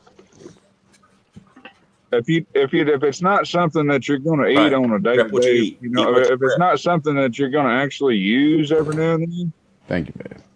Don't do that. That's a bad mistake. And what are you going to do when the apocalypse comes? Well, I guess this is all the stuff that we got. So we're just going to live miserably because we're going to eat a whole bunch of stuff that we don't like. Well, there's a lot of dudes that can't prep a bucket of McDonald's cheeseburgers, so they're just going to have to figure out a new way to do things. Well, them fucking things don't ever expire, so they might actually last longer than MRE. You better. Well, shit, the MREs are out of date. Let's grab them. Where's them Big Macs at? Y'all just come on. You understand what I'm saying? Damn it, y'all. Hey, Arkansas. Oh no, we get what you're saying. People that are buying stuff that they're not even going to use. And I get what Ghost was saying. People stocking up on shit to barter with. Well, I'm kind of like Ghost there. I'm not worried about bartering with stuff if it hits the fan. I'm not going to be worried about bartering for stuff until I get to the point where I don't have, like he was saying, I don't have food or water to take care of my family. That's when I'm going to look, what do you need? Oh, okay. So, I got all this ammunition I came across. You need ammunition. Let me trade you some of this ammo for some food or a bag of salt or, something like that. Something that I actually need. I get that. Yeah, the thing about barter is barter, the whole process of bartering is that item, whatever it is. And only reason I picked liquor is because it popped into my head because it was something that I seen somebody had stashed in one of their preps on one of the videos I watched. The only reason they had it was to barter. They didn't drink. And that person made it specific in their video. They didn't even drink alcohol. They only had it to barter. And I'm looking at the shelf and they had several $100s worth of booze. And I'm going, you don't drink. Everything on that shelf, that's a wasted $700 to you because it's not going to sustain you or your family if nobody wants to barter. If nobody wants to barter for booze. That's an excellent point. That's the thing. That's wasted money. You might as well throw it away. So invest in stuff that has value to you and also has value to the other person. It has to have intrinsic value. If it only means something to you, if all you got is Pop-Tarts, and I fucking hate Pop-Tarts, we can't barter. You know what I mean? Yeah. It's like saying you want to barter me with a handful of used nails that are bent. They have no purpose in my life. You know, food, not unless you need a bunch of hooks. Yeah, food works. You know, so instead of investing money in a wide range of things, I would rather invest it in things that I know every single person needs, even though it might not bring as much on the barter table to that one individual. That one individual might only want booze. Well, I ain't got booze, but he has to eat. You know, babe. Hey, babe, can we return all that liquor that we bought? There are uses for strip screws and bent nails. Ghost pepper done fucked me all up. Yeah, I agree. There are uses for strip screws and bent nails. I'm just trying to find something innocuous that doesn't value as much as something else. To go off of what Arkansas was saying, like how you can't drink pure grain alcohol, but you don't drink it by itself. So like you can use it as an antiseptic, you can use it to burn.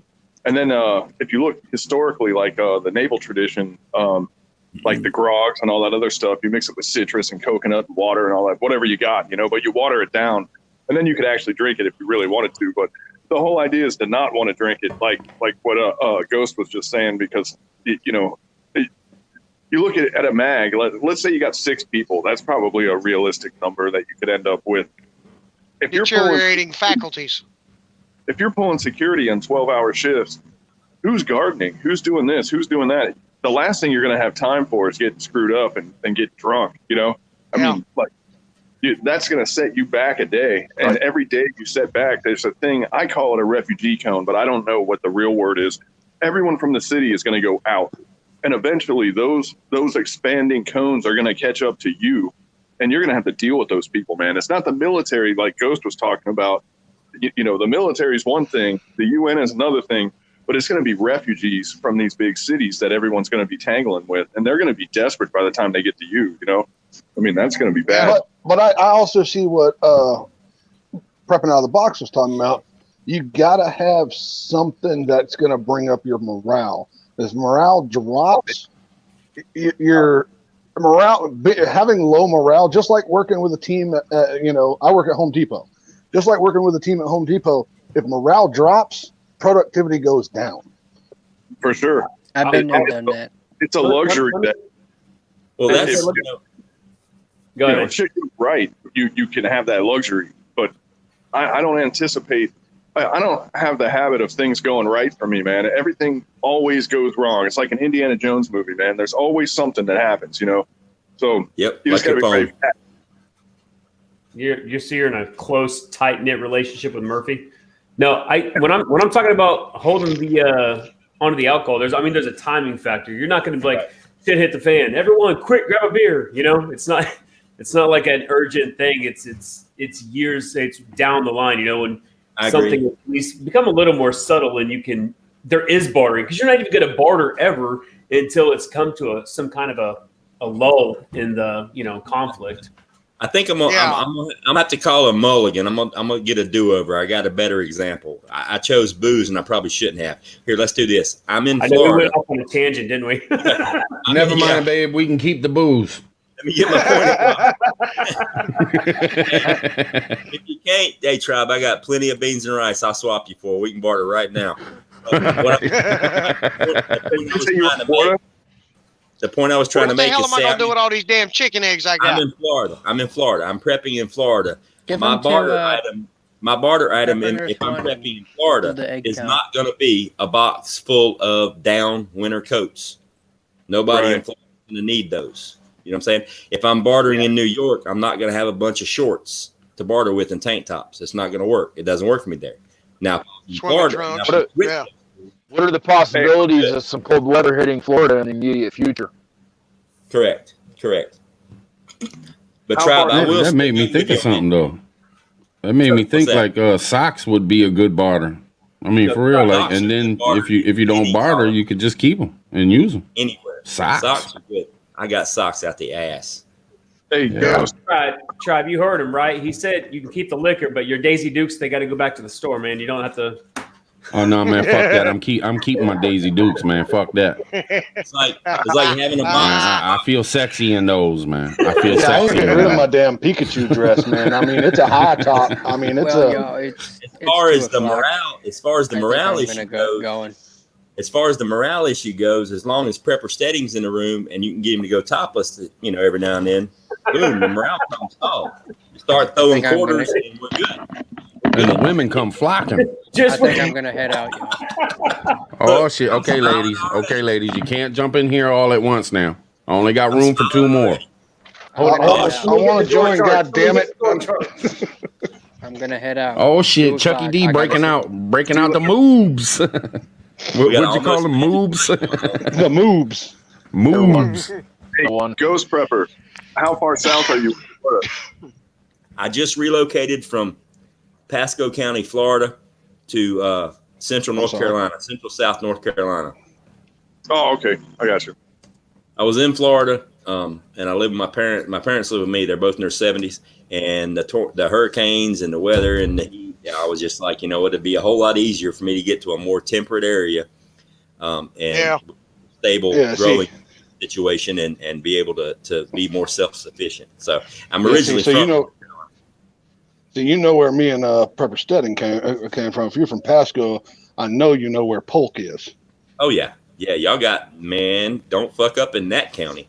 That's why I left. That motherfucker will put you under the jail. He don't play. Period.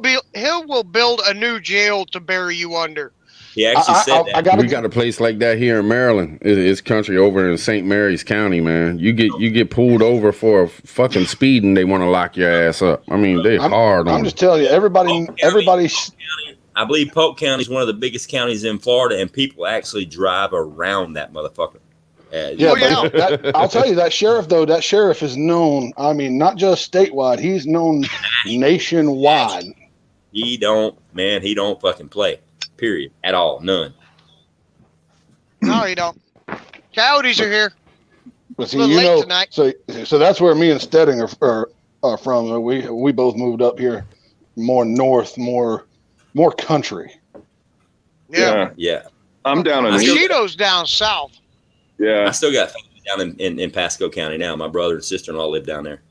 And my parents and my wife's parents still live in Polk. I mean, it's a good area to be. I just got tired of the heat all the time. I miss watching the leaves change colors and walking outside. Guys, I got to run. All right, brother. All right, Bushido. I'm a truck driver. I get to Thanks see for that chilling, shit all year Bushido. long. And plus, I got family up here, and the location I chose, I'm centrally located between all of my family except for my brother-in-law in Florida. I'm less than 2 hours, and everybody that's immediately related to me right here in the Carolinas. So, I just thought it'd be good for my family to get close to each other. Especially with all this bullshit flu thing going on, and we decided to move. Plus with the housing market the way it was, I mean, hell, I made a shitload of money on the house I sold in Florida. I was less than 2 years and made about 35% profit on it because of the way the housing market is. I mean, it was stupid not to take the deal because it's never going to be worth that much money again. It's kind of like food. Yeah. Why do you get food? Food's never going to be as cheap as it is right now. Yeah. Food, in the history of the world, the one commodity that has never went down in value is food. And I got to tell you, man, that hit home with me the more I heard it. The more I heard Prepper saying food is never going to be as cheap as it is today. Tomorrow it might be it might even be more expensive. Just tomorrow, it made me think. Okay, they're absolutely right. I need to go out and get food. That's a strong statement. I think that hits people right in the mind, man, and makes them go out there and get it.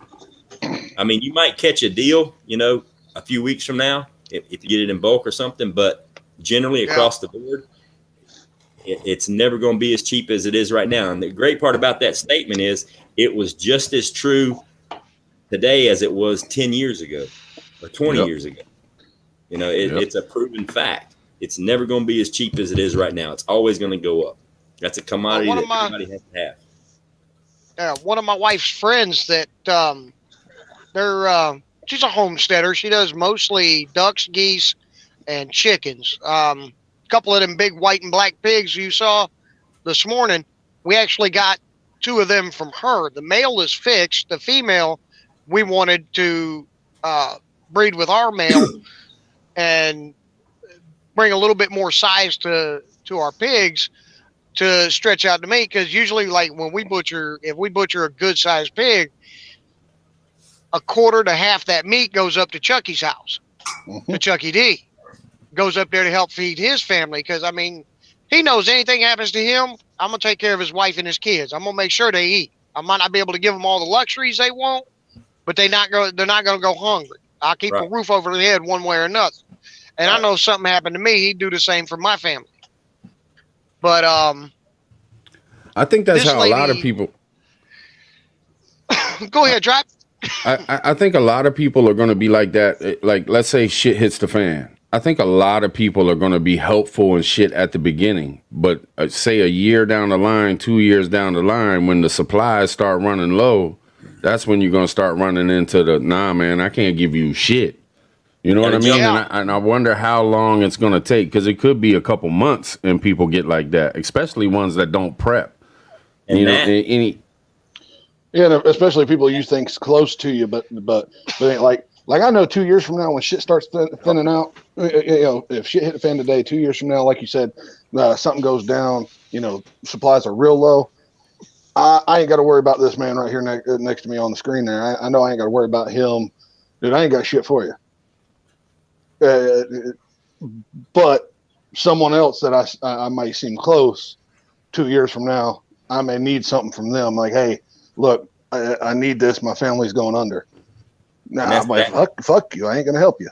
That circles back. What you just said, Tribe, circles back to about an hour and a half ago when I said that saying what Negan said, how people are a resource.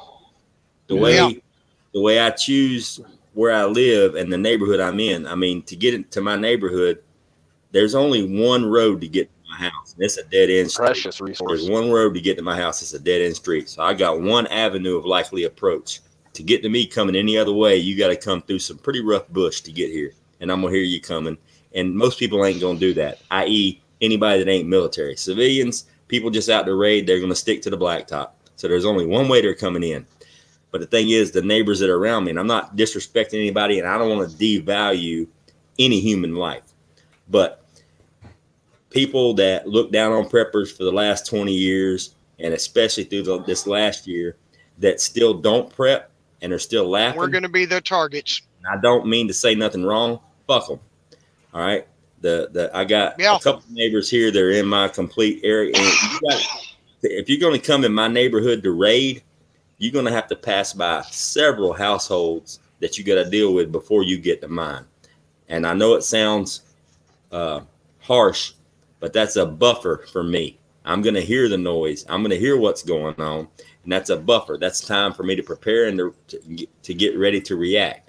But then again, I'm also neighbors that are close to me. I've got neighbors that are close to me, within a few houses that don't prep. And I know they don't prep. But I also know they're quite well off. They got RVs parked in the backyard. They've got means. They've got intrinsic value that can be brought forth to the next level, because I know they can't take care of themselves. I know they're going to need a savior, somebody to take care of themselves. And I also know they can bring something to the table, and intrinsic value of things like that. So you've got food and such. They've got the RV to get out of that neck of the woods if you need to leave the home, like you said. Yeah. They are a resource. They're a resource. Now, what resource depends on how you can utilize that if you're in a situation where it's yours to utilize. But like you said, a buffer. Yeah, exactly. It's the appreciation. I got my aunt. She lives at the front of our property, and now from where my mailbox is to my house, it's 0.4 miles. You're going to pass my aunt's house first. Now you can ask that man right there. I have no love lost for that lady. So that's what she is to me. She is a buffer. That's cold, brother. That's cold. It is. You don't know his aunt. Yeah, you wouldn't be saying that. She's rough. That's huh? a buffer. So, like you said, She wouldn't piss on your gums to put your teeth out if they was on fire. Like you said, if I hear shit, right? If I hear shit me. Yeah, if I hear shit going down, right there, I ain't going up there to save nobody. I just know it's time for me to buckle down and get ready because something's coming. Yeah, and you know it's real when she shows up on your front step. You know, she's one of those ones. Sorry, I ain't got shit for you. You're going to get warned. You know, and I hate to put it that way, but I've got myself backed into a corner. It goes back to what we were talking about this morning, Tribe. You know, an animal that's backed into a corner is going to fight, period. If you back somebody into a corner, they're going to fight. If you give them a way out. That's when they're more dangerous. Then it's less issue on you. But to come into my neighborhood, to get to my house, to come down my street, and there is no way out of my street, and there's nothing behind me but woods and a whole bunch of nothing, you better get right with yourself, get right with your God, because I'm not going anywhere. You know? Yeah, that's like me. My house is butted up to the old man. This old man lives. This property I'm on has been in my family for over 100 years. The farmer that lives behind me, same thing. That man and his family's been out there for over 100 years. So I ain't too worried about what's coming up behind me because that man there, that's a big cow pasture. He's more of a shoot first, ask later than I am. So I know I got. A lot of people watch these TV shows with all this high-speed military stuff, and they're thinking you're going to get snuck up on. Let me explain something to you how silencers work. Number one, there is no such thing as a silencer. Suppressor. Hey, now Ghost, it's written down as a silencer in the patent, the original. Yeah, but they ain't quiet. They still make No, they're not. I just think that's a funny. On TV, it sounds like you can't hear them. That's all horse shit. I've used them. You can still hear them. But here's the thing: a normal civilian is not going to have a high class silencer or suppressor that's going to make it quiet. So anybody that's coming on your property, if you're set up in a situation where it's defendable from one or two sides, you're going to hear them coming, especially if you've got a buffer zone. Because there's going to be all kinds of noise. There's going to be shit on fire. There's going to be people yelling and screaming. It's going to be chaos. Yeah. You know what I mean? So I got a huge request, man. I ain't trying to change the subject or nothing, but I got a huge request. I don't know. Ghost Prepper, have you ever watched Prepping Outside the Box War Games Wednesdays? No, not the War Games. I have watched several. Man, I think you would really like it, man. And I think I got a request for Prepping Outside the Box. If you would, I hope y'all two hook up, man. I hope you get on that show because it's very interesting. He gives you scenarios. He gives you scenarios, and there's some really fucked up scenarios sometimes. And you got to come up, you come up with an answer to those scenarios, but then he hits you again and gives you, tells you where you're wrong or where you could be wrong, and you got to think even deeper. And then you go even deep. It's a great fucking show, man. I think that's awesome. It sounds like it. I would love to see Ghost Prepper get on that bad boy. That would be a good show. When you're doing Setting too, Chucky D too, Spike too. I mean, everybody. It's like I watched them. I love it. I love that show. Yep. It's like when Angry Prepper pushes out that question on his interviews, if you come across a stash, what are you going to do with it? And I'm one of the very few people that agreed, is it mission critical? Am I in a hurry? Am I going to take, if the question is I'm going to take it, am I not going to take it? Yes or no? The answer is always yes. Now, if it's a situation now, does the yes change into the fact that I don't have the physical strength to carry the rest of it? Is it going to compromise my ability to get where I'm going?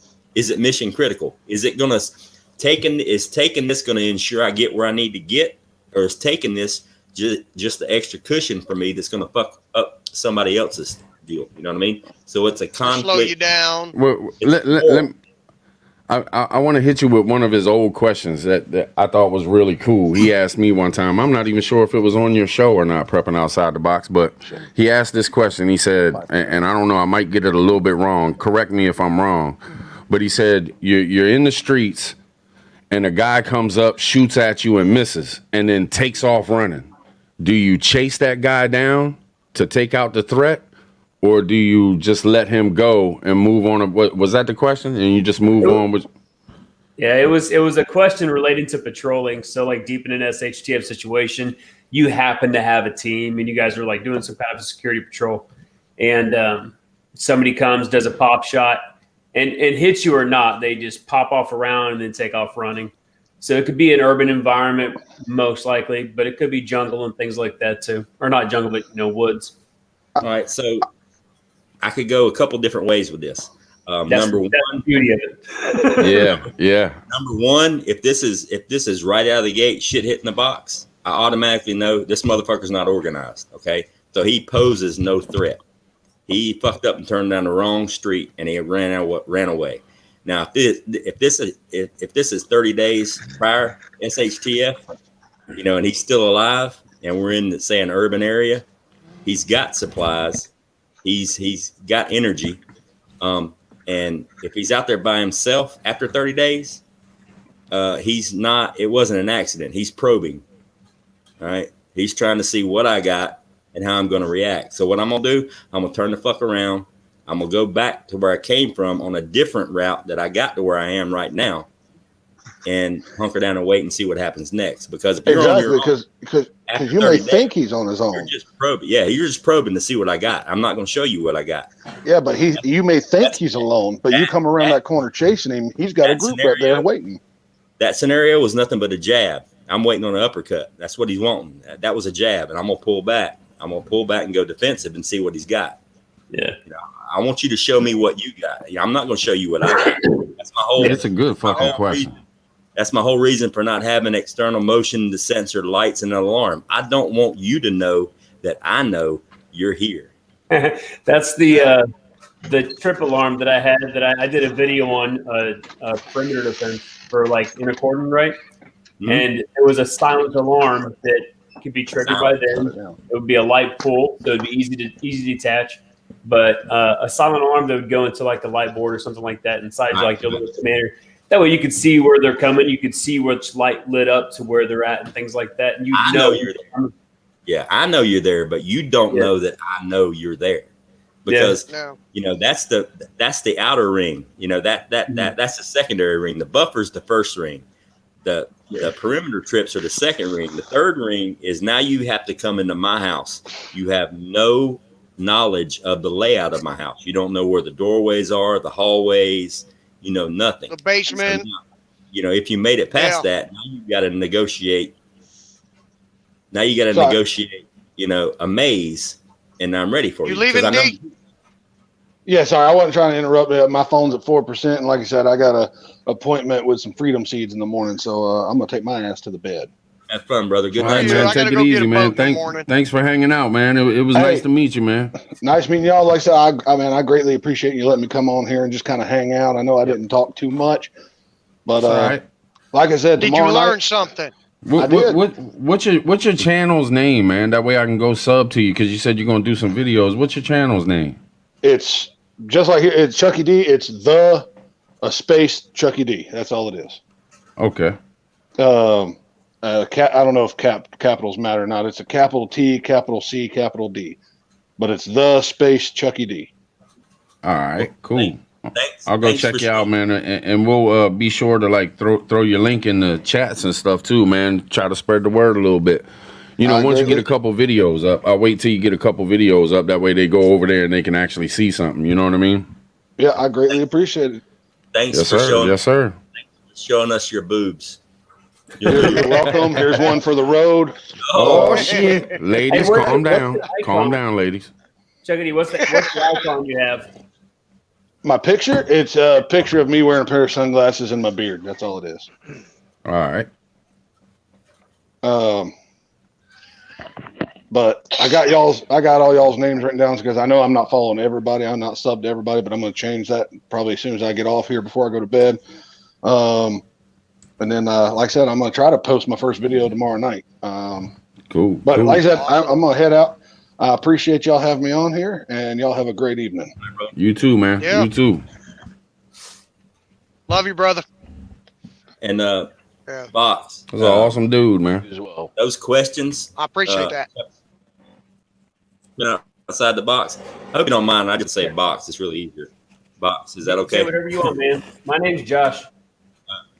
Josh. I'm gonna switch it because Spike those ain't got his questions picture like up that. anyway. Yep. What's up, Josh? You know, people log on to me. I know for the last couple, probably 2.5 years, 2.5, 3 years, logging on to different prepping and homesteading channels, trying to pick up knowledge. And I'm gonna tell you right now, probably one of the most valuable tools for knowledge is hypothetical questions like you posed just then, because that's where you trick your mind into thinking about different things, and you put yourself in that situation and what would you do, what would you not do, and it gives you a chance to make a mistake virtually, correct it, and not make it later. That's some seriously valuable stuff. Yeah. And that's what I love. Bigfoot's done came out of hiding. Yeah. Almost went What's back up, man? to hiding because I saw a whole, I saw Yeah, a double. what's up, Bigfoot? I already clicked the button. How's it going, man? How you feeling tonight? Tired. You guys are night owls. I can't keep Oh up. yeah, I don't even know why I'm up right now. I got up at 6 o'clock this morning, man, because I got to do the 7 o'clock show. So I get up at 6 o'clock in the morning, man. I'm gonna be a 24-hour run tonight. It looks like. Holy crap! I'm with you.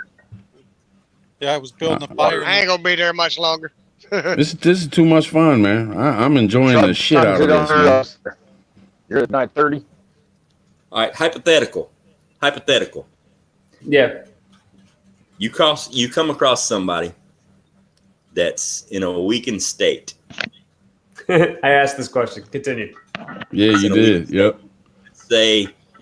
Let's say it's somebody that you think has value, say medical or something like that. You can establish what kind of value you think, and it's going to put a drain on your supplies. I asked him this. Yeah, but you used the kid. Yeah. Now knowing that you have enough supplies to where you can physically enable that person to heal, recover, and become a productive member of your society, versus just leaving them in favor of having extra supplies. What do you do? Are you talking about that I find him while I'm out and about and it's a drain of my supplies to make it to where I'm going? Or I find him and I can bring him back to like my team or my place or whatever, and they can be productive? All right, let's go. Let's kick it up a notch. Let's say you're out on a run. You're out looking for supplies. Say you're doing a recon, just because no matter if you're bugged out, if you're in a bug out situation and you're on lockdown, the number one mistake you can make, especially if you don't have comms, local comms, people that are within 1 mile to 5 miles of you, the number one mistake you can make is saying that you're going to go back dark ages and close the drawbridge and just survive on what you got without having outside contact. You can't survive not knowing what's going on in the outside world. Things change, things move, they're fluid. So you got to get intel. So say you're out on an intel run, you're just doing a run of the area, and say you come across, say it's a male, late 40s, early 50s. You know, he's not up to par. You know, he's not 100%, but he's got gear. He's doesn't have any supplies, but he's competent. He looks competent, and say he was under attack or assault from some idiots in the neighborhood. Do you take a chance and run off the bad guys to bring him into your fold because he's close to your area? So you're going to have to deal with him eventually. He's close to your area. Do you take a chance and bring him into the fold, knowing it's going to put a strain on your supplies, or do you just turn a cheek, and are you happy with the 10 or 15 people that you got back at home? there's so much to digest from that. I mean, you could, if you, I mean, so there's the easy answer. They're like, well, it's value to my team. Let's bring him back, and we'll make it happen. But then you look into all the other aspects. So he's a value on your team, but can you make it into a certain point if you add him in there, or is somebody like? I mean, I'm sure everybody would be able to eat and have all their needs met, because one person's not going to cut that drastically into your total. People can just drop their caloric intake a little bit. But if I have a dude that's injured and making it away from people that are attacking him and he's still alive, for one, I would want to morally help him out. But for two, I don't know if it's a trap. Like if he's just drafting other people. Well, I mean, because that was my thought. It'd be super easy. It's like when I was talking about using kids as weapons. A kid could easily be a weapon. It draws in sympathy of like almost everybody. So you take somebody injured and people want to, well, I mean, people want to shoot YouTube videos, but there's men that want to sit there, like go and help or whatever. But it's an easy thing to use against somebody. So you know what? Oh shit! Sorry about that. No, I would take them if I could take them without having to do any confrontation. I would take them, and I'd bring them back, and I'd question them, and I'd talk to them, and I'd isolate them, and I would isolate him enough to try to figure something out, see if he's part of it, if I could. I mean, just because you grab somebody to question them doesn't mean you're going to find out anything, but I would try. And I mean, that all goes back to my main mantra that people are a resource. They can be a good resource or a bad resource, but they're a resource. And if I came across, and I didn't hear your original question on your post about it being a kid, I wish I did. And I wish that was posed to me, but I know if I came across just a kid out there somewhere, and there's bottom line in that kind of a SHTF situation, kids are going to be weapons. Yeah. Kids are liabilities. And in a situation, SHTF situation, kids, even your own kids, are a liability because they're not productive. They don't do anything up until a certain age. They don't do anything for the community that has a positive influx to the community other than they're a drain. I mean, and let's be real, they are. I love all my kids and my grandkids, but they are a liability. They weaken you, and they take you to a place to where you have to make allowances to overcompensate for that liability. So if I find a kid out in the middle of nowhere, and this goes back to, is it day 2 after SHTF or is it day 32? Because if it's day 32, it's definitely a fucking trap. All right. But also, if I can analyze the trap and say, you know what, I can not only can I get this kid, and safely get this kid, but now I've got a super valuable intel source. Mm-hmm. So if I can get it and bring it back, I'm bringing it back, because now is it not only a weapon for me versus them, but it kicks it up a whole nother level. It can turn things completely on its head, and it can go in 9, 10, 15 different directions, and that's a weakness in my heart when it comes to kids, because if I see any harm coming to a child of any age, I'm going straight caveman on somebody's ass. Because I mean, yes, sir. The only reason to prep, the only reason we do what we do, it ain't to make sure that I live. Next generation. It's the next generation. So when it comes to a kid, I'm gonna make it. See, and now think about it. Think about it this way too. And oh shoot, are you still going, man? I'm sorry.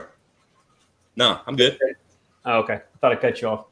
I was gonna say, we're talking about kids being used as weapons and doing all this different kind of stuff. I don't think a lot of people understand just how evil people can be. And you talk about abusing a child and things like that, and that they don't deserve that, so that guy's going to get it or girl's going to get it, right? But what if that was fake? You cut out. What was that last part? Saying, what if that was fake in itself? There's a lot of ways to lure people in. Like, they did in Iraq. They would sit there and they'd flash you, like the ladies, and then the other side you'd get hit.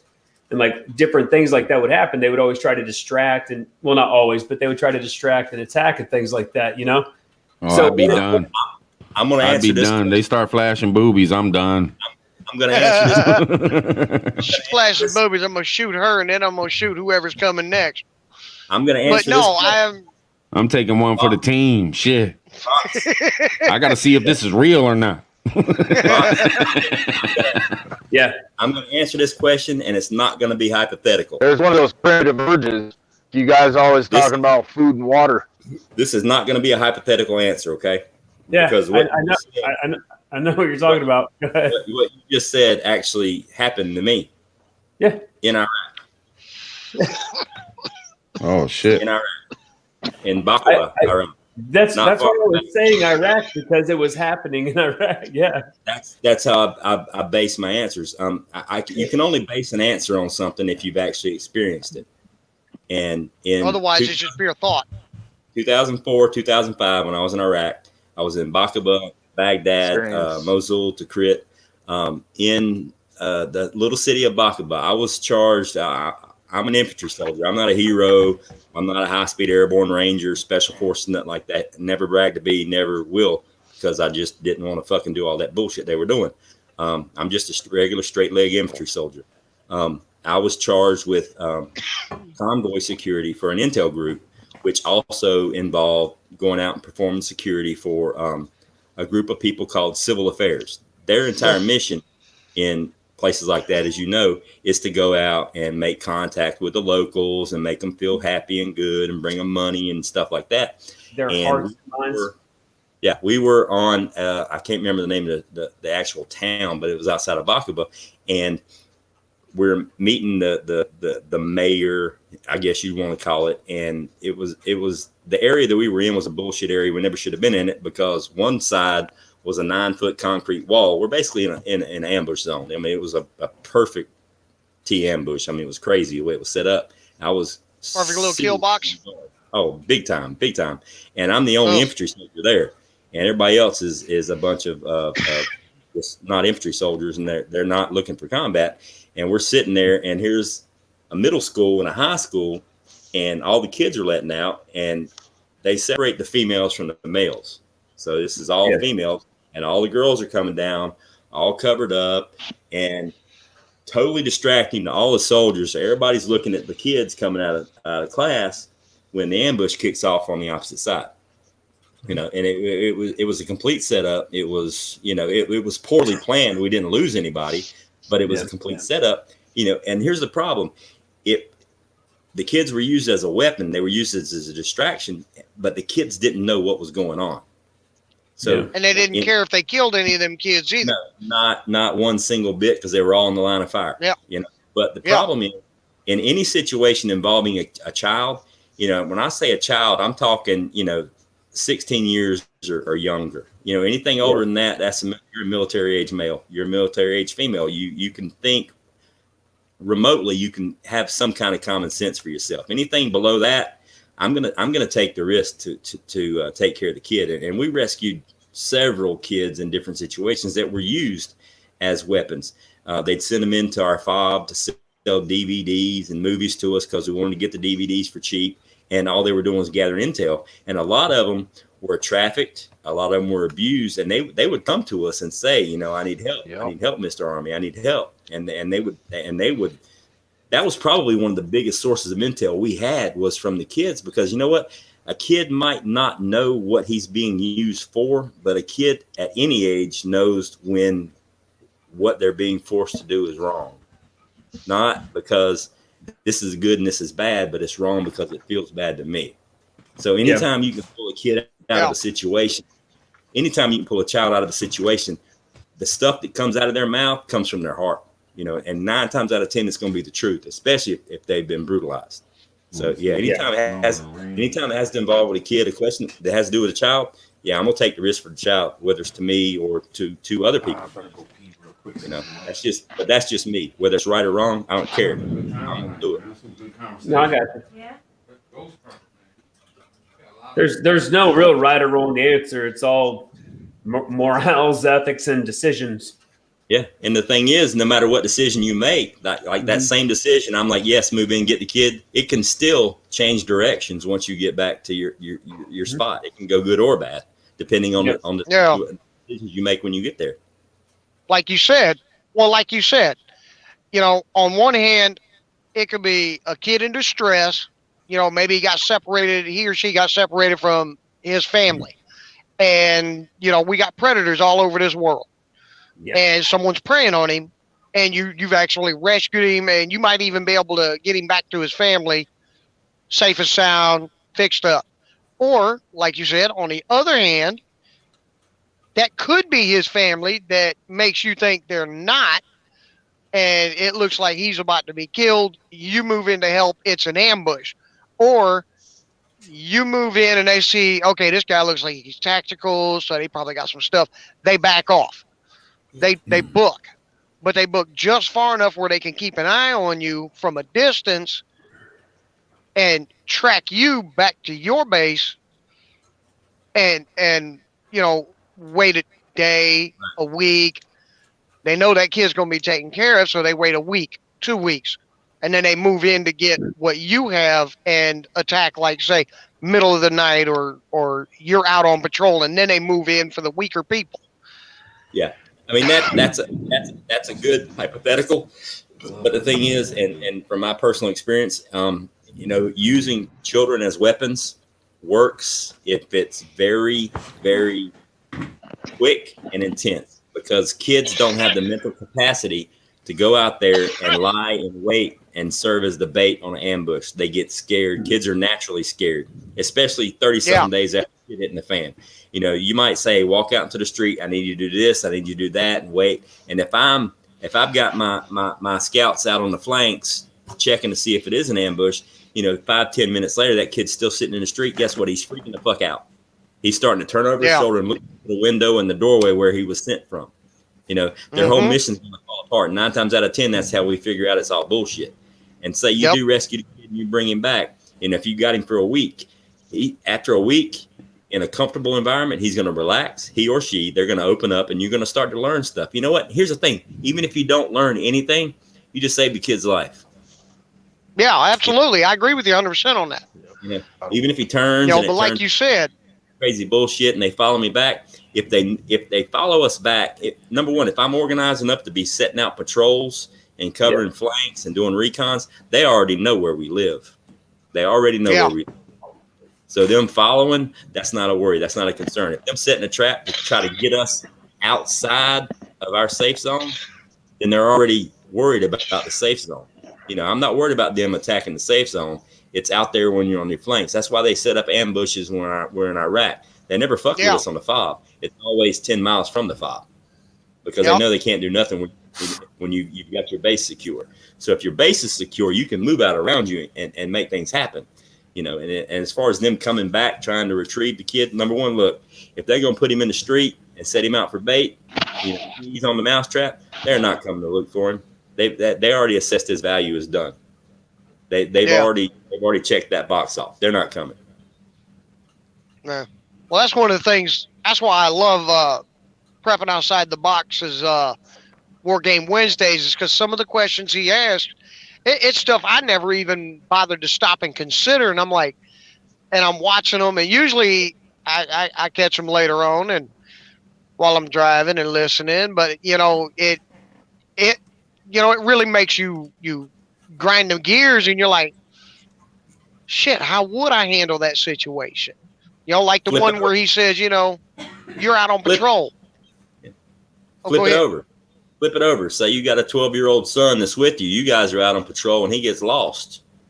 You guys pull back to the fob. You think he's with the other squad, and all of a sudden you realize he's outside the wire. Yeah. What do you do? Oh, I'm going out looking for my kid. If it's mine, I'll go by myself if I have to. And now you're but I mean that's two, and you're number 2 and you're number 3 in charge, because it's now at 6 a.m. Lights coming up. You're losing the cover of darkness. You're number 2, you're number 3 in charge. Don't think it's a smart idea to go out there and risk other lives to get this one person. When does the value of the one outweigh the value of the many? But it's your own blood, and it's your own blood. That's my kid. Yeah. Now, I'll go by myself if I have to. What if it's not your kid? What if it's your number 3's kid? What if it's your number 3's kid and you don't really like that kid that much anyway? What do? You go. It's still a member of the groups. You still go. Well, I got to agree with him on that. You go because your number 3 could be an asset. You might hate his kid. His kid might be a little shit. But if tables turn 2-3 months down the road and all of a sudden you need help, you just went out there and helped save his son. He kind of owes you one. Now, I mean, if he's a douchebag, he might not help you anyways. Now I'm gonna really throw a curveball at you. Uh-oh. Now, was it an accident that he didn't come back, or was he taken prisoner? Like my kid? Yeah. If you knew for a fact, if he was, if you knew for a fact he was just lost, versus you knew for a fact that they had him, what would you do? Well, if I knew for a fact they had him, yeah, like somebody grabbed him intentionally, yeah, I'm gonna decimate that whole goddamn camp or die trying. More than likely, I mean, if they're good enough size, I'll probably die trying, but I'm gonna give it every damn effort. Yeah. I mean, it would depend. Where's their set? Do I know where they're at? If I know he was taken, do I know where they went? Or am I just going to be tracking? Like the way I look at it. There's something I wanted to add real quick. It kind of circles back a little bit, but when you talk about, the asshole of the group or the real piece of shit that's in your mag or something, like some of my bestest friends, some of the ones that I know would die for me, or if shit got bad, or if we got arrested, they would never snitch. Some of them are the biggest assholes you ever met in your life, but some of those assholes are like the best people you can have on your mag. You know what I mean? I don't mean assholes like that though. Those are good assholes. I'm not talking about somebody that has your back, because I mean I'm a dick. But what I mean is as far as see ya. No, I was saying as far as when I'm calling someone asshole is that they're useless. They won't do anything to help. They're more of a risk. They're more of a liability than an asset kind of thing. Like they're there, they're in charge, but they're dumb. You know what I mean? That's what I mean by it. So for the like a useful idiot, sort of. Like the dude in the movie Casino, the one that fucked up with the slot machines and shit. Like if you're too dumb to know what you did, then you're out of here. If you did know what was going on, then you were in on it. You're out of here. You know what I mean? You did or you didn't. Either way, you're wrong. Right. But like my situation on that last question I asked you. Now, if it was say it was my child, say it was my 17-year-old son. Yeah. And I knew for a fact he just got separated and he was lost. I'm gonna rely on the fact that he is my 17-year-old son, and for the entire 17 years of his life, he's been my son, and he knows what the fuck to do. He knows to lay low. He knows to wait. If it's safe, he can egress back to where we're at, and he's going to stay completely out of sight. He's got enough food and water on him to carry him for 12 hours. After 12 hours, I'll start to worry and go out and try to find what's going on. Now, if I know for a fact, because I'm not going to put the group in jeopardy for something that might not be a dangerous situation. If we move out in force blindly to go find my kid because he got lost, that's in jeopardizing the group. There's no point in having a group. Now, I'm not trying to say that my son's life is any less valuable than anybody else's, but I have to weigh it equally on the scales. If I'm in a position where I'm in charge of all these people and they're relying on me to take care of them, then they need to know that I am also responsible enough to raise my kid the right way to where he's going to react in that situation and do what he was trained to do, and which is lay low and wait for help. And when the sun comes up and you can move on back quietly. If 12 hours goes by and your supplies run low, then we're going to come out and get you, but we're going to come out in a controlled fashion, in a controlled manner. Now, if I know for a fact that he was taken, guess what I'm going to do? I'm actually going to relax, because he was taken for a reason. They didn't just find him. He was taken for a reason. And that opens up negotiation. That opens up time to make a plan. That opens up chess moves. That opens up, granted, a lot of them won't turn out good or great, but it's going to open up different avenues for there to be some negotiation, possibly a peace, because guess what? You don't make peace with your friends. You make peace with your enemies. You may actually grow your situation a little bit. It may actually turn into a positive, as long as you can resolve it. But if you go out just running out guns a-blazing because your kid got lost, you might end up making a mistake that's going to completely up in what you got going on right now. Because after 30 days, when the cops ain't coming and the military ain't there, it's all on your mind, how it works and how people feel about other people. Because people are a resource. That's the most important thing. Let me tell you, that's the best statement that I've ever heard in my fucking life from a stupid show like The Walking Dead. People are a resource. You know, it doesn't, whether it's a good resource or a bad resource, you can figure out a way to use them and flip them, make things go in what direction you need them to go. So, and I know it sounds kind of messed up, and that's the whole reason why I said it's your kid, not one of your kids. I want it to be personal, because I may react differently if it's somebody else's little kid. But if I always look at that situation, yes, it's not my child, it's my number 3 child. But that number 3, he's one of my people, so that's my child too. Yeah. I was going to say, Red Burning Fires was sitting there saying not everyone's familiar with survival tactics. Sometimes you have to train them. But, I mean, if you really think about it, we're talking about a hypothetical of we're going out on patrols and stuff. They're not going to go out on patrols unless they have some sort of a basis of, a familiarity with patrolling or something like that. So, and that's the great thing about it. 30 days after SHTF, everybody's up to speed. The ones that are left, they're working. It kind of thins out the herd a little bit. Now, if you choose to take them out, but here's the thing: if I got a 17-year-old kid and shit that just hit the fan less than 2 months ago, and I'm a prepper, then I would hopefully think that I've already at least minimally brought him up to speed. And if I'm competent, if I'm stupid enough to let him go out on recon and I haven't trained him, then that shit's on me, and that's a big mistake. And that's one aspect I didn't even look at and consider is why the hell's my kid out here on recon on a patrol with me and my group, say there's 5 of us that go out and he's one of them, and I got, 4 soldiers, 3 soldiers and me, because I never served. My dad did, but I didn't get the opportunity. Stupidity. But, no, I wanted to serve, but it was stupid shit I did as a teenager that cost me that ability. So, I just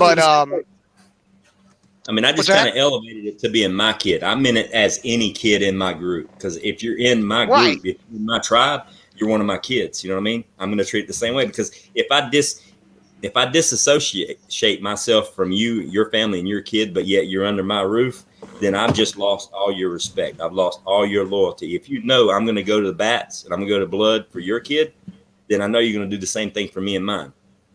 Right, absolutely. And that's like Chucky D that was in here. He's my brother. He's my best friend. He is no blood relation to me whatsoever. As a matter of fact, I can tell you his tits were a lot more firmer than yours. They were. But I do have much prettier nipples.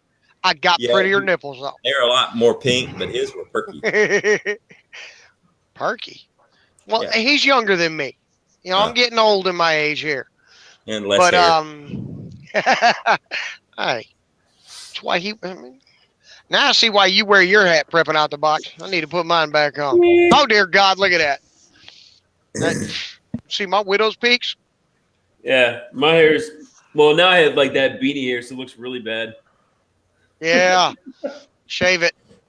But his wife and his wife and my wife grew up. Your hat hair. Go for it. Here, let's see. There. All I see is a full head of luxuriant hair. You shut your mouth. You shut up and put that damn beanie back on.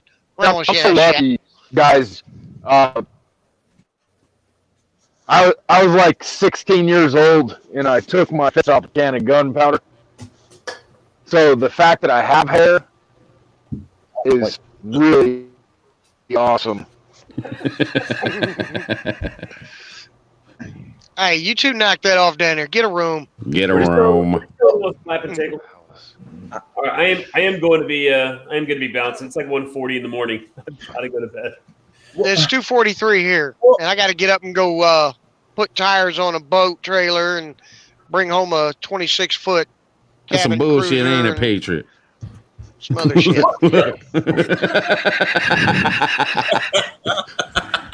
He comes. That was good. That was good. Man, That was good. hold up. 3%er. Hold up. I come up in here and the first thing I wanted to do was to apologize to the person sitting next to me for agitating him because what? Kansas City got cheated so bad.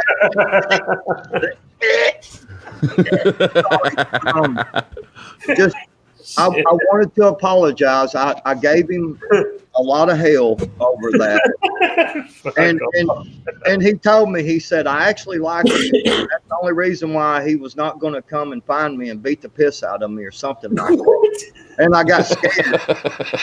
And I hadn't seen him, and so I just wanted to. Oh my God.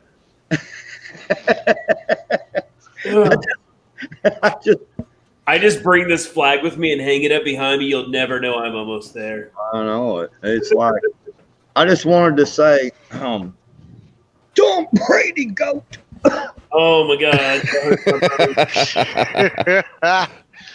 Oh, hey, Josh, I just got a question for you, Josh. Did you hear that Tampa Bay kicked that ass? I'm just wondering. Holy fuckers. No, the funny part is I hate football. No, the end conversation though between Mahomes and him was pretty good though. They had a brief little moment, and he was like, "You're a fucking legend." And then Brady looks at him and says, "You're a fucking stud." It's pretty cool. It's pretty cool. I'm gonna tell you though, honestly, some of the passes that Mahomes pull off is just it's phenomenal. They weren't pulling off anything that day. I'll be honest with you. I quit watching football, but every time I went in the house, my wife would be watching football. Yeah. And she actually is a Kansas City fan, big time. She has been rooting for Kansas City the whole way. So I will say that.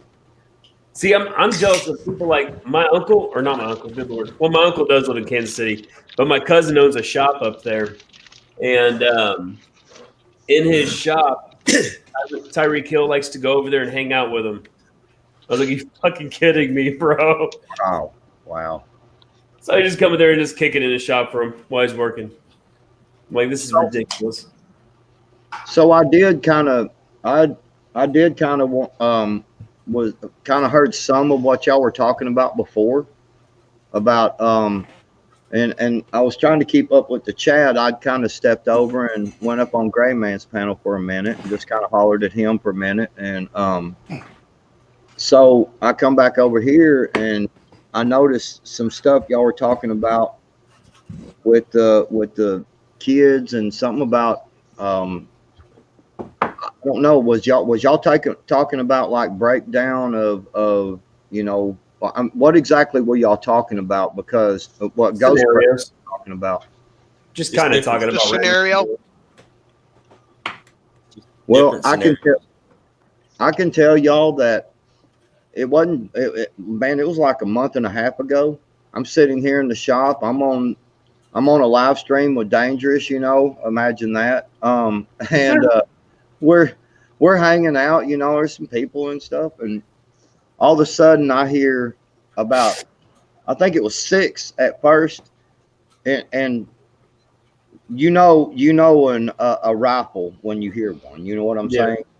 And an AR when you hear one, they have a distinct sound. And it was an AR, and it was close enough that it echoed in my shop. Little rifle.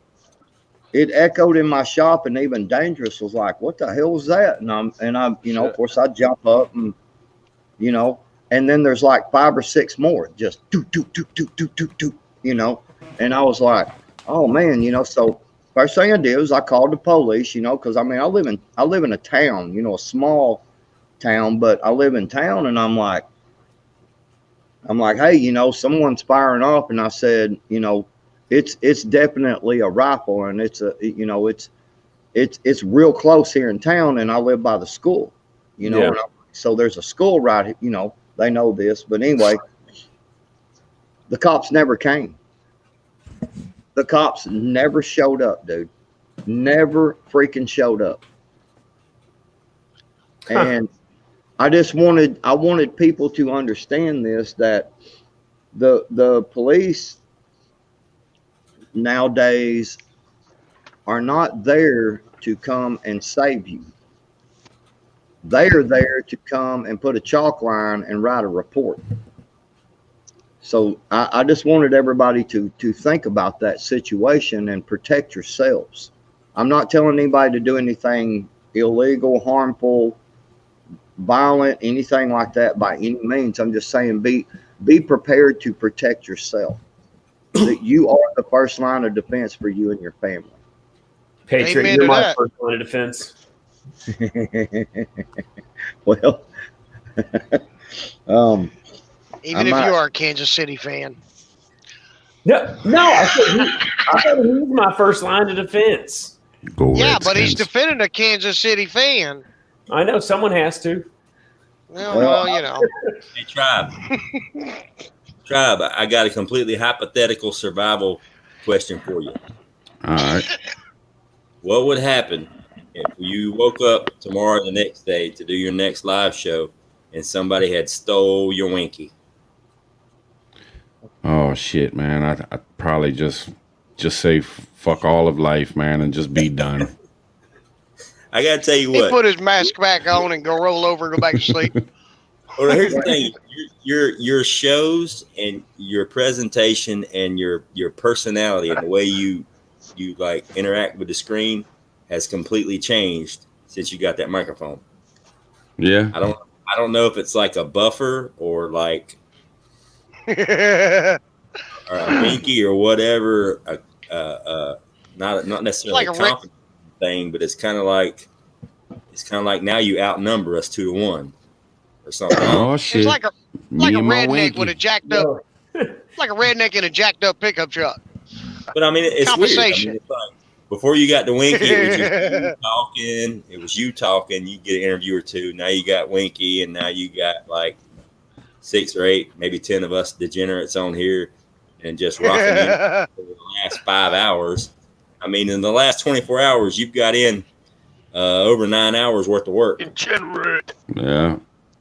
Hey, You know? some people did not catch the Winky reference. Dusk is in chat asking what Winky is. This is Winky right here.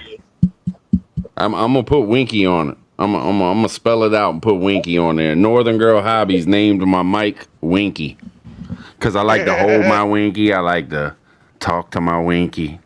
He likes to caress. I like to caress my Winky. Hey, Tribe, are you familiar with the band Clutch? Give it about 2 months. His right hand's gonna be all furry.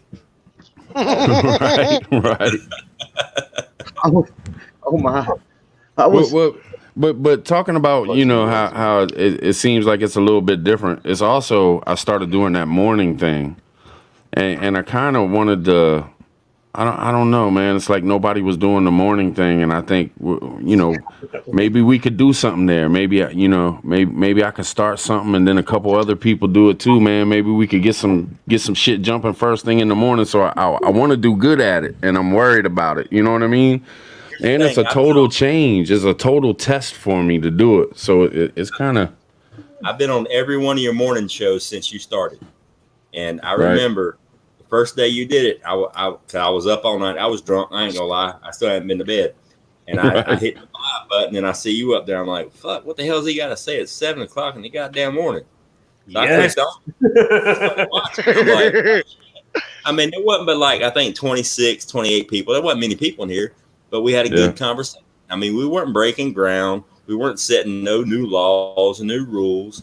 It was just, what the fuck's on your mind today? Yeah. You know what I mean? Yeah. The next day it grew, and the next day it grew, and then yesterday I was like, "But I'm tired of typing. I want to talk." Yeah. And I was like, "Nisi, help me out. How do you get on here?" And I told Nisi this morning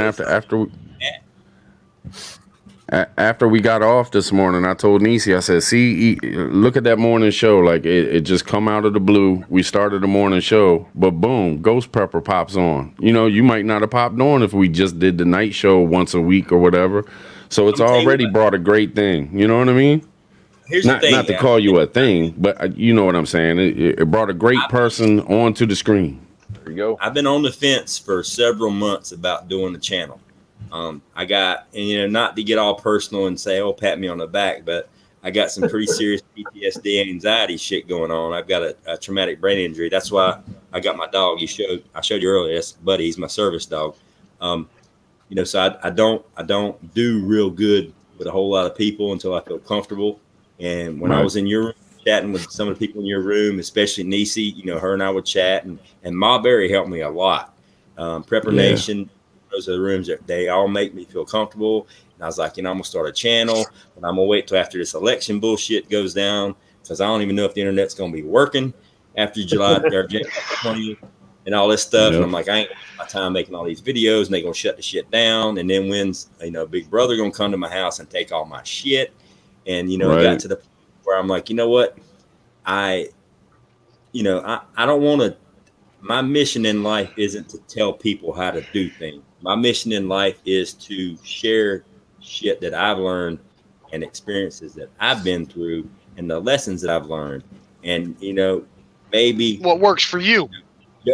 Joe Blow might hear me talking. He's like, man, I'm in that same situation right now. What did you do? You know, and he can take a little bit of that knowledge and try to decide how he wants to do things. And I'm like, Nisi, hook me up. How do I get on here? I want to talk. And I was nervous as shit. I couldn't even figure it out. It took me like 20 minutes to get the shit working.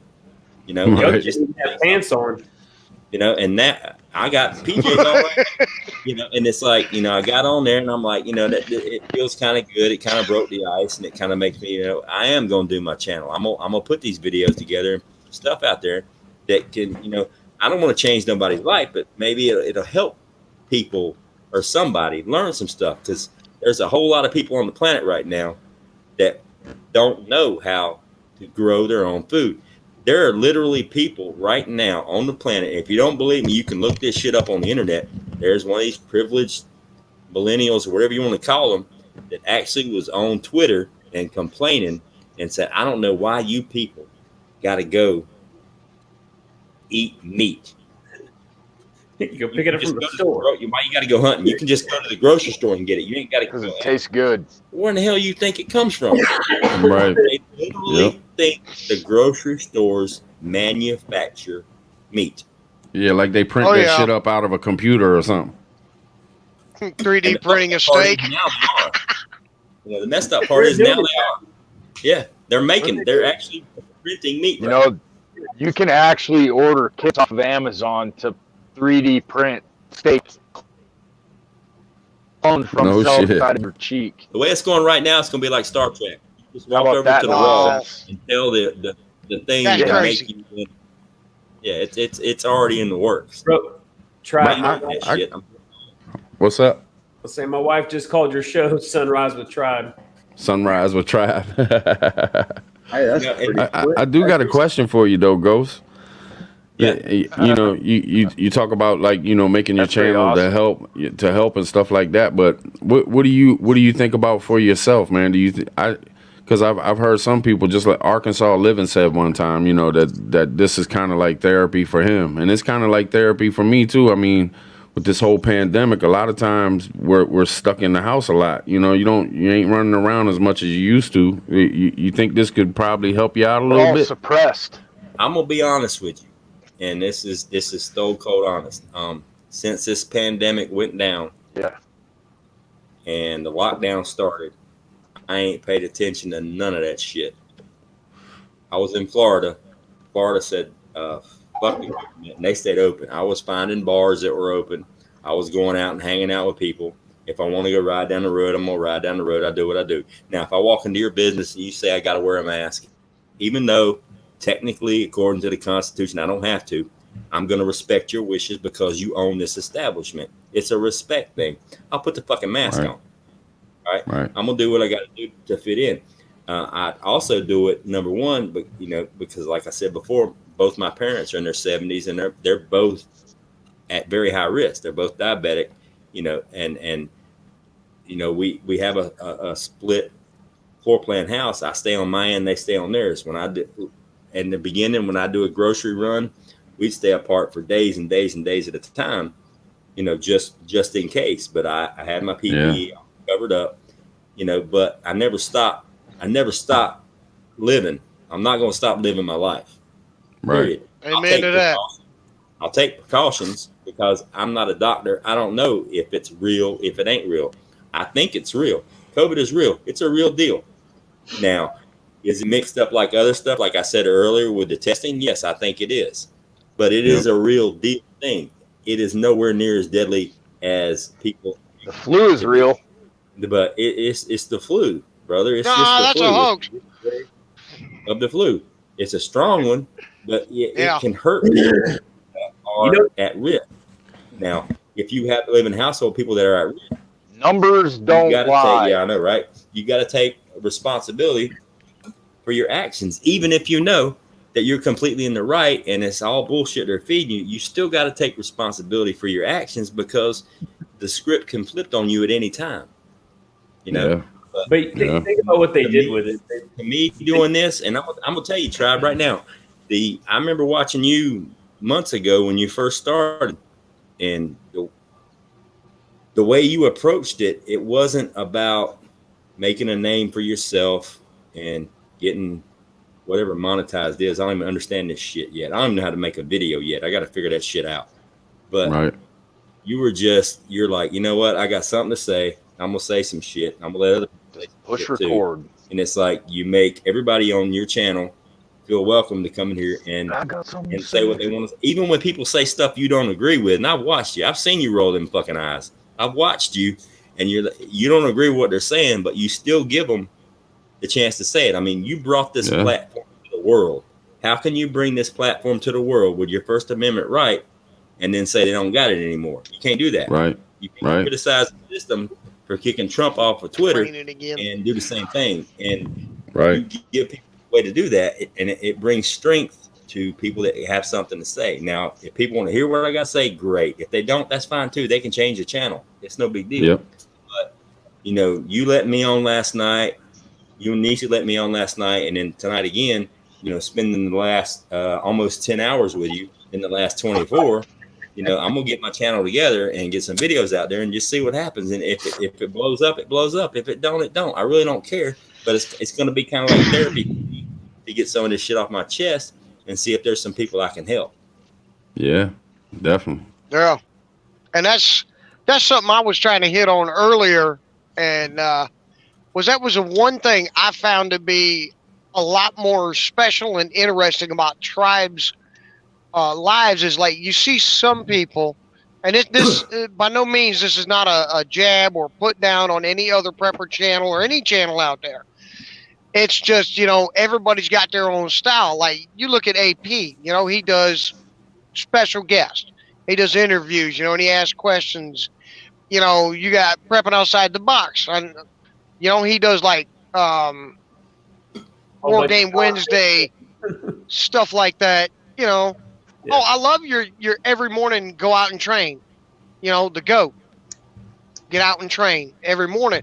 I try to watch it every morning when you put it out, like when I'm driving or whatnot, and listen to it, you know, because I'm picking up things from that. Okay, you might, 3/4 of what you say on one of them, I might know the stuff. But that last quarter, I didn't know. Or like that one War Game Wednesday, you know, you were talking about it, and then we talked about it here. And it's like, you know, yeah, if it's my kid, man, and they took him, I'm going to fuck up. I'm going to put the rest, like he said, like Ghost said, I'm going to put the rest of my group at risk or get myself and my kid killed. You know? But one thing I loved about what Prepper Tribe does is, like me, I didn't have a channel. I didn't have a single video up. But, hey, come on. Talk with us. Hang with us, you know. Ghost Prepper didn't have a channel, doesn't have videos up yet. Come on. And, you know, we learn stuff from it. Well, just because you don't have a channel or videos posted don't mean that you ain't got nothing to say. Doesn't mean that your opinion matter. You know what I mean? And here's the thing. You know, one of the main things about Tribe, the reason that I reached out yesterday is because, and you can go back and look at the videos. I challenge anybody in this room to go back and look at Angry's interview videos with the people that he interviewed, and probably 9 out They're of 10 of almost the people that he interviews are happy to have be on relatively the channel. good sized channels. Yeah, and they're happy to be on his channel because it's like a stepping stone. Oh, I'm getting into the big game. I'm kicking it up to the next level. I can make money now. I can get monetized, whatever that means, and do all this other stuff. But Tribe, when you look at Tribe's video with Angry, for the first 20 minutes, he was like a 6-year-old kid, at Christmas morning, just fucking happy to be there. He was existing in the moment. He wasn't there to make a statement or say, remember my name. He was existing, and that interview might have lasted an hour, but in his mind, it was about a day and a half. Yeah, it was no doubt. Oh yeah, he loved it. He was existing. It was for him. It wasn't for nothing. It was him going, holy shit, man, I'm on here with Angry Prepper. Been around forever. Been on TV. Famous, the whole 9 yards. He calls me up, and I got, compared to him, I got shit for following. And I'm up in here with Angry Prepper. And he's asking me legit questions, and he's waiting to hear what this one single person has to say about this. My opinion matters. Me just little old lonely, whoever the hell I am, where I'm from, my opinion matters. And now the world gets to hear it. That was like a really important step because everybody else I watched on Angry, and he was one of the main guys I watched because, like me, I mean, I cuss a lot. I mean, that's just the way you communicate. Me using cuss words is like that's punctuation. I mean, it's just the way it is what it is. I don't mean to part of the offend English nobody. language. It is what it is. We need to get Tribe to watch his language though. We know the means 6 ways to say fuck. Well, I don't think Angry gets enough credit, man. Because you got to think about it. Here's a guy who's been on YouTube a good 8-10 years. He struggled through the times when nobody was checking out prepper channels. Nobody was working. Just very few. I mean, he put the work in. He had prepping videos, and he stuck by it. And then boom, it kind of picks up because of the pandemic.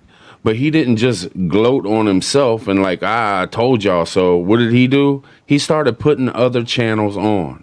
You know what I mean? He didn't have to do that shit. I mean, he put channels on that had 200 subs, 100 subs. That's a special kind of person to me, man. That dude is humble. Yeah. I still love.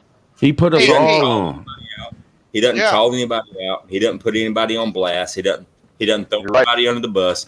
He tells you how it is from the gate. Yeah, just straight up. If you like it, keep watching. If you don't, fuck you. It ain't gonna hurt my feelings. It is what it is. And give me a thumbs up, give me a thumbs down, whatever makes you dick hard. Yeah, love that shit. That's fucking hilarious. I on my channel they put a middle finger button. I mean, I want to know how you feel. But the thing is, when Tribe got on there, it was like, holy shit, man! It was like it was almost spiritual because it was like that was the real Tribe. I mean, that he did with Angry. That was real. Everything you want to know about that man, you can see on that interview with Angry. I mean, he would stay on there. He would have stayed on there for 24 hours straight if you'd let him. Yep, I sure would have. Eating cookies and I ain't trying to be rude, but I do that about y'all. I appreciate it, though. I appreciate it. Catch you later, Josh. All right. Catch you later. Peace. Thanks for letting me on, man. Oh, of course, man. Of See ya, course. buddy. No, thank you needed, bro. See you, brother. Appreciate everything, Josh. Thank you. But I mean, over the last several months of me contemplating doing a channel, and I'm gonna be flat out honest with you. I can't predict the future, but if it wasn't for Tribe, I probably still wouldn't do a channel. But I'm gonna have videos up this weekend. Period. That's awesome, man. That's awesome. I appreciate that. But by no means, please don't take it as I was like I said, man. I'm not trying to make a jab at any of the prepper channels or any of the other channels. But if you ever noticed, all the other channels, you see them when they do their lives and such. They might have one special guest on there, or they might have two special guests on there. But it's always somebody with a channel. Whether they got, like you said, 100 subs, 1,000 subs, 5 videos or 500 videos, and don't get me wrong, I watch those. I like hearing what they got to say, but you're very limited on what you're getting. You're getting 1, 2, maybe 3 people's opinions. On here, man, I've seen you have 10 people on this live, well, 9 including yourself, and it's, I mean, you had me. You got Ghost Pepper doesn't have a channel.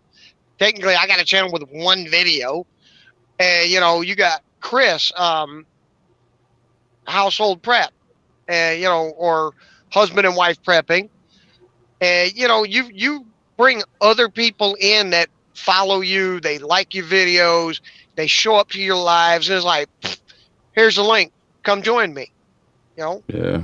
and you give them a way that, okay, they might not want a channel, maybe they don't want to do the videos and stuff, but they still know a good way to store rice in a bucket, or how to can spaghetti sauce, and they can give you a quick rundown on how to do that and have spaghetti sauce that'll last 10 years on a shelf. Well, I mean, you got to look at it. There's like 1,000 different, this shit's blown up in the last year. I mean, oh yeah, God, yeah. And don't get me wrong, one of the first guys I started following was Bear back when he first started, but he's blown up. Okay. I mean, he's taken it. He's like Bill Gates of the prepper community, man. He's taking this stuff. New levels. It's multiplying. It's rolling downhill. No, He's don't make him akin to that devilish vile doing what he's doing. But even and he could take time out of his day and pull somebody on his channel and prop him up and do what he does, but he doesn't. And I don't hate on him for that. I mean, he's doing what he's doing. He's making money. He's building his homestead. He's building his community. He's building his mag. More power to him, man. You're making that money. Do what you got to do to do what you're doing. And there's different. Oh, absolutely. People prep differently, and my food storage, all that stuff I learned from Bear and several other people, and watching Alaska and Angry and Tribe, but the thing is, Tribe doesn't get on here and preach about this is how much food you need per person, per pound. This is what you need for this. This is what you need for that. I don't need you to tell me what I need to do for when the world ends. You know why? Because it ain't never happened before. You don't fucking know what you're talking about in an actual realistic sense of the word. Now you're telling me all theories. What you think you need and what Speculation. you're doing. Right. And don't get me wrong, he might be right. He might have that number perfectly figured out. That's what you need. But I don't know that. Right. Tribe ain't never done that. Tribe just like, hey, what's up? What y'all want to talk about? Let's do this. This is what I do. And that's what I'm talking about. And all I'm saying is that's what really set his channel apart in my mind when I watched him was, he didn't have just known preppers, so to speak. Right. And I'm not, like I said, I'm not knocking any other channel. What they do is great. I watch a bunch of them. I try to get as much info as I can from various sources. Right. Different sources. I just thought what he does like this right here, doing a live, got me and you on here, got all these other guys on here. Some of them are guys that have prepping channels, their husbands, their wives, that he brings the ladies in freely, like, yep, nope, come on in. It's just really open, really giving. I feel that he's giving more. You know what I'm saying? We needed this though. We needed this, especially at this time. Like that's what I was seeing. I was like, man, people need somebody to talk to. There's people out there they need somebody to talk to, man. They need to just hang out. They're stressed out. They're worried, and why not hang out with a bunch of preppers, man? You know what I mean? We all have a good time. Yep. And the more you learn and get knowledge, the less scared you are, the less worried you are. Now there's people out there collecting food and stuff, and they're not so worried anymore. Mm-hmm. Well, I mean, I know for a fact, Nisi's probably going to tell you tomorrow, Tribe, that your ass smells like bacon from all this smoke we're blowing up. But here's the thing, and I'm not into predicting the future, but I'm gonna make a prediction here because, You know, Bears, he's got his shit wired tight. He's doing good. Bears, he's on a roll. He's doing his thing. Canadian Prepper's doing his thing. Alaska Prepper's doing his thing. You know, there's several people out there that have a voice in this community, a big, powerful voice in this community based on the number of subscribers and how long they've been here. But here's the thing, and I'm not trying to blow smoke up anybody's skirt or toot my own horn. I'm just as good as any one of those cats. So are you. So are you. Try everybody here. We all are. Right. You know, just because they've been here longer doesn't make the knowledge they have to share any better or worse. Right. My thing is, what I'm seeing now is Tribe's bringing something to the table that nobody has had the balls to do. And he's like, you know what? I'm going to give everybody a platform to talk. I'm going to let cats like me that are uncomfortable bringing on camera, that are uncomfortable talking about things, I'm going to give him a platform to come out here and say what's on his mind and share the things that he knows and the things that he's learned, and see if he has the ability or the initiative to help other people grow in what they're doing, take care of their family, their friends, and further this thing as it goes. And he's over there hanging on the wink, and he's like, watch this motherfucker grow. And, you know, I mean, he might and not that's what think I was saying, you know, is he did something that nobody else did. He might not think he has a garden, but he's got a garden right now because shit's growing. You know, he's planting seeds every day. They're growing, you know, because, you know, I've been motivated to prep for years, many years, been doing it for a long time, way before it was popular.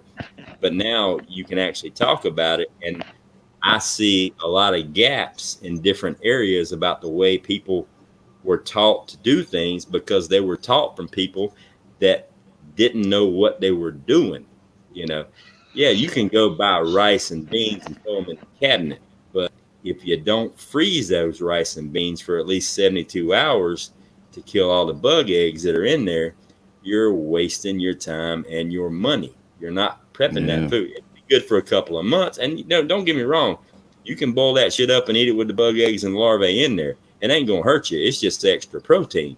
It's just not palatable to a lot of people when they watch the bugs floating around. It's simple little things like that. Why our grandparents did what they did. Those are things that people have lost. You know, when you grow potatoes in the summer, how do you make them last all winter? You know, half the people that are prepping don't know what the fuck a root cellar is. Right. They don't know that you break the eyes off and it stops the potatoes from going bad. They don't know that you don't store potatoes anywhere near onions, because onions make potatoes sprout. They make potatoes go. Shit. Everybody, I promise you right now, there's people on your channel right now that got onions and potatoes in the same cabinet together. I do. I'm not gonna lie to you. I got onions on one shelf and the potatoes underneath, and the potatoes are going back. Babe, did you hear that? We got to separate them. I didn't know that. I got them separated. Yeah. Onions make your potatoes sprout. They make them sprout eyes. They make them go back. Damn, I did never not know knew that. Yeah. Now I know why my mom never kept them. They were never in when my mom did our kitchen. I mean, she's gone now, but I can't remember ever having our potatoes and our onions even on the same side of the damn kitchen. They were always separated, but my mom grew up in Iowa, and you know, she was old school. Onions cut your potatoes life in half. They make them sprout. Now, if you want to grow potatoes and you want them to sprout, put them beside some onions. They'll sprout real quick, and you can. See, it's little things like that people don't even think about sharing that end up coming out like this. And you know, there's 70 people in the chat. There's 70 people that have just learned something. I mean, some of them probably already knew, but I didn't know. I mean, it's just little shit like that. I didn't know that either. The conversation brings knowledge, man. I fucking love it. I love that shit. When just a little tiny piece of knowledge like that. Like, I'll never forget that now. I'll never put my onions and potatoes together again. I've got one of them hanging baskets, and that's where I keep my onions, and I keep my potatoes in a little pantry room that I've got. And when I'm getting some potatoes ready to get started for the spring, I know it's a little bit early here, but I'm gonna set some stuff up in my shop. I set a bunch of the potatoes up right there beside where my hanging basket is. Man, Right. you ought to see them. They got sprouts on them this big already. Just not very long, man. Yeah, my great grandmother. They'll sprout. You set them by the onions. And so I got a bunch of potatoes with sprouts like this. And I'm about to set something up in my shop to get some potatoes growing. I love potatoes, man. Me too. Me too. So do we. Where do you put your peanut butter? We Me? actually, Yeah. I don't even keep peanut butter. I haven't eaten peanut butter in a long time. That's the I best need to. protein. I need to. No, I know. That's a That's primary what I was going to prep. tell you about. Yeah, That's what I I was keep a gonna tell lot you of it in earlier. the cabinet. Yeah, Now, I need to when you start op- getting it. When you open a jar of peanut butter from the first time and you make a sandwich, what do you do with the jar of peanut butter? Do you put it in the refrigerator? No, I keep. I We usually keep put it ours back on the in the- counter, right Yeah, right I out on usually the put mine counter back because in the the kids cabinet. eat it every day. A lot of people put it in the refrigerator. Peanut butter doesn't have to be refrigerated. No, Right. it doesn't. No need for it to go in the fridge. Do you know where peanut butter came from? How it happened? I'm gonna spit knowledge on you. I've How peanut heard butter the story before, but I cannot remember it off the top of my head Yeah, it right came now. from And peanuts. I'm half asleep as it is. It's 3 Peanut o'clock in butter- the morning here. So Peanut butter was invented by a dentist way back in the day as a means Okay. for people that had lost their teeth and didn't have any teeth to get protein because it was hard for them to eat meat. It was made for people that Yeah. didn't have meat. Okay. Peanut butter is like nothing but protein. It was made as a dietary supplement for people that didn't have teeth so they could get all the protein they needed. That's why peanut Oh, butter is so wow. good. Yeah. It was invented but for people to get the protein they need without ever eating meat. That's where it came That's from. awesome. That's awesome. yeah, I remember hearing that years ago, but it was lost inside my brain somewhere. But yeah, thank you. Yeah, but it's like crackers and cookies and things like that. I mean, you vacuum seal those things, they last for a while, as long as there's not like a whole lot of dairy involved. But I mean, when I see people, I need to run for a minute. I'll be right back. Go ahead. And they see the Best By date on a can of soup or something, they throw it away. I'm like, what the fuck's wrong with you? The Best By date. That was invented by the people that make this product, so you would throw it away and go buy another one. Once it's canned, if it's safely canned, it has an indefinite shelf life. Now, after a certain amount of time, it's going to reduce its nutritional value, but it doesn't mean that it's not edible. You can still eat it. Right. For you. I wanted to say something. I know we've kind of got way off the subject, and you were touching on something earlier about the coop. I'm gonna call it the coop for protection of Prepper Tribe's channel, because they do like to So did you say cooter? Yeah, we'll call it coop, cooter, whatever you want to call it. That ugly thing that's going around and hurting everybody right now. Anyway, so I was going to say that, one of the things that I made a little video on, and you had said it, that you're not going to stop living your life, and I thought that was really important for people to hear, and I wanted to touch on it just a little further. When I made my little video, I talked about the fact of, what is life. For the first time in my life, I spent Thanksgiving without my parents because they're afraid of this. And I was just floored. I mean, my Thanksgiving was the worst Thanksgiving I've ever had in my life. I spent it with my wife's parents. But we normally all get together. We had people from Alaska in her family, people from Alabama, people from all over that showed up. And, I spoke about what is life. When do you stop living in order to keep breathing? And if you think about that deeply, you get stuck in your house, you get scared to move, you get scared to go outside. When you do go outside, you're scared, and you're wearing this thing over you, and you're you're walking around, you're scared to death. I mean, how is that life? I mean, me, you know, my personal thought on that is that I would rather not breathe anymore if that's the only kind of life I can have. You Let know, me tell you, Patriot. humans. Let me tell you. I'm sorry. I'm sorry. Well, no, I was just going to say humans are not meant to be separated, man. Humans are meant to be together. We're meant to be together and to socialize and all this. And if you think about that word of the distancing, I'll try to keep it where, like I said, algorithms don't pick up. If you think about the distancing, and then think about you're meant to socialize. You see what I'm getting at? I mean, this Oh stuff yeah. it's such a mind game to dehumanize people, and Here's that's what I really believe. Go ahead. Here's an important thing, Patriot, and I understand exactly what you're talking about, especially with my situation. My parents here live with me. They're both in their 70s and they're both immunocompromised. Right. But you cannot stop living your life. All right. Exactly. Because the number one scientifically proven, the number one best thing you can do for any of the SARS or COVID variations is vitamin D. Where do you get vitamin D from? Sunlight.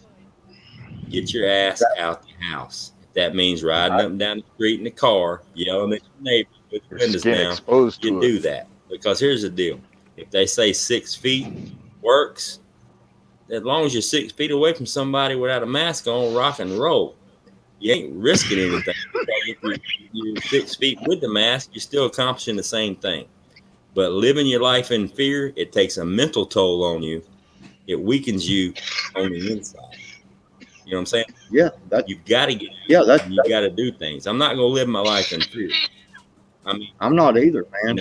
We're not built. Now, I'm not going to run through Walmart without a mask on and start yelling and screaming. You know, that shit. That I mean, if this is your business, Fuck Walmart. That's what I gotta say about Walmart. Walmart can take a long leap off of fucking really high cliff because Walmart is China, and we don't need to support that. That to hell with Walmart. I mean, because bottom line, the masks don't do anything for any of the SARS or COVID viruses. It's a proven medical fact. Those masks, that's like an open window. The virus itself is You gotta be careful. You gotta be careful, though. You gotta be careful, Ghost. I ain't trying to interrupt you. I'm just trying to block it a little bit because they will shut you down for saying that. Right. Bottom line, don't stop living your life. I mean, respect the sickness that's out there. Respect it. Find a middle ground, but don't lose hope. You know, don't get demoralized. Don't lose your holidays where you got to do it online like we are right now. You know, whether they drive by and wave, do what you got to do, but you can't get discouraged. You can't lose hope. You know, especially on the holidays. I can count the number of times that I have protected my face, if I can say it that way. I can count the number of times I protected my face on one hand. And it was only because my wife and I went out to dinner, and, you know, you're supposed to, you know, have that when you walk into the restaurant, and I didn't want to cause any problems, you know, because my wife and I were trying to go out on just go out on a date and have something to eat, you know. So just for her sake, and because she knows me, and I will headbutt somebody, you know, headbutt with somebody in a heartbeat over this stuff, you know, but just to make her comfortable, you know what I mean? She was just like, look, let's just do this thing. I would really like to go out and eat and have a nice time. And I'm like, okay, babe, you know, no problem. So I can count that number of times on one hand, man. Otherwise, yeah, it's not happening. You just got to ride it out. I mean, it is what it is. We don't make the law. You know, we ain't there. We don't make the law. Well, it's still not a law. It's still not a law. That's the point. It's still not a law. Well, here's the thing. You know, I don't want to get too political about it, but the way the way things change with the Constitution and everything else. I mean, what ain't a law today could be a law tomorrow, and they could still arrest you for things that ain't laws. You know, I mean, you got to go along to get along. You know what I mean? If that means you, unfortunately, yeah, it is what it is. 100%. I agree 100%. Doesn't it? doesn't it say somewhere in the Constitution that we don't have to abide unconstitutional laws? And I mean, the Constitution is only 4 pages long, but how many of us as preppers can actually say that we have a copy of the Constitution readily available? I mean, Right. hell, I've of got us we can read. Mine's in the drawer back there. I've I got some. don't. I'm sorry. Go ahead, Prepper Tribe. Oh no, no. I was just saying I don't have one. I want one, but I don't have Around it. I meant to 50-50. order one, and I mean, I don't even. I So do look, I. Hey, I want to. I don't have I one. want to jump in this conversation, but I'm kind of like Tribe on this. With the way things are going, you kind of got to go along to get along, and I just want to leave it alone because, we done spent 5.5 hours on here, and I'd hate for all this stuff to get lost into the internet trash bag, because there was some yeah, good yeah, here, you know what I mean? And yeah, it's, it is what it is. You got to go along to get along until that one person gets back where things need to be. Then we can speak, the way we need to speak. But Actually have freedom of speech again. it Sorry. is, it sucks, man. It sucks. I hate it.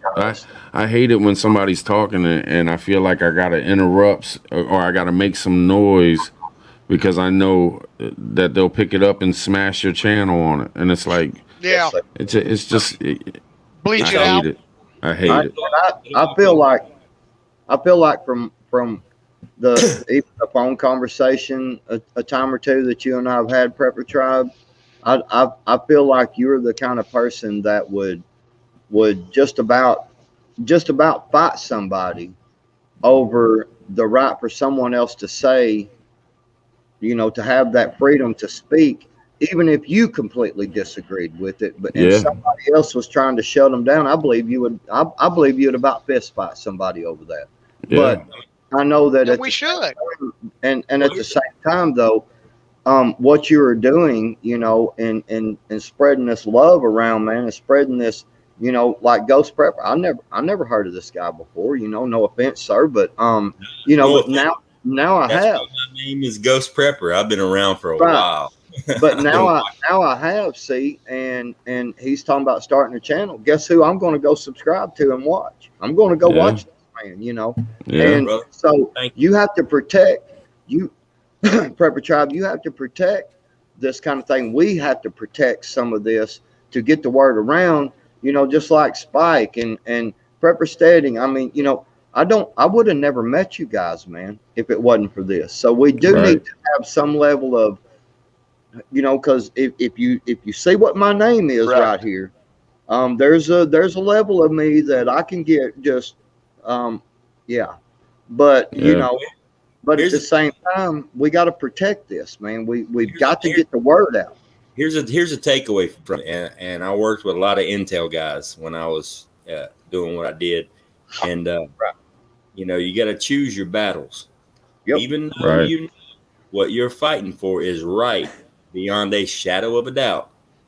There's 5 of us in this room right now, and not a one of us has a bullet big enough to make a difference. Nope. Go ahead and swallow that fact. It is what it is. It's true. This channel, 100%. This channel exists 100% correct. on a platform that we have no control over. This channel exists on a platform that there's nothing we can do to change how this platform works. But do I like it? Hell no. Do I respect it? Hell yeah. You know why? It's capitalism. It's America, and they got that right. It's fun to flirt with disaster. I'll just bite my tongue about YouTube, but I'll still actually give me a figure. How about that? The thing is, isn't that what the Chinese do? You got to play along to get along. If everybody came up here and spoke their mind and their heart and how they felt, guess how many people would hear it? Nobody. Yep. Yeah. Yeah, because they just delete it. So, Amen to Yeah, that. we don't like what you're saying. Bloop. you got to talk smart, choose your battle, still get your message. You're right. You know what? And to me, this ain't a political channel. I'm not Right. the ghost politician. I'm not the ghost anything. I'm just a ghost prepper. I've been around for a while. I watch and I see and I learn, and now I want to share. You know, and if I Right. open my mouth up and say some dumb shit, then I've wasted all my time and all my energy, and that shit's important to me. You know, Right. coming on here and speaking political and talking bad about the person that's in the White House right now, the person that was in the White House, the person that I think should be in the White House. That's my personal opinion. It has no political value whatsoever. I'm just some guy. I'm in the mix of 200 and something million people in the United States of America. My voice means absolutely nothing.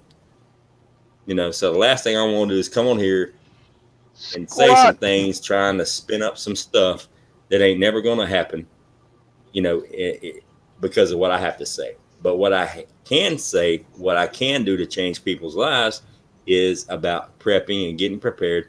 And it's being a prepper is not a new concept. That's how our grandparents and grandparents survived and got us here. It's not nothing What new. people call You didn't prepping reinvent today was everyday life normal. to It was people normal. 200, 150, 100 years ago. Yeah. That was just, We're you know, not- everyday living. Preppers didn't invent something new. We didn't invent the internet. We didn't reinvent the wheel. All we're doing is opening up the history books and saying, look back on chapter, 13 here. This is how you do this. This is how it has worked for thousands of years. This is why I do what I do. Now when If things shit collapse, hit if shit hit the fan and all hell broke loose, and then 200 years from now, things got better, they would look back and they'd be like, preppers was one of the biggest things that saved humanity. I believe. Like we may be the tinfoil hat people now, or people may look at us a little different, but in the scheme of things, in the big picture, later on down the road, when they write in the history books of how humanity saved itself, it's going to be preppers.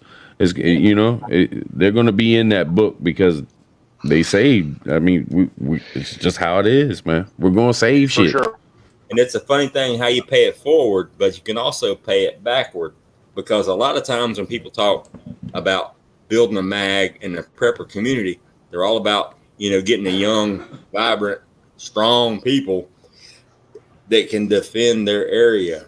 A lot of people don't talk about how important it is to get the older crowd, the 60, 70, 80-year-old grandmas and grandpas that actually know how to do the shit that we have to do now. Yeah. Why would you go to a school that has no teachers? Right. Yeah. Right. Some of these young bucks out here, man, they don't understand that. Some of them don't even know how to change a dadgum tire. Okay. Yeah. I mean, seriously, so yeah, and it's like last night. One of the reasons I got on Tribe's live stream last night was Mojo, and I got no bad feelings with Mojo. That guy cracks me up. I've seen him a couple times, but his big thing was, and he even said tonight he was apologizing. He had a few drinks and he was feeling in the mood, and he was just trying to find something to rail about, and he did. And the great part was that Tribe let him unload. He let him get rid of all that stress and unload, and then a few minutes later he relaxed, and it was a good conversation. And I'm like, damn, I got to get on this channel and talk, because this cat just sat there and let him vent when most people would have had a blue wrench on the side, drop his ass off this channel. But Tribe didn't do that. He let him do his thing and vent, and then he come back on tonight and said why he did what he did, and I respect that. I think it was great. But it's the thing, what he was talking about was the medical books. Let me tell you something. I was a volunteer firefighter. I was in the military for years.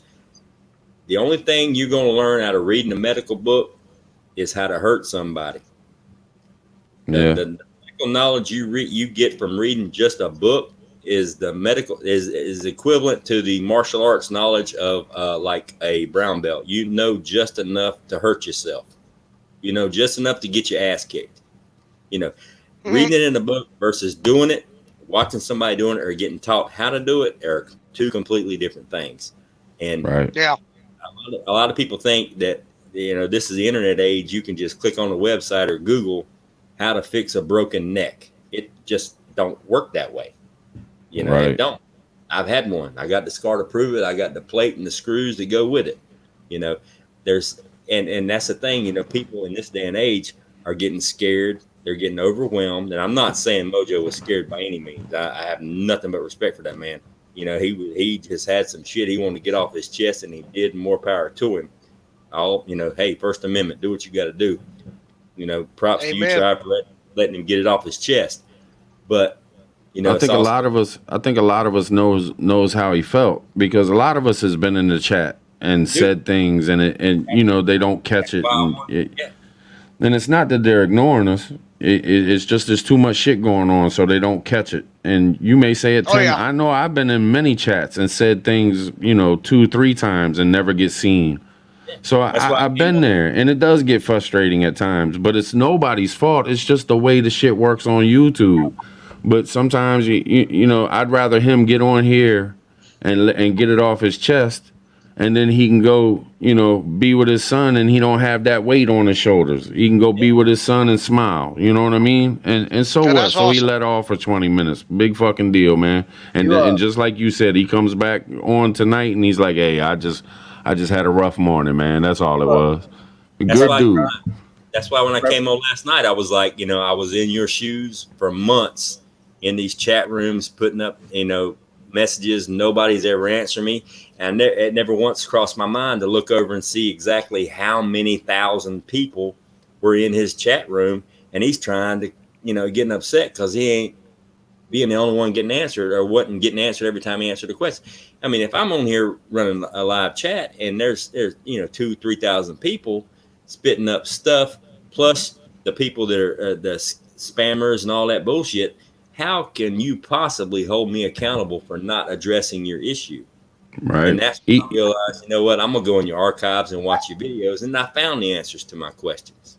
You know, it gets hard. It gets hard with 20 people in the chat sometimes. I mean, the chat, you only see 7 things. So if 8 people say something, somebody is not going to be seen. There's so much that doesn't get seen in the chat, you know, and that's why you have mods and stuff like that. But even mods, I mean, they have a hard time keeping up. Some channels have to have 5 and 6 mods at a time. and So I still mean, they know each other. If you look right now, because I've got his live stream pulled up over here on the other, so I can see the chat. He's got 316 likes, and there's 68 people here. And now you think about that. That's just the people that's hit the like button. There's been at least 316 people in your time of, and I'm sure it's way more than that. But my point of that, that's kind of the point, is that, man, that's a lot of freaking people, man. You know, imagine walking into a party and you got to speak to 316 people. I mean, it's going to take you all night to do some shit like that. It's the same thing here. But that's why I try to do my channel the way I do it. And that's the God's honest truth, is because I'm trying to get as many voices as I possibly. I don't want anybody to be left out. Now, it's impossible to do that. But the more you can try, and the more you can, as long as you're giving effort, then things happen. And Ghost Prepper pops on here, Prepper Steading pops on here, Chris pops on it. I mean, it can be done if we all try to do this shit. You know what I mean? Yeah. And stay humble, man. That's the biggest. I'm telling you, that's why I did my morning show, man. Because, you know, a lot of people started saying my name, and a lot of people started bragging on me and shit. And I got to be honest, man, it made me feel good. But I got a little big-headed, you know, to myself. I felt that way. I'm like, man, I am not going to let myself fall victim to my own self. Fuck that. I'm not going to think I'm better than somebody else. So fuck that. I'm going with a morning show, 7 o'clock. I know there's only going to be 5 people in there. Let me bring myself back down to size. You know what I mean? More than 5 people. I was there. Right, right. But you got to stay real, man. You got to stay humble, right, Patriot? Here's the thing. I've been seeing your live morning show too, man, and it's like, man, this thing's growing like crazy all of a sudden. It's like, wow, you know. It surprised me. It surprised me. But see, Patriot, I got to give you credit, man, because that's why I love you, man. Because you hit me up on the phone. You was like, man, I just want to talk to you, man. Let me holler at you. And I was like, all right. And man, and you know, I was all hyped up and shit, and you know, I was explaining everything as you was telling me. But I'm the type of person that I take in everything that's said to me, and I might not grasp or hold of what you're saying right at that moment, but then I go sit on my fucking couch after we stop talking, and I heard you. You know what I'm saying? And I hear what you're saying. It's not exactly the sentence that you're saying that you're trying to get across to me. There's a bigger picture than that. And that's why after that conversation, we talked after that on YouTube, and I was like, Patriot will set me straight. Patriot will watch out for me. Like, hey man, think about what you're doing, man. Think about what you're doing. Why are you doing this? Not that I was doing something wrong, but just to humble me a little bit, and you were absolutely right, man. And you made me think, man, and I appreciate it. That's what I like to do. I've said many times, I'm not the smartest fellow in the world. I know that. Hell, I'm gonna be honest with you. I have trouble spelling my own name.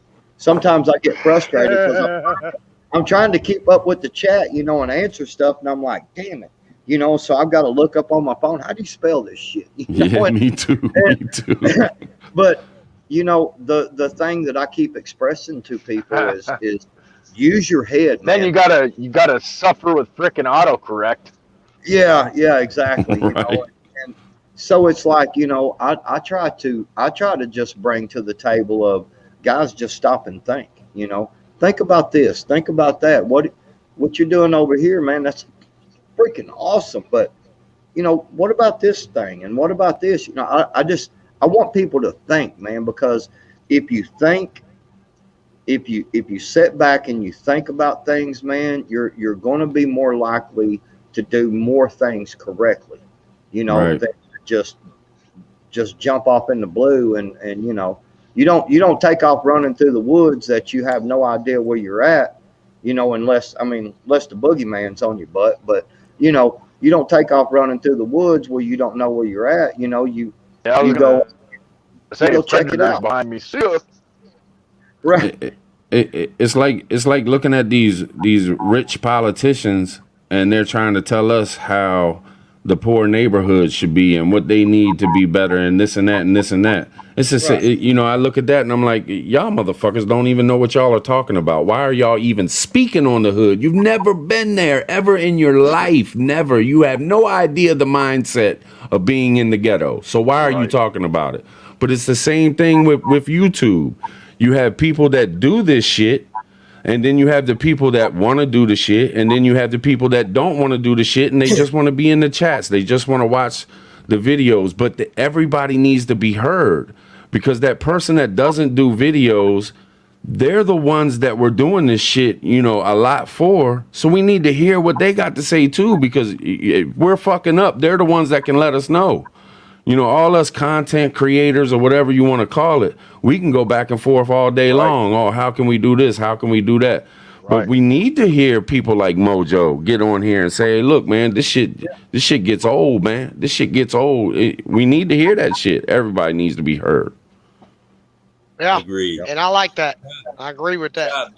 Amen to that. Tribe, there's something you need to realize, and I don't even know if you realize. Oh shit, we got somebody new coming. Who we got? DZD. Got a little DZD in the house. Tribe, there's something you need to realize, and I don't even know if you realize it yet. You hear me? Yeah, I can hear you.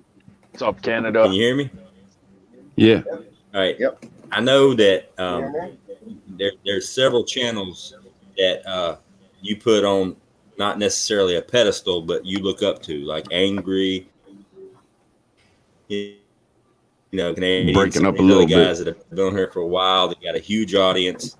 They got mad respect. And I know these channels that you respect, that you look up to, that you not necessarily model yourself after, but that are the big dogs. But what you got to realize is, and I'm gonna go ahead and predict the future for you right now. What you got to realize is that what you have started is something that is next level, different, because you're giving a voice to people that get ignored or stepped over. I mean, brother, you've been online almost 6 hours right now tonight, and this morning we were online for 4.5 hours. I mean, you're giving a voice to people that either didn't want to talk, didn't know how to talk, or were scared to talk, and you're sitting here and you're letting them talk. You know, and you call it inspiration, call it whatever you want to call it, but it's a different route from all the other prepper channels that I've been involved with that I watched. That's one of the reasons why I reached out to you last night versus, any of the other dozens of channels that I'm subscribed to, because it's a comfortable environment. It's a very comfortable environment. Everybody's welcome. And there ain't 9,000 blue wrenches scrolling up and down on the right-hand side of the screen, kicking you out for saying something that they don't like. It's all about what you like and what you don't like. But even when you don't like it, you still let them say it, get it off their chest, and then you move on. Right. Yeah. The only thing I ever said, that I wouldn't allow, that I'm not going to put up with, is racism or attacking women or children. If you get in here and you start attacking women and children, you're out of here. If you come in here with all that racist shit, you're out of here. But other than that, I mean, that's it, man. And I don't think that's too much to ask. I don't think that's too much to ask for a channel to say, hey, look, man, I just don't want this shit on my channon. Y'all can do whatever the hell you want to do, but just don't have that shit around me, please. Here's the thing. I don't even think you'd. What? I don't even think you'd kick somebody off the channel if they came on here and said, hey, you know what, Prepper Tribe, I hate your videos. I think you're a dumbass. I don't think you know shit. You'd still love, okay, here you go. Go ahead and say what you got to do. You done? Right. All right, have a nice day. Let me tell you something. Don't watch my shit. I would send him a set of dog tags. That's heat. That's good heat. I would send him some dog tags, because you know what? He's going to come back the next day and the next day, and your numbers are going to go up and you're getting heat. I would send him some dog tags and a flashlight. Bring it. Hell yeah. Well, a lot of times it's understanding. A lot of times people get mad at you, and once you explain to them, or you open their eyes to your situation, because they're not in your shoes, they don't see it how you see it. I've seen a lot of people be mad, and then you tell them, you open their eyes to where you are sitting, where you are standing, and they're like, okay, I get it now. I understand now. Like, yeah, I don't think you should be selling T-shirts on your channel. Well, dude, I'm spending hours and hours and hours doing this shit. If I sell a T-shirt and make $4, man, that might help me get a plug for my camera so I can keep doing this shit. And I'm just using that as an example. But once you explain yourself and they get an understanding of where you're coming from, a lot of things change. You know what I mean? Right. Yeah. Well, I mean, nobody gets mad at ABC for having commercials selling cars during the Super Bowl. Nobody gets mad at the Super Bowl for their ads. I got. Don't get me wrong. I'm just now starting this channel this weekend, but let me tell you something. I'm gonna be bottom line. I'm gonna be honest from day one. What you got? 3%. I tell you and everybody else from day one, I ain't made not one single dollar. I don't even know if I ever will. But if it gets a chance to where I can make money doing this, because this is what I love, then this is what I will do, and I'll make money if I can make money. If you can't be patient enough to watch a 30-second commercial and then click the skip button, then fuck you. Don't watch my channel. I don't care. Right. Because if you're an actual subscriber to my channel and you want to hear what I got to say, you'll wait for me to stand up and go take a piss while you're watching this commercial while I tell you what I got to tell you. If not, leave. I don't care. I mean, I'm like angry on that. If you got a problem with what I'm saying or how I'm saying it, get the fuck out. It's cool. I'm still going to be me.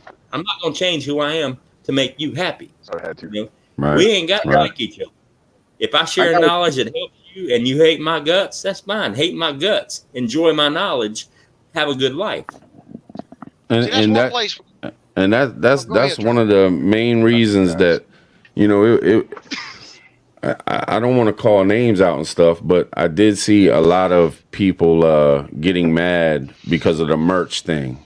And that's why the whole Gray Man's Got Merch, that was one of the biggest reasons that started. Is because it was to fight the bullshit of people shitting on people for trying to make a living at something that they do or like to do or whatever. But it was like, how do you change the narrative? Well, if everybody's talking about merch, you can't bitch about it no damn more. So boom, we just started spreading that shit, and it just went buck wild, and it helped, man, because you don't.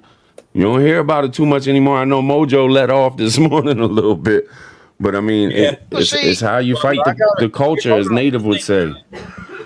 Hold on, I got you've been online. Tribe, you've been online for almost 12 hours in the last 24. So unless you're a trust fund baby, what do they expect? Right, right. Yeah. So are you? Unless now, every time you log on, you give $1, what do they expect? Yeah. Well, I look at it this way. This is my opinion on it.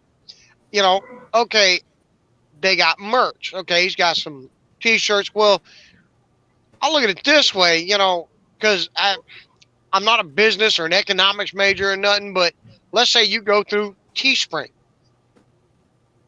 or Spring Tea, whatever it is, and they make your shirts for you, right? Right. And then I come to the store, I go to that site, I buy a shirt, a hoodie. Well, they had to have somebody make that shirt. That shirt got shipped to Spring Tea. They had somebody print the product, print the stuff on it, and then they got somebody that's going to put it in a box and ship it to me. So that's at least 3 people, 4 people that got a job because I bought your merch. Yeah, that's true. That's true. They feeding a family. But at the same time, it really irritates me when some of these people were bitching about, oh, Gray Man's got merch. Now, I would come into his live and say, hey, Gray Man got merch. But I would only say it as a joke, Right. or, hey, he's got merch. Go get some shit. Because you want to talk shit about Tribe's got merch, Native's got merch, Gray Man's got merch, AP's got merch, Canadian's got merch. Fuck all y'all. You don't say shit about going to a store and buying a goddamn $35, $40 Nike t-shirt that's made by some 5-year-old, 8-year-old in a foreign country and shipped over here. You'll go and buy that. That's merch. It's merchandise. I think most of it comes from just being impatient. It's the internet age. It's the age we live in. You want to click a button, get the answer right then. A lot of people don't want to sit through the entire video to learn what they want to learn. And I can somewhat understand that, but you know what? And I'm gonna be honest with you, when I first started doing YouTube, which wasn't too long ago, I'm like, what the hell with all these commercials? I'm clicking and clicking, trying to sell me shit. I want to buy nothing. I watch YouTube. And then once I got to know people like everybody's got to make money. Angry and everybody else, I'm like, man, this is just what you got to do. It's just like watching TV. You got to sit through the commercials. I mean, at least they give you a button where you can skip the commercial. I mean, why are you bitching? Yeah. I mean, you don't get to do that during the Super Bowl. We all had to sit through that idiot during the Super Bowl at the halftime show, okay? Weekend or whatever. That was the stupidest halftime show on the planet. There was no skip button during the Super Bowl. I want to say something. I didn't watch Super Bowl. I want to ask something real quick. All right, first off, so are you actually selling stuff now, Tribe? Yeah, but I don't put it out there like that. Like the reason I did it is just so I could have something for my shows and shit. Everybody like it's all. Well, you were the one with the all downhill from here and shit. So I love that, man. So can I just at Teespring? That reminds me of one of my favorite songs. I think it's in. I think it's in the description. I think Nisi put it somewhere on my page. There's a Go little ahead, link. 3%er. Okay, so I told you before I wanted one of them shirts, so I'm gonna hit you up, man. You know what? And here's what I tell people that gripe and bitch about people having merch. You know what? If I by gosh want to spend the money that I work for on one of Prep and Tribe's shirts, then that's my business. And if Prep and Tribe puts it out there and nobody buys it, then that's just the way it goes. But see, stop bitching about it. And real quick, because I'm about to bounce. I'm being called by somebody else, if you know what I mean, Tribe. I ain't putting that out there. But Red Burning Fires says my husband Adrian is gaming now while you guys talk. Freak him out by calling him out. Adrian Redburn. Adrian. Yeah, we going on 7 hours, fellas. I'm probably gonna end this here in a couple minutes, man. I done put about 11 hours in today, man. I'm gonna We're go going ahead. on 6 hours. I'm gonna go ahead and bounce. I'm gonna Prepper Tribe, real quick, man. Thank you so much for letting me come up on your panel. Keep doing what you're doing, brother. Man, you're fantastic. You are doing a great job. And Thank you, man. I'm gonna hit you up on Teespring, man. All right. I'm gonna put it out there. Prepper Tribe has merch. I'm gonna put it out there. You don't have to. man. I might make a want one of them video shirts. tonight. Oh shit. I might make a video tonight. Oh Lord. Where do you get your T-shirt? Where do you order your T-shirt and you get it in? Do a one of them opening and review videos on his T-shirt, and then tell everybody. How about Tribes how got about merch. how about if I get one of Prepper Tribe's? It's all downhill from here, and get up on there and put it on. You know, show me unpackaging it, put it on, and do a freedom twerk. There you go. Do a dangerous on them. Do a dangerous on them. That's right. I like that. Hey, I love y'all. Thank y'all so much, man. Man, thank Yeah, you, I gotta Patient. run too. Yes, sir. Yes, sir. I'm about to fall asleep. Later. Get one of his Later. shirts. It Patriot says it's 3%. all downhill. Yeah, Tribe. Thank you for having me on tonight. Most definitely. I appreciate y'all. You can always make it. I'm gonna jump out of here too, guys. Sorry, I didn't mean to cut you off, but I gotta get my ass to bed, man. I gotta get up early in the morning, go get this damn boat. It's I already. hear you. Again, brother, thank you. Ghost Prepper, I definitely want to get with you. If you look through the comments towards the beginning, I'll put my email address in there. If you can't find it, hit Prepper Tribe or Nisi up on their email. You guys passing my email address I for sure me if will. you would. I'd love to get with you and talk some more on like aquaponics and all that stuff because we still want to do it My with what we email. got here and everything. My email is ghostprepper1369@gmail. 1369. Yeah, I ain't never gonna remember that. Not with as dog ass tired as I am.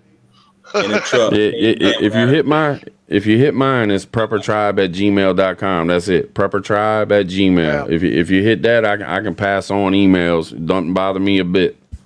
Yeah, I greatly appreciate that. Yeah, man. Worst case, man, I'll catch you the next live and I'll make sure I write it down or something. I'm All right, sure brother. you like me. You ain't gonna just quit coming. No, I'm good. I ain't going nowhere. I'll stay up forever. I can't do that. I'm dog ass tired. Much love to you again, Tribe. Yeah, you Thank you for having me in and everybody else and all the wealth of knowledge that you allow to be brought to us. That's awesome. Yes, sir. Man. Thank you so much, brother. Thank I you, wish man. you nothing. You and your family best of wishes to all of you. And right back at you. I appreciate that, man.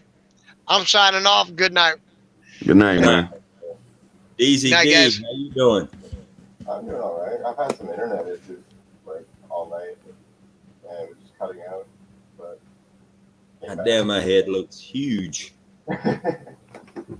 Kind of hard to hear you, D. A little bit hard to hear you. I don't know why. Oh, Mic's kind of low, I think. I mean, I can hear you, but it's real low. I'm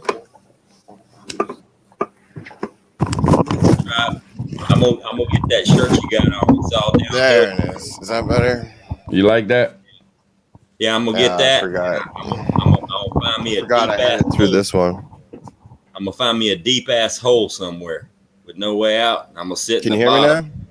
and I'm gonna Yeah. make sure the camera's on the Yeah, shirt. okay. It's all downhill from here, and I'm gonna turn it around in a 360 circle and just look up. And I'm gonna look at it and be like, "What the fuck?" right. Man, just real quick, man. The how this it's all downhill from here. I was making my very first intro video, and I was recording over a picture, and like the last 3 seconds was left, and I didn't have anything to say, and it just came out. I was like, "It's all downhill from here," and I whispered it, And it was the very first time I recorded over a picture and everything, man. And it's like a freak thing happened, and everybody liked it. You know what I mean? It's like when you don't try to do something, some of the best shit happens. You know? Yeah, I like the way you got the teepee in there with it. That's a dope. Yeah, yeah. That's pretty sweet. Throw back to them Washington Redskins. Oh yeah, oh yeah. Washington football team, Redskins. That's stupid. Oh man, broke my heart. Broke my heart. Good night, everyone.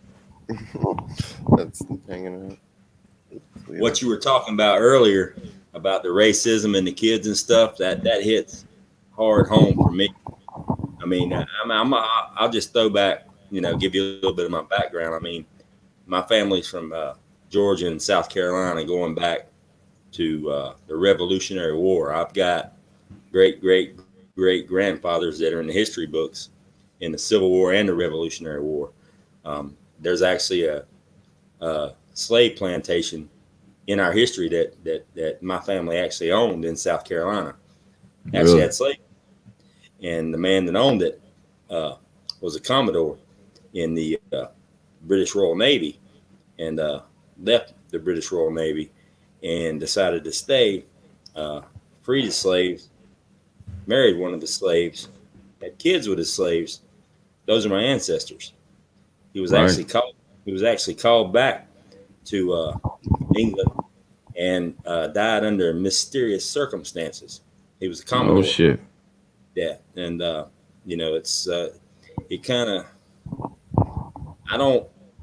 I was raised during the era when racism was supposedly didn't happen, but it was accepted. I never really understood it because I grew up in the hood, and to me, I don't do the whole color barrier thing. My best friends have been people of color. My son-in-law is a very proud black man, and I'm very proud of him. He's in the Army right now. He's overseas in Korea. Two of my grandkids are mixed, so I don't play that racism card. I ain't got no time for it. None. Nope. None whatsoever. I don't care. It's like I tell everybody, I don't care what color you are. I hate everybody equally. And I can speak from a platform in the middle ground because half my heritage used to have slaves, half my heritage was slaves. So kiss my dick. You heard that song from Tom McDonald, No Lives Matter? Exactly. That's how I feel about it. In this day and age, no. I mean, black lives do matter. Don't get me wrong. They matter in politics. If you say all lives matter, then you get hated on. Like that's the way he put it. No lives matter. Black lives matter in politics. Black lives matter.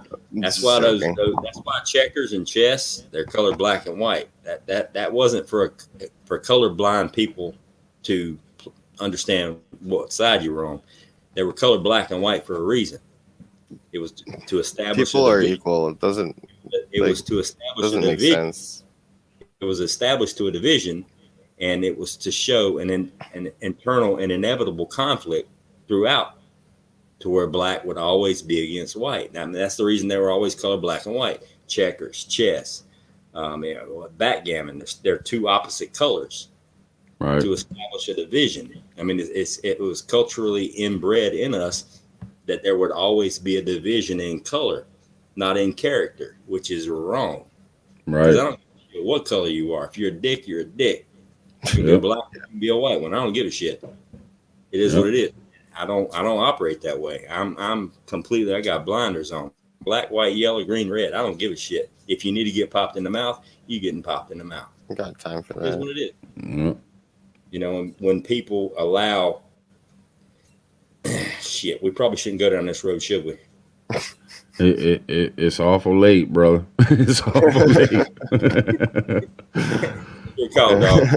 I don't sleep. Maybe on the next one. Maybe on. It's all you, cuz I don't sleep.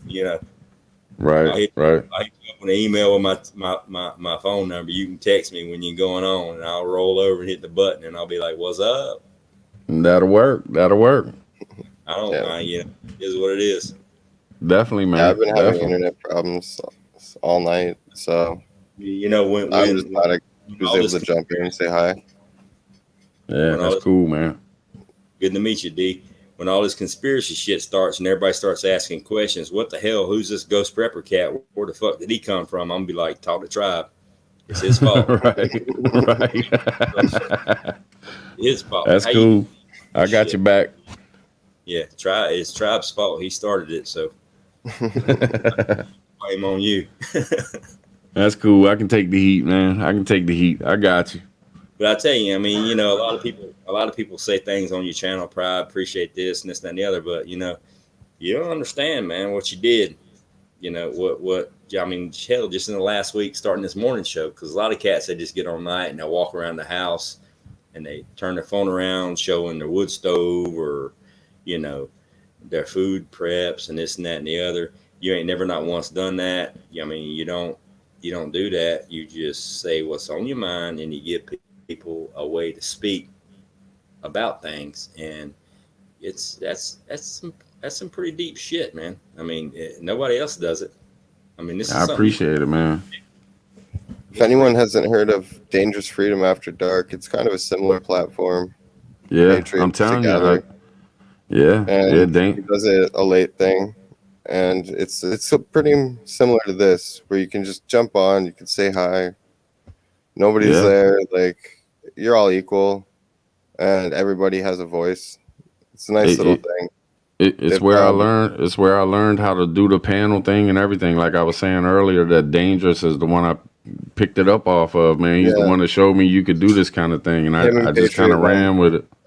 3%er, do a show quite often, like late at night. It's kind of random, sporadic, but I think he's trying to figure out a way to set more standard hours so people know more when to jump in. But I just think that the difference between me and Dangerous a little bit is Dangerous leans more towards the political side of things, A little and bit. and it's eased up. When I first met Dangerous, it was like real political a lot, but it's kind of changed a little bit because you know it's kind of like the gun community, or I don't know. I No, wouldn't you're a say lot more- gun community, but it's like we're combining now. It's like, you know, the survivalists and the preppers are like coming together. Yeah. So I mean, I'm not trying to put one down at all. Like, it's great, but it was just a little bit of a difference there. Like I was more so into the prepper side of things, and Dangerous was over here, you know, with talking about politics and guns and shit. And I kind of just, you know, used some of his stuff, what he was doing, and brought it into the prepping community type of thing. Yeah. And it, you know, Do you think maybe you a light bulb went off in your head and realized that preppers and survivalists are actually the same damn thing? right, You can't prep without trying to survive, and you can't survive without prepping. right. That's you know, because me, when it first started out, I was more of like, oh, I'm a survivalist, and I'm like, well, fuck, I can't survive if I don't prep. That's Right. like being a prepper but not having water. You know what I mean? I mean, one don't work without the other. Yep. Yeah. I just have always thought, I've always had it in me to where I know I'm no better than nobody else. Same. And that ain't ever gonna fucking change. Like, I know that I'm not no better than anybody else. I think I have some good ideas here and there and stuff like that, and I may think different than the next person or something like that, but I'm no better than nobody else. So that's what kind of helps me. That's what makes me, you know, be able to have people on and say what you want to say, man, because who the fuck am I?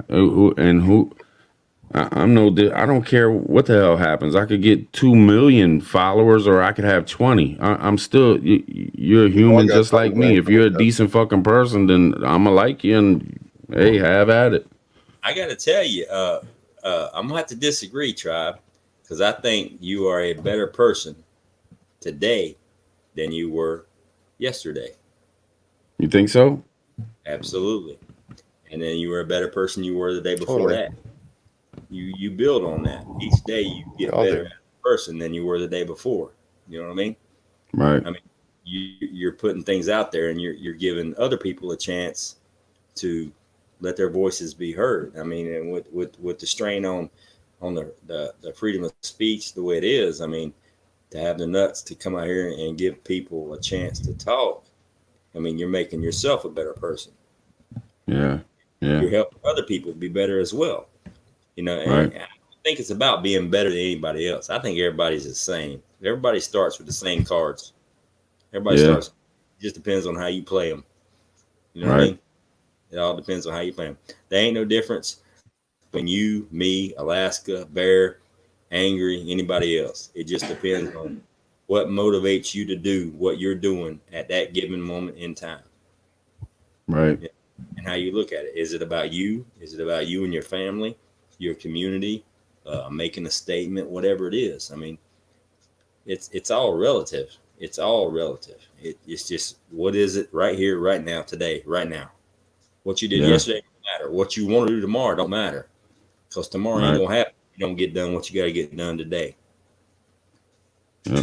Only thing that worries me, man, is because everybody has a bad day. So I hope when I do have those bad days that people can see through that and understand that I had 100 good days and then I had a bad day. So everybody don't hate me for that bad. Because there's just some days I'm probably gonna get on here and I'm just gonna be like pissed off or something. I don't know, and I might say the wrong things. Everybody fucks up, but I just hope I put enough. Part of being real. Yeah, it is, man. It is. Well, the thing is too, I mean, being on your channel, anybody else's, I always watch what I say, and I hope I'm not having a bad day and say the wrong thing. And if I do, I apologize. Right. All about being human. 100%. I mean, Yep. you can't go online and put your heart out there and think everybody's going to agree with you. Exactly. Ain't Can't gonna make happen. everybody happy. Yeah, you Lord ain't gotta- knows.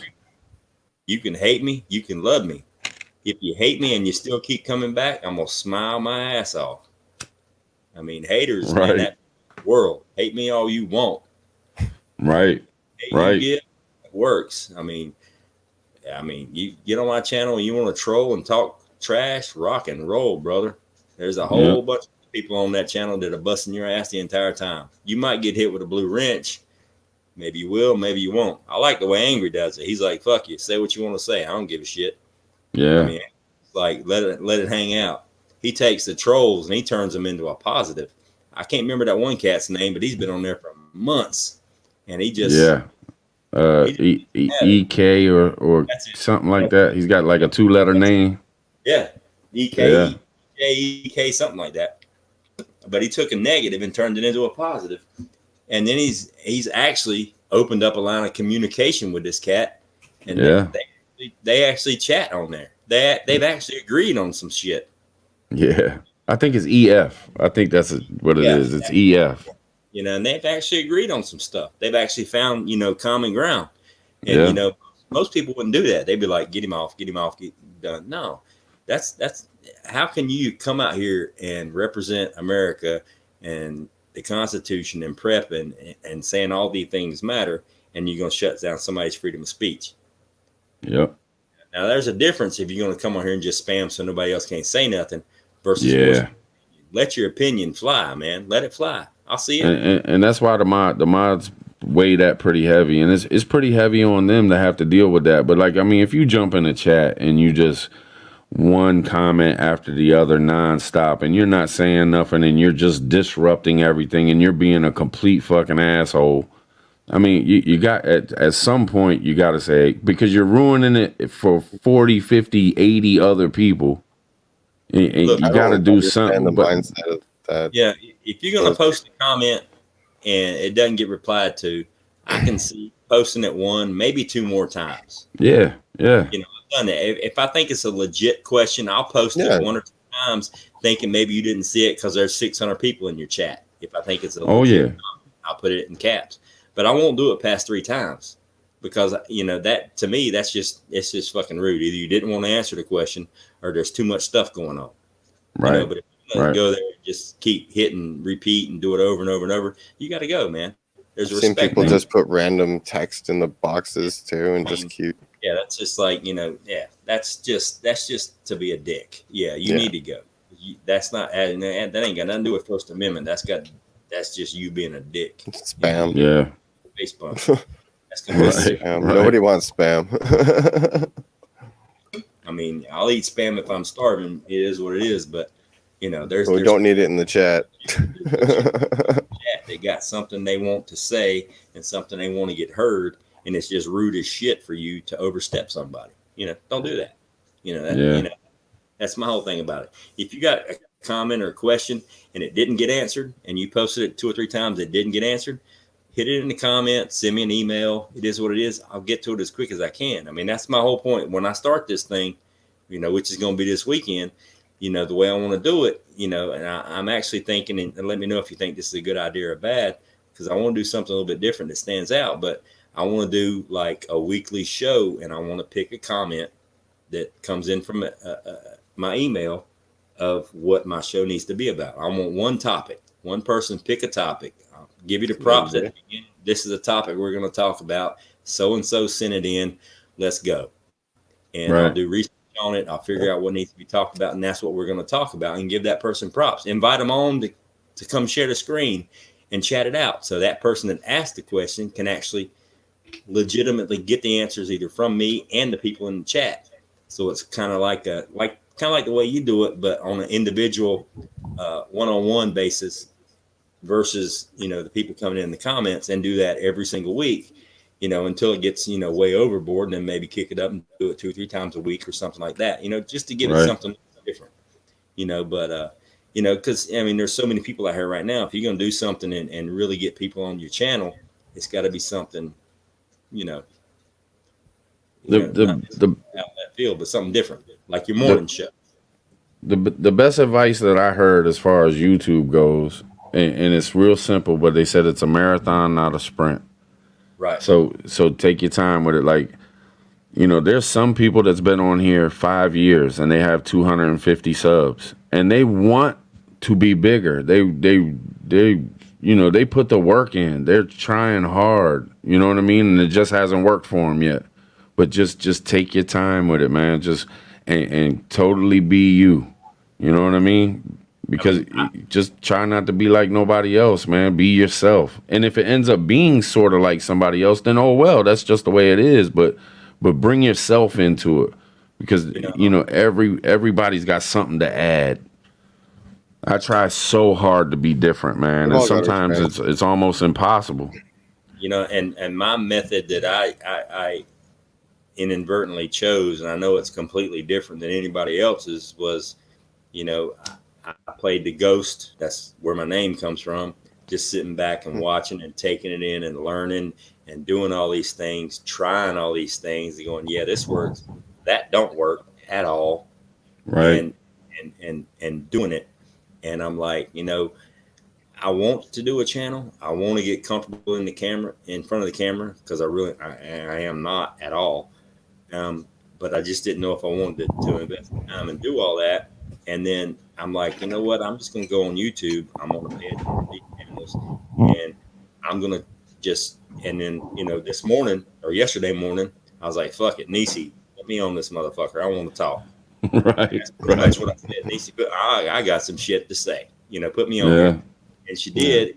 And the feedback that I got from you, which is amazing, and the people that were in the council, or whatever you want to call it, was awesome. I'm like, fuck it. All right, so the shit that I got to say has relevance. So, maybe I got a platform to stand on. I can put some stuff out there, you know. And I've got subscribers on my channel, and I don't have a channel. Exactly. I got no content, and I got subscribers from you last night, and there is absolutely nothing on my channel except a picture. That's it. And I'm like, yep. well, Now the pressure's on. Now the pressure's on, man. I'm gonna put some shit out there, you know. Yeah, definitely, man. You know, I do the same just to push. And there's a lot of support. I got to make content too. There's a lot of support in this community, man. Like, people will back you up. People, I mean, I've had more support. I just never expected it, man. People that are, I mean, dedicated. I love listening to your stuff, man. Like, I'll every morning, like lately, I've been listening to you when I'm out around. Even if I'm not in the chat, man, I'll throw you on my TV. That's awesome, man. That's awesome. That was a scary step, man. I mean, I sat back thinking about it every night, like, man, I don't know if this morning shit's gonna work. I mean, who has done that? And it ain't. And my channel was fine doing, what I was doing. I didn't have nothing bad going on, but I was just like, man, sometimes you just gotta take chances, man. Try something different, humble yourself. So we went for it, man. I like it though. I actually enjoy it, man. I look forward to waking up now. Just in this past week, this couple days that I've done it, I'm like, man, I can definitely do this. I just got to get my body and my mind right with it. Like this morning when I woke up, man, I'm so glad y'all jumped on with me because I just wasn't there this morning, man. I was just like, man, what is up? And then you were I there wasn't for feeling 4.5 hours. Yeah, I know it's weird. Like I wasn't feeling it at all, and then I end up spending 4 hours on here. But it was because of y'all. Y'all jumped on with me, man, and we all just did the damn thing, man. And that's what it's all about. And it's funny because there's a transition between just watching the live feeds and chatting in the comment box. Because I was getting feedback from a lot of people. I was having really good conversations with people in your chat. And then I'm like, well, I'm disconnected from the chat. Now I'm answering questions that they should be answering. I'm developing I'm developing relationships with these people in this chat. They don't know me, I don't know them, and this is Tribes chat. And then I got a lot of feedback from Marbury. She helped me out a lot, and yeah, she's helped me. I think I met her on Prepper Nation. Yeah, I think that's where I met her at. And she's helping me out with some logos and some stuff because I don't know shit about making videos and all that stuff. And then, right. And that's when, and I chatted a few times with you on your channel and, just in the chat. And then that's when I said something, yesterday because Mojo was going off. And I'm like, man, I got to answer that fucking question. And I'm like, Nisa, right. How's this shit work? Yeah. Then it was like another door I walked through, and now all of a sudden I thought maybe some of the shit I had said made sense, and then I got on your channel and I'm like, well, fuck, man, everybody's like, damn, that's some cool stuff, and I'm like, well, shit, maybe, which is kind of cool, you got to just make that leap. Yeah, and if you got questions and shit, man, hit me in my email. Hit me up, man, because I've helped a few people, and a few people have helped me. You know what I mean? But like as far as like live streams and stuff like that, a lot of people don't know how it works. And I didn't know how it works. It was Dangerous that helped me with mine. And then boom, I pass it on to somebody else, and then they pass it on to somebody else. But I don't mind helping nobody, man. You hit me in my email, you got a question you're really curious about, or you need to know something, man, I'm an open book. I'm not trying to hide nothing. I don't want to hold something for myself. I mean, this is a way for everybody to reach out, man. That's why I made one video telling everybody, man, make some videos, use your channel, do your thing. Even if it doesn't work out, who cares? Just do your thing and have fun with it.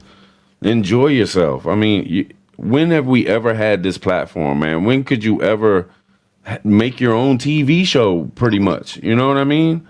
Yeah. I mean, we got a chance here at doing something, and everybody should be taking advantage of this. I wish I would have took advantage of it a lot sooner. Yeah, I like it. It works, I'm gonna push through it and I'm gonna get some stuff up this weekend. I'm gonna try to get at least 5 or 10 videos up this weekend and get some stuff going and just go from there. And I'm sure I'm gonna have to reach out to you because I don't know how to do any of this shit. Reach out to me, man. Load it up on my laptop, put it on YouTube, and just go from there and see what happens. Let it do what it do. Yep. Might take some time. It might not, man.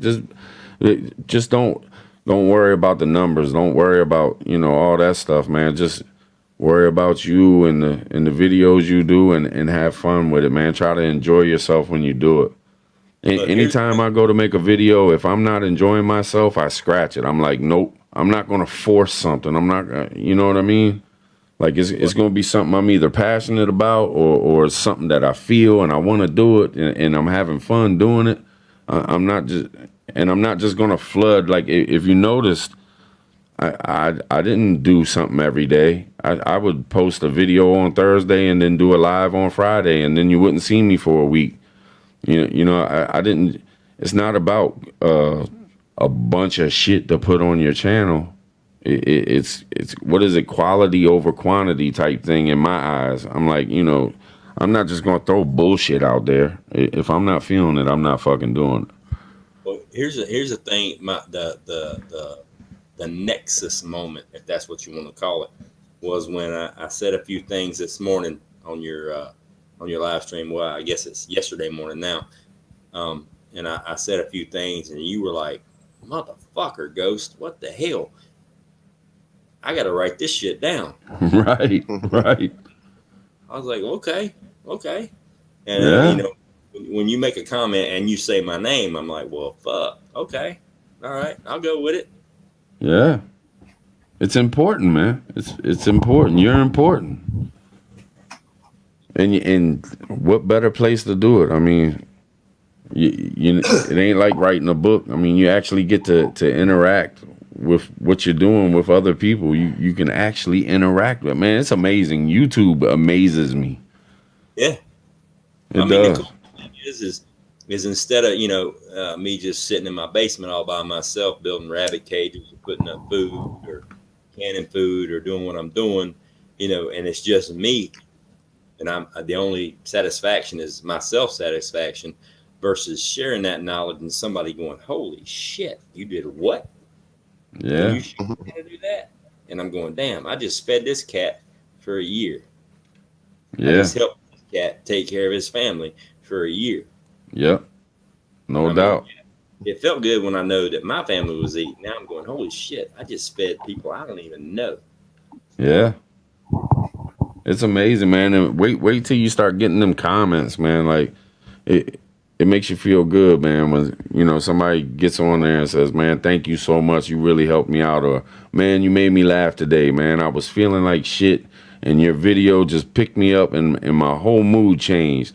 Man, that's some special shit, man. When you can reach another human being like that, and you really do. I mean, you can tell what they're saying is real shit. Like, this person was feeling like shit that day. And because they watched your little 2-minute video, their whole mood changed. Their whole day got better. That's some awesome shit. Yeah, that makes an impact. Yeah, definitely.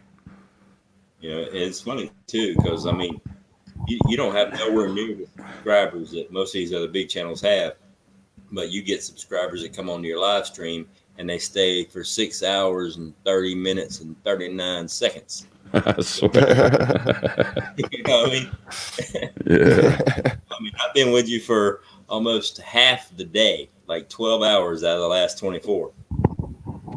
And I've enjoyed every minute of it, man. And that's the God's honest truth. Yes. I look forward to it all day today. I'm like, what is it, 10 o'clock yet? Is it 10 o'clock yet? What I got? Right, me too. Yeah. Me too. I was like, damn, I wish I had my time at 8. You know what I mean? You know, it's good. It's fun. It's stress relief, believe it or not. It's like a release. Yeah. You just your mind, talk, chat, do whatever. Even if you just come on here and just sit back and listen and laugh at people. Yep. You know? Yep. You know, it's good stuff. Yeah, it's really cool, man. But I ain't trying to be an asshole or nothing, man, but I gotta call it. I gotta call it a night, man. Yeah, I'm like, wait, man, 6 hours and 31 minutes. When needs to get on call it? Yes, sir. That game to see who's gonna fall asleep first. That's what you're doing. right. But we'll do it again, man. I'll be back. We're gonna do that thing for Dusty's channel on Sunday, man. That game show thing. That should be pretty fun. But Monday morning, man, I'll be back at it again, man, and we'll What time is try to keep it going, man. What time is that thing on Sunday? 10 o'clock Eastern time. 10 o'clock at night. 10 o'clock Sunday. All right. Yeah. Should be some fun, man. Dusty's pretty creative, man.